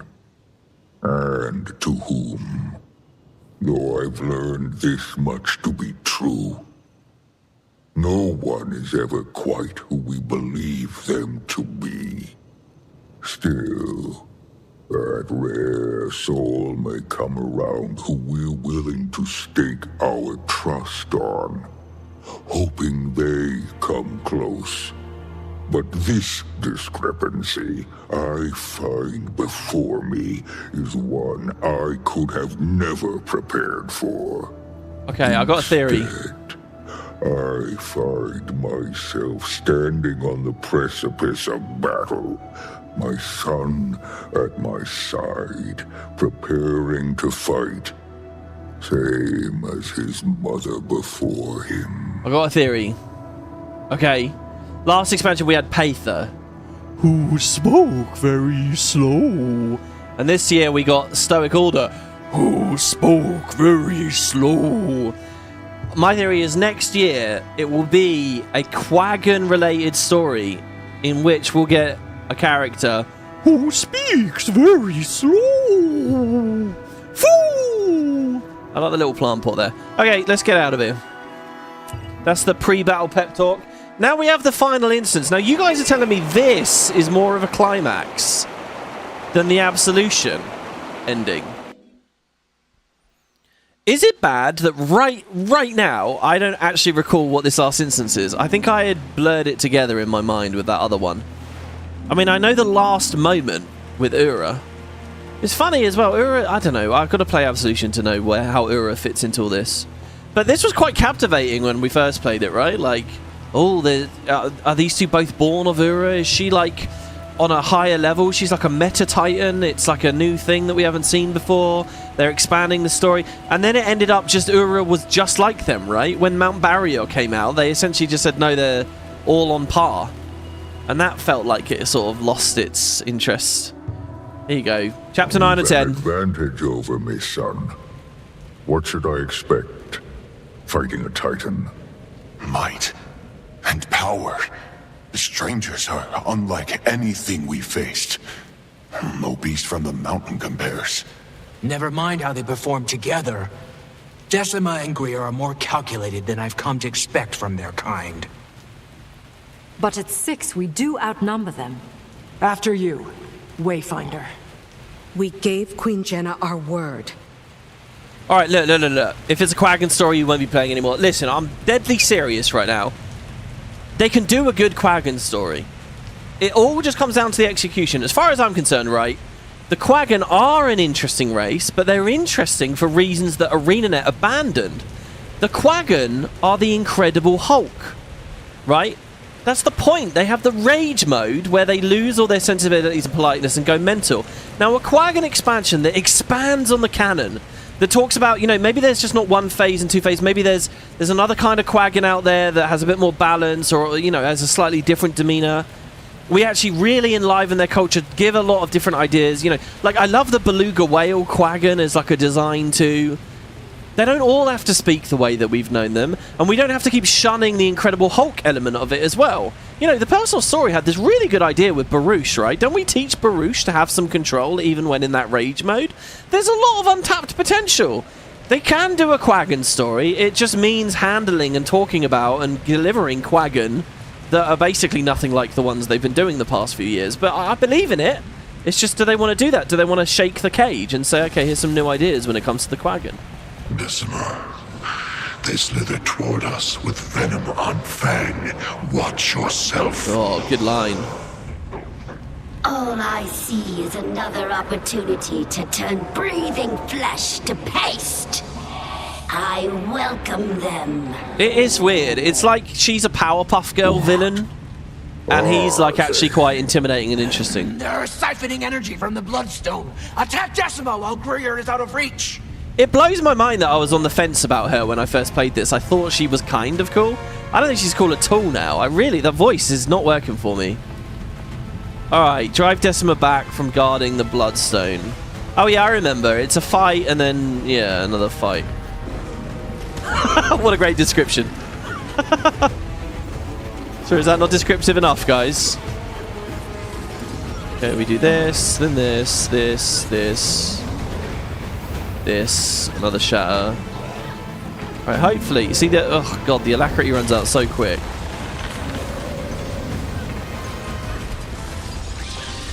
I guess I'll divert. That was probably dumb, actually. Oh, do we have to stay in the green arrows? I can't remember. Her armor is cracking! Wayfinder, pull it off with your journey kit.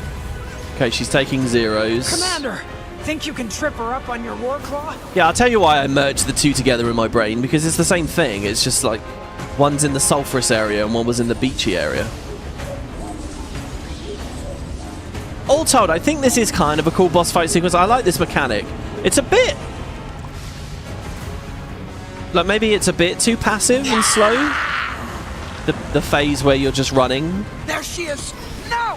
With all the strength you But can I like muster! it.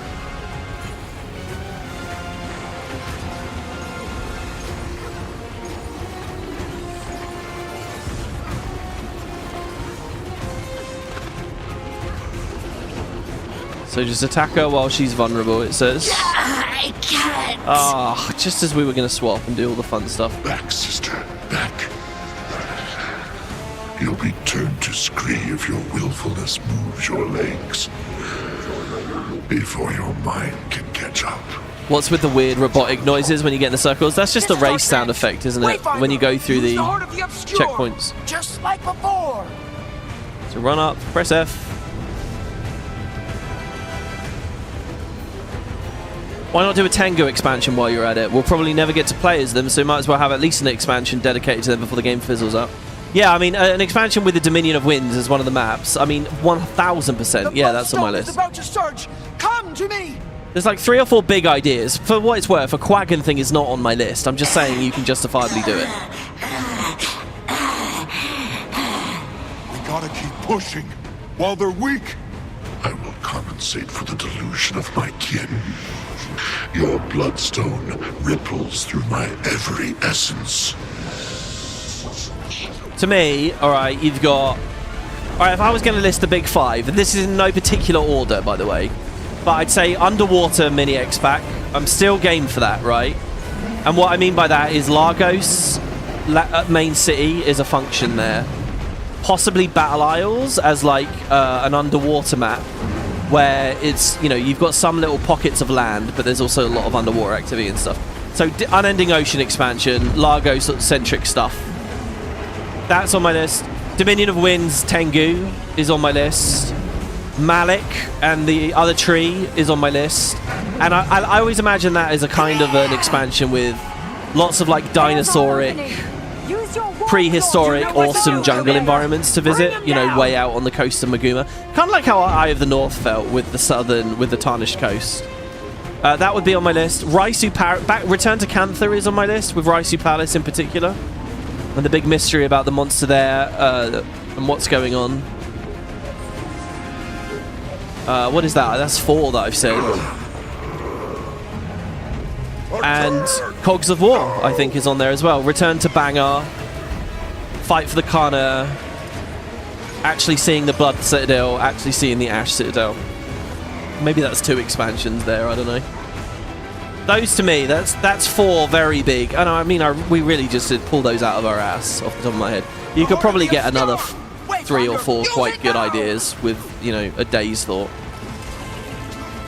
So what are we doing now? Heart of the Obscure on the Bloodstone Shard again. What about dwarves? Sorry, I think they're cooked. It's over for me with the dwarves. I don't know. Blame champions. Dwarves were really captivating. Okay, I will give you Depths of Tyria, though. And that's actually very high on my list in terms of excitement. So yeah, dwarves can be a part of that, I guess. But yeah, an actual... Okay, this is... You know what the recent WoW expansion did? Fortifications will end us if we don't rip that hope directly from their coiled fingers. I think the Depths have got a lot to give. I'd be very excited about that. Together, we'll crush them beneath us. Pull their bodies. And it's like we were saying, it doesn't all have to be old lore. They invent their own stuff. New societies, new factions, new ideas. They can all be a part of this. Not mentioned is Dizlana, the Matani Keys. They're both locales I'd love to visit. Yes, Wayfinder, take these. Waiting Sorrow and I sprouted them together. They'll grow fast. Magic. Good magic. Please, Father. Trust me. I don't remember the fear of magic thing really coming into it at all in the next few patches. So there you go. With those 2 as well, you know, we're up to 7 or 8. More sprouts. Have no fears. They've got stories for years. How about Marge becomes a robot? The world, its strength wavers. See? Attack now, while there's an opening.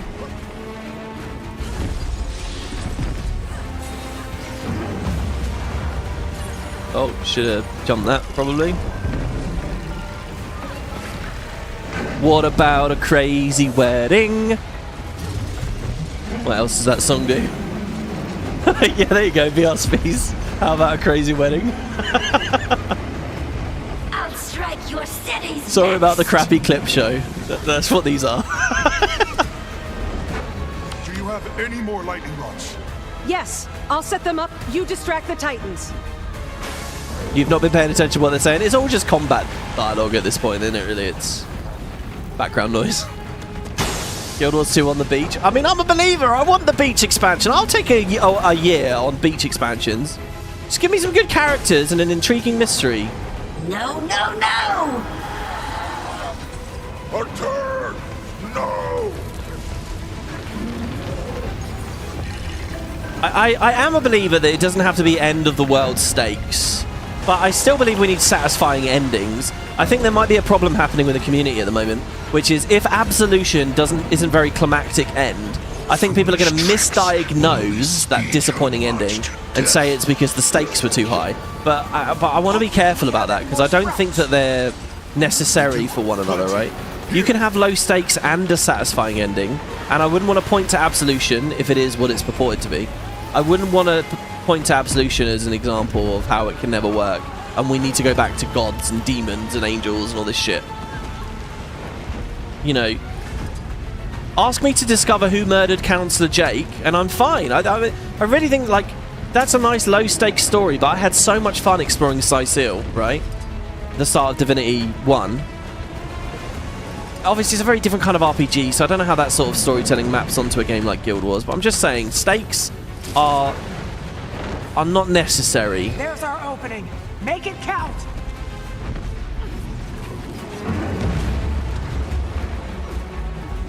As long as we like the characters and we have fun ways to interact with the world.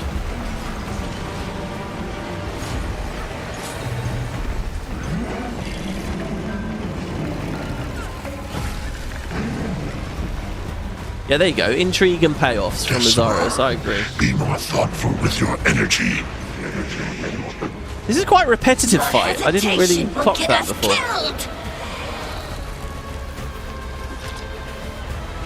They're on the back foot.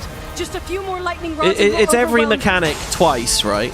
I can see how over the expansion they built up. You know, each of these things was introduced at a different point, and we're using them. The raids don't really bring this, though. Special actioning to build lightning rods, that's not in the raids, is it? No! It's not in the convergence. I'm surprised that the Warclaw tether thing isn't in the convergence. It is in the meta.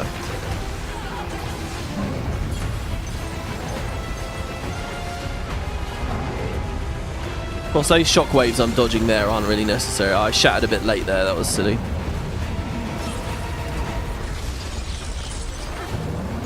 To me, Godspawn. Oh, here we are, Do not Ura. let your stubbornness and lust for dominion win. So there's that word God spawn. Pokey, behind me. I think that might get answered in the last patch. Right? Decima, come. See, if she's just like them. Godspawn. Don't let them escape. Greer and Decima are weak. I am curious about this God spawn thing. This feels like a mystery that Absolution does end with, right? Who made these titans? Who forged them? Who relit their forge? It's so weird that that's like the main question of the expansion, and going on an expedition with the Wizard's Court just straight to the previous forge is something we can imagine. But spill no tears. But we just don't do it. Your bravery is excellent. What? Who are you? We are all Godspawn, but I am Ura, and I am far stronger than my See, this is clearly Ura's a badass. I've looked foolish in the eye. I see none behind yours. Retreat, and so shall we. She's basically just saying there, I can see you're no fool, you are a threat, I'm leaving. See, it's clearly, I remember being like, oh my god, the whole island is a titan. No, we can defeat them. With two nearing death, what's another going to cost us? Poised arrow. No. That cost could be our lives. It's weird that Decima's just still standing there. Greer, Decima, come. Is she going to walk off now? Is that not a bug? Decima should be leaving. There we go. Yeah, the cliffhanger of the main expansion was this big reveal about Ura, and if I remember, tomorrow's episode will do it. The Mount Burial patch. Didn't it really whiff with Ura? It was just kind of like, oh yeah, she's just another titan. I was so ready to believe that like the Isles themselves were giant fucking Giga Titans or something. I think that was an interesting concept. You know, how the Titans blend to look like the environments they're in, so presumably if you've got a big enough one... Third Titan. We need to get out of here, now! This could be a trick! Is Garen said 2 to 6? We need to chase them. Greer and Decima are weak. We can do it! We know nothing about Ura. We need to retreat. Trust me, kid. I want to rip their legs off and watch those things writhe. But I'm tired. Don't know if I'll last long. We'll regroup and plan our next attack. Wait, why am I getting smiley faces about the island thing? Absolution doesn't say that, does it? Our minds are thick with fog. Oh, that's intriguing. It's not time to make decisions. We rest. Pokey. Yeah. Sammy Bree says, does anyone know how many / what % age of the original Arenanet team from Guild Wars 2's launch is still with the company? I presume a lot of them. I don't know what percentages and stuff. The thing is, right, they expanded a lot when releasing Guild Wars 2, but I think the way that it works with a lot of these projects is some people get contracted in to do certain things, like maybe asset creation, that they're not needed once the game goes live. I don't know. I don't know. There's never been any hard or fast or like strong numbers about that. All we know is that, you know, the big horrible moment at the end of Season 4 when a third of them... That's not good. We'll let go. Should probably cut those elementals down before they take their little party straight to camp. We could, but I'm not going to. I want you to ask who consumed this bloodstone, please. My character, but she's not doing it. Right, sorry, we're going back to Harvest Den anyway. I'm not going to walk all the way there. That'd be a crazy statistic to quantify. And I think it's a pointless thing as well. I'm not a believer. Look, the internet, generally speaking, nerds on the internet love talking about that shit. They like to condemn or be excited about something just based on this very vague idea of like, oh, like Guild Wars 3 can only be good if it's all the same devs that made Guild Wars 1. If anyone left at any point, that's bad. That's bad. Can't be good. Nobody new coming in can be any good. And look, maybe if you as a studio don't have that much money, maybe you do get some shitty devs, you know, as new graduates or whatever. Maybe there is a bit of churn. Maybe they're not the best people. Maybe they don't fully understand the brand. Maybe they don't fully understand the history, you know, whatever. But it's not necessarily true. You have to believe in new talent at some point. I mean, Jesus Christ, if we're talking about Guild Wars 1's launch, which many do. I know that this person today asked about Guild Wars 2. But Jesus Christ, we're talking about over 20 years ago. You've got to add a bit of flex. You have to accept that some new faces can come and can be geniuses and can do very well. I mean, Christ, look at the golden age of Fractal development, right? Like, there are geniuses that get there. They do amazing stuff. And then, you know, they weren't there on day one. You got to believe that there is talent out there that wasn't at the inception of the franchise. Not every bit of churn is bad. So, you know, I don't really like that argument. I don't really like that discussion just by default, because I think it assumes a position that any dev loss is naturally a terrible thing. And it's, you know, but that's not the world we live in, I think. I think it's rational. All right, chapter 10 out of 10. This is it, guys. Sorrow in these halls, the end of Janthir Wild's launch. I don't think we want the brilliant design of 2012 combat and dungeons back. Yeah, and that's a really good point Emily just made there. You know, they make mistakes. They're just people, all right? And they make mistakes. I think they made mistakes with their views about access of leveling and about what they account bound and what they didn't. And yeah, dungeons were right. Sometimes things aren't great in the game just because of crunch, just because of rush, just because of, you know, the budget didn't quite stretch it, and because the project was managed poorly, right? And that's not the fault or the intelligence or the capability of any individual dev, right? Sometimes there's that, but sometimes they just make bad decisions as well, and sometimes churn can get you out of that. You know, it cuts both ways. So I wouldn't obsess over what % of the original studio is there or isn't there, you know? Because there's a lot of danger in the other world. You've got the same 50 people make the same game, been in the same studio, done the same thing for all these years. Eventually, they will drift. What they want and what they think is acceptable, you know, won't align with the Fortnite generation, or won't, you know, it's not... So, I don't know. Anyway, there's a lot we could talk about there, but let's just... Oh, yeah, I remember this. This was a cool little instance. I've spoken with Dagonet. I liked Keith on the... He's informing the rest of the Alliance. They'll likely meet in the coming days. We failed our hunt. If you're going to sit on furniture, so am I. Cub. Don't lunge into battles you're not prepared for. Or in the furniture. Victory wasn't impossible. Be kind to yourself, Pokey. We know our enemy now. There is still some night before a calmer dawn, but it nears. Showing your face in the village already? I thought you needed more time. Fading Aurora has returned to us. Her path was lost, is all, while tracking the strangers. I've asked Stoic Alder to keep my identity a secret a short while longer. Sit on Alder's I need to talk to Iskarin.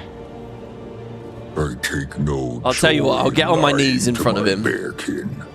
I mean, what? I'd rather they remain in fog a while longer. There's too much going on. I don't want to rattle their trust. Lean isn't a thing. I understand you're frustrated, but you need to know when the risk just See, she comes isn't back worth the so potential quick. cost. This beat where their When conflict doesn't will it feel be like it worth matters much when she We just screwed it up twice. comes back Thrice, before counting your the first base expansion's go-around. even done. How many times do we let that happen before being cautious becomes the risk? Little Claw, the scale of this is greater than any of us expected. Impulsivity isn't the answer. Then what is? What if they're out there killing while we're just standing around? I'll tell you what. Arrow. I'm just asking the questions everyone else should be. I'll tell you what, Poised Arrow is a fucking baller in that conversation. I'll tell you what, mate, you come with me in my time machine, come back to that Lion's Arch instance, and listen to all those people wanking off about why they won't use the Scepter of War yet. Let's get some of that fire in the room. He knows what's up. Really good. Do you regret helping us? If I hadn't, we'd be burying our dead in the bog. Oh yeah, the whole Bog Queen thing sort of skips us by here. I think the recent patch upped the drop rate. Recognize our limitations. It does not mean I'm not cautious of you or of waiting sorrow. I will continue to remind myself that no matter how thick the fog is, it will eventually fade. When it does, the path will be visible again. For now, I watch and listen. You put a stool in your fireplace just so you could sit like how Keith is. That's very clever. That's a good idea. Sorry, Sammy Bree responded. I just said that earlier because I feel what if the original devs had more passion for the game than a bunch of new people would? Of course new people would come in and be superb. Yeah, and you've got a point, right? Look, I'm just trying to temper the conversation. I'm not trying to eliminate it. I think that there's an argument to be made that churn is bad. And yeah, passion can be a thing. I think it's an easy supposition you just made there, though. But I also think, like... Right, really imagine this, okay? It's your career. It's your job. Day to day, every day, you're going into that office, right? You're thinking about this game. If you're a writer or whatever you're doing in it, but let's say if you're a writer, you're thinking about it every day. You're having meetings about it every day. You're thinking about the characters. You're working on it. Like, to suggest you can't have passion while committing yourself for years at a time just because you weren't there a couple of years ago when it started out. No, I think new people can come in and they can get that passion, you know? It's like, you know, look at it on the fan side, right? Unfortunately, I'm not in this category because I came from Guild Wars 1, but there's probably people in chat right now who didn't play Guild Wars 1. They came into Guild Wars 2 and they're really passionate about it now. They gained that passion. They weren't there on day one. If a fan can gain that passion and they're not there on day one, and that's just a fan. That's just us doing this in our free time, after work, after school, whatever. We're not committing our whole lives to this. Sarcastic cough there on my end, but most of us aren't committing our whole life to it, right? And we can become very passionate. These people are committing their careers, and it's not frivolous, right? It's very easy and casual to imagine it's frivolous, but no, I believe in passionate devs that can come in after the fact. So, you know, again, I won't completely kill the conversation because maybe you've got a point. There probably are people that are just, and this was the unfortunate thing I realised, you know, looking at Glassdoor reviews. You know, a lot of people do come out of college and they look at a studio like Arenanet and they say, oh, this is just a stepping stone. You know, and there is that thing in America especially, sorry, but, you know, with, like, career hopping and, you know, it's better to just go to the next place and get a raise. And, you know, when they look at it as a stepping stone studio, you know, there are problems there. It does affect the quality of the product and the quality of the conversation in the meetings and stuff. It does. And that is something to think about.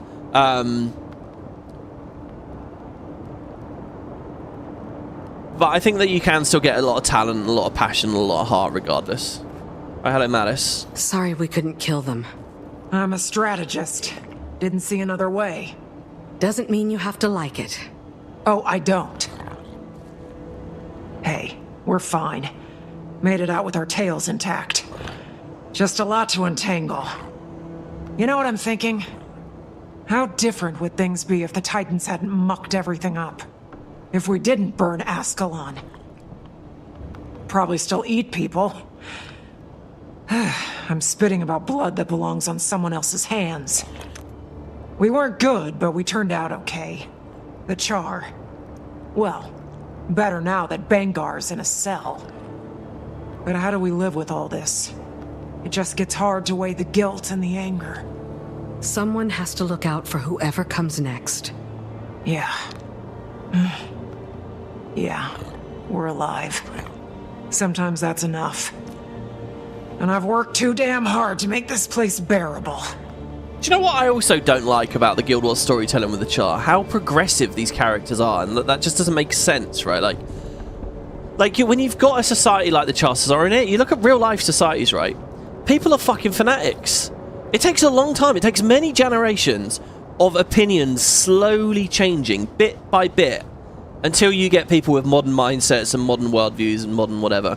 And here they just write malices out of nowhere, you know? I don't find it buyable that she's so guilt-racked about her heritage and all this shit. It's just like, oh, God. I don't think it's authentic enough. Also, that probably still eat people line is quite interesting. I totally forgot about that. What did I say about that last time? It's interesting because as far as I remember, there was like a propaganda idea that the Char ate humans. But I don't know... Was it from the Prophecies manual? I don't know that it was confirmed or really like focused on in any way. It might not have been real. So then to hear Malice say that is quite interesting.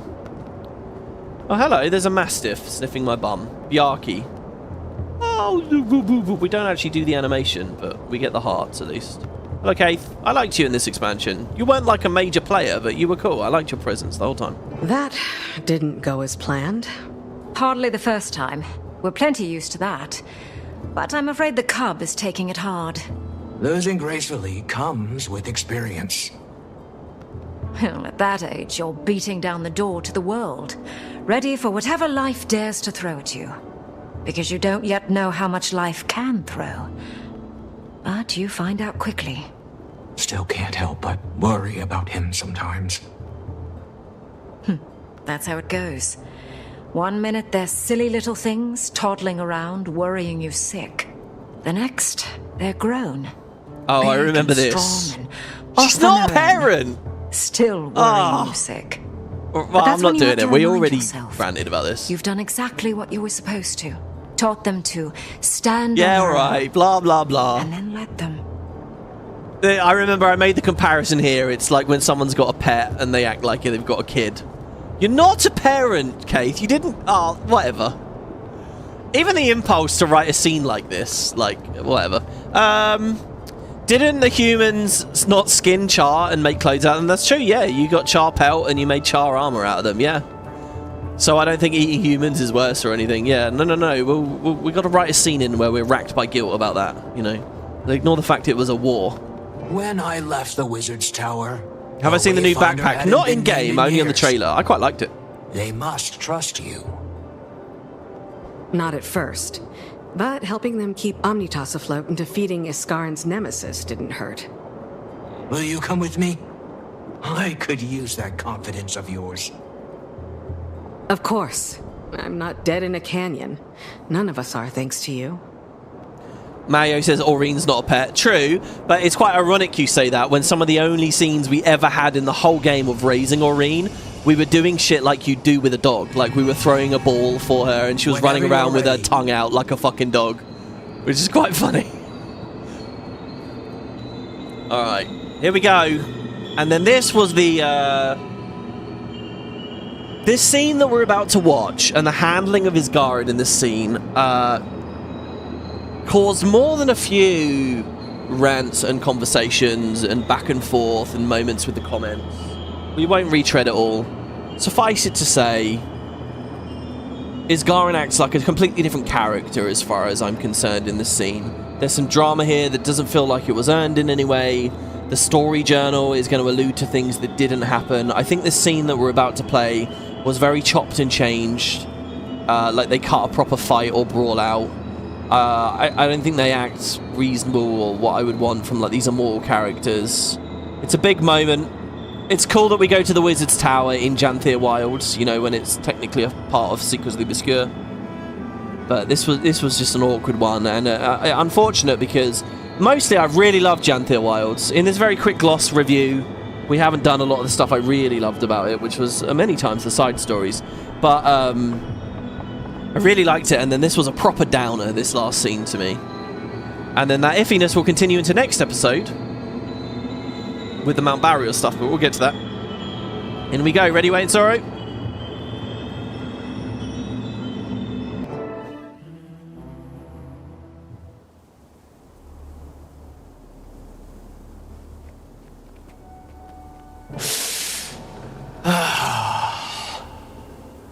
How did you get past Omnitas's defenses so easily? I built these defenses. So, how do you want to go about we this? Get some hand waving I'll follow there. behind, let you mingle first. Might trigger a war if I walk through the door before his ego is properly fluffed. Yeah, alright, whatever. It's funny, that thing there, by the way. Wait, Wayfinder. Before we throw another log on the fire, thank you for not telling them. It's not my story to tell, but you should. They kind of throw that in there, that she built the defenses, almost as like a bit of a quick justification there. But when you think about that, and that she abandoned people during the Cryptis invasion before, you know, the person who built the defenses of the place wouldn't have been handy to come back, no? Oh. Alright, and then obviously Dagda is thrust upon us again here.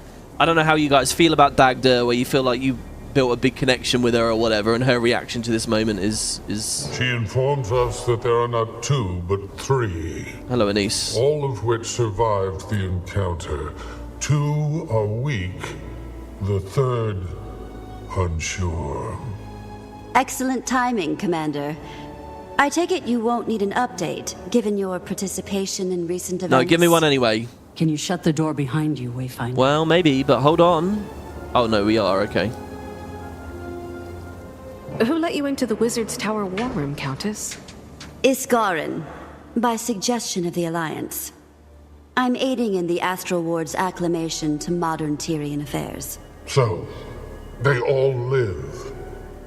I imagine you didn't simply allow that to happen. What were the circumstances? What has your mood smelling like an elder's backside? We almost had the 2 defeated, but a 3rd intervened. She was strong, and a bit more cunning than the other 2. Disappointing, but rational. What of your second mission, Wayfinder? The Titans kept me occupied. I'm still working on it. Fine. I suppose our clock bears too many hands. What second mission? This one. A foe I did not expect. That threat should be conquerable. So long as we continue to get along. Tyria united. It still sounds like a fable. Mostly united, but it's true. And we need to nurture these bonds. They cannot fail. When a door is shut, you should leave it that way.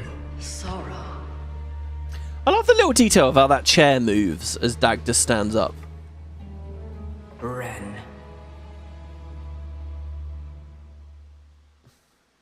I never noticed his bum chin before, by the way, but I haven't been able to look away from it, the 6-pack. Did she fill your mind with wild theories and hypocrisy? I like this detail where they both assume that they've been lying about one another, and neither had. Beyond simple manipulation. And I didn't come here for a fight.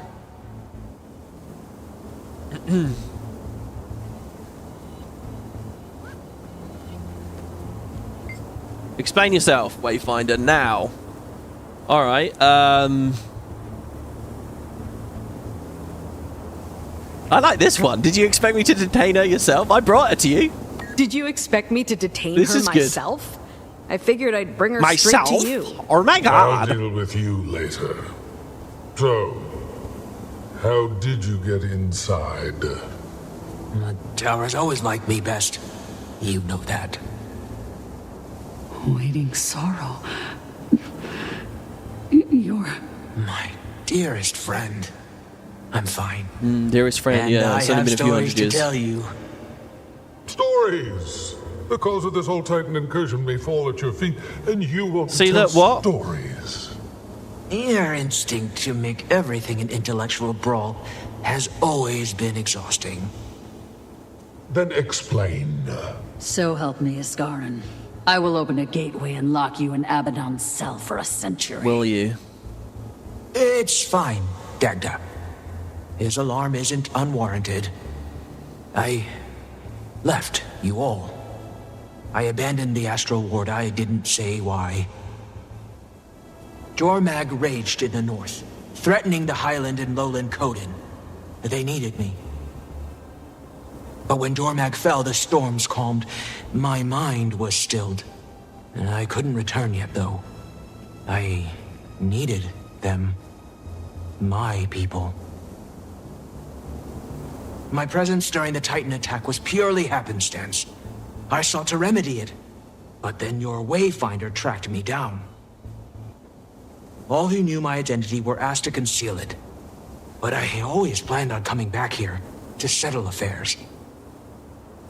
While I was not the cause, I have an inkling of what was, and I don't know how concerning it is. What's she getting at here? You didn't even share this with me. We didn't share anything. The business of wizards should remain in the court. Isgarin. See, what is that? Where is Mabon? Dead. A year ago. You could have mourned He should have been with harder us. to her there. He should have said, you could have saved us. I felt it. Saved him. Dagda, escort the Countess and Wayfinder home. Waiting Sorrow and I need to speak. Alone. What if I don't want to go? Yeah, some of this stuff's it's like...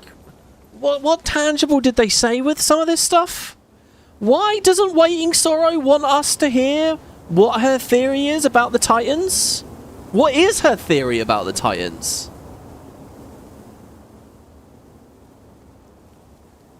Seriously, I'm not going to move on, guys. Chat, help me out here. What the fuck is she talking about?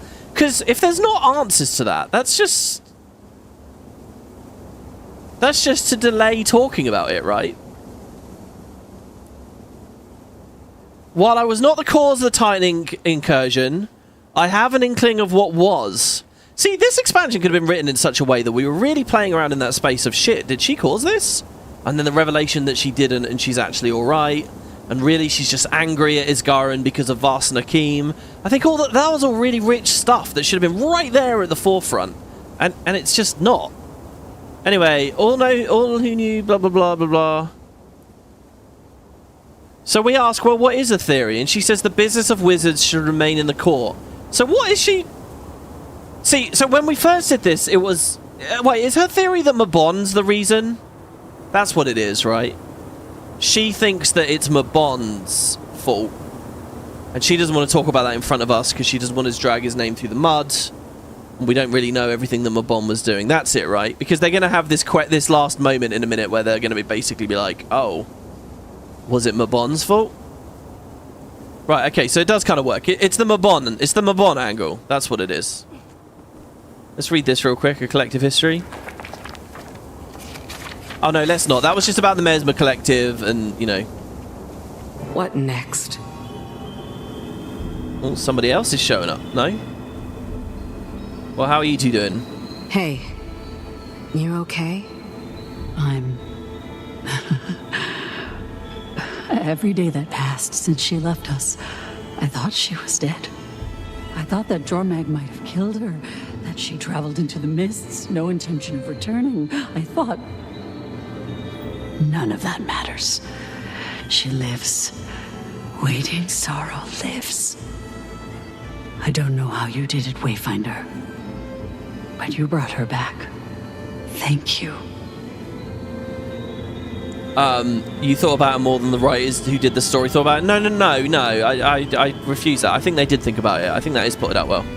I was slipping on the details, but again, that's why we're sort of doing this, right? How did you get involved in all of this? Yeah, it's a bit... I don't like Anise being up here. A perk of having friends with their fingers and... So have Livia in this scene, then. She introduced me to Mabon privately. He was scouting new recruits for his little guild of mesmers. I joined if only to keep tabs for the Queen. We were an eccentric group, hosting lavish luncheons, investigating magic anomalies. Mabon treated... I could go for a lavish luncheon right about now. Project or a beloved hobby.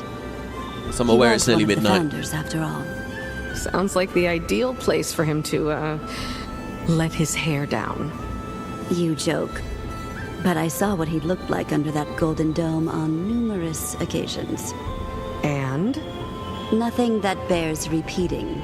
Lovely. I happen to know you're friendly like with that. a certain Mr. Goldclaw. And I would not sully Mabon's memories so soon. Fair enough. He would have been glad to see you here with or without his helmet. I wish I'd trusted him sooner. Gods know he's earned that now. I was so captivated first time through this, thinking all the patches would be heavily Mabon related. And yes, Mistburned Barrens is heavily Mabon related, but it doesn't really go into things the way that I wanted it. God, I hope... Absolution has to have more Mabon stuff, right? It has to. I'm really hoping for more Mabon stuff in Absolution. Because so far, I mean, Miss Barrett Burns Baron did a bit.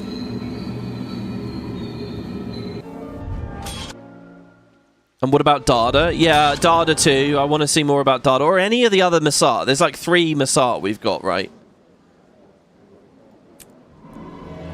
So there you go. I get a message from Gix. Gix starts this? What do they call them? Journeykin. Woo! 4.5 hours. So slightly shorter, but not too bad. There's definitely more conversations we could have spun up, especially in like that Bloodstone sequence. Right, you know what? Inventory cleaning I'll do off screen. You know what's gonna happen? We're gonna appear in the next episode and I won't have done anything. No, I will clean it. I will. Look at this. Oh, yeah, so satisfying. It's going to be brilliant. Wow, look at that deposit. So, yeah, there you go, guys. That was Launch Janthir Wilds. Just to have a real quick look here. Sorrow in these halls. The last line here. When Isgaren's temper finally calmed enough to have a mature conversation, Sorrow's tone dropped. She asked Isgaren if Mabon was dead, and while our ancient friend was gearing up for a guilt trip, Sorrow said she felt it. Her words had weight, and even I didn't know what that meant. Neither do I. Isgaren picked up on it immediately, though, and asked Dada to usher the Countess and me out of the room without another word. Titans, missing wizards now found. Mabon's memory suddenly suspect. What's going on here? Dun dun dun. Thankfully, Dada snarled Isgaren down. That's one of the all-time stinkers of a line right there. One of the all-time lowlights. Yeah. Alright, well there you go, guys. JW. Launch. Join me next time. I won't welch on the ending or anything here. Let's just close it down. I'll be back for the next part, in which we do the Mount Barrier patch. It'll be interesting to see what kind of runtime that episode comes in at. Will it be an hour, 2 hours, 3 hours, 4 hours? One of those. I'll be quite curious to see that. I guess that means we'll redo Mount Barrier.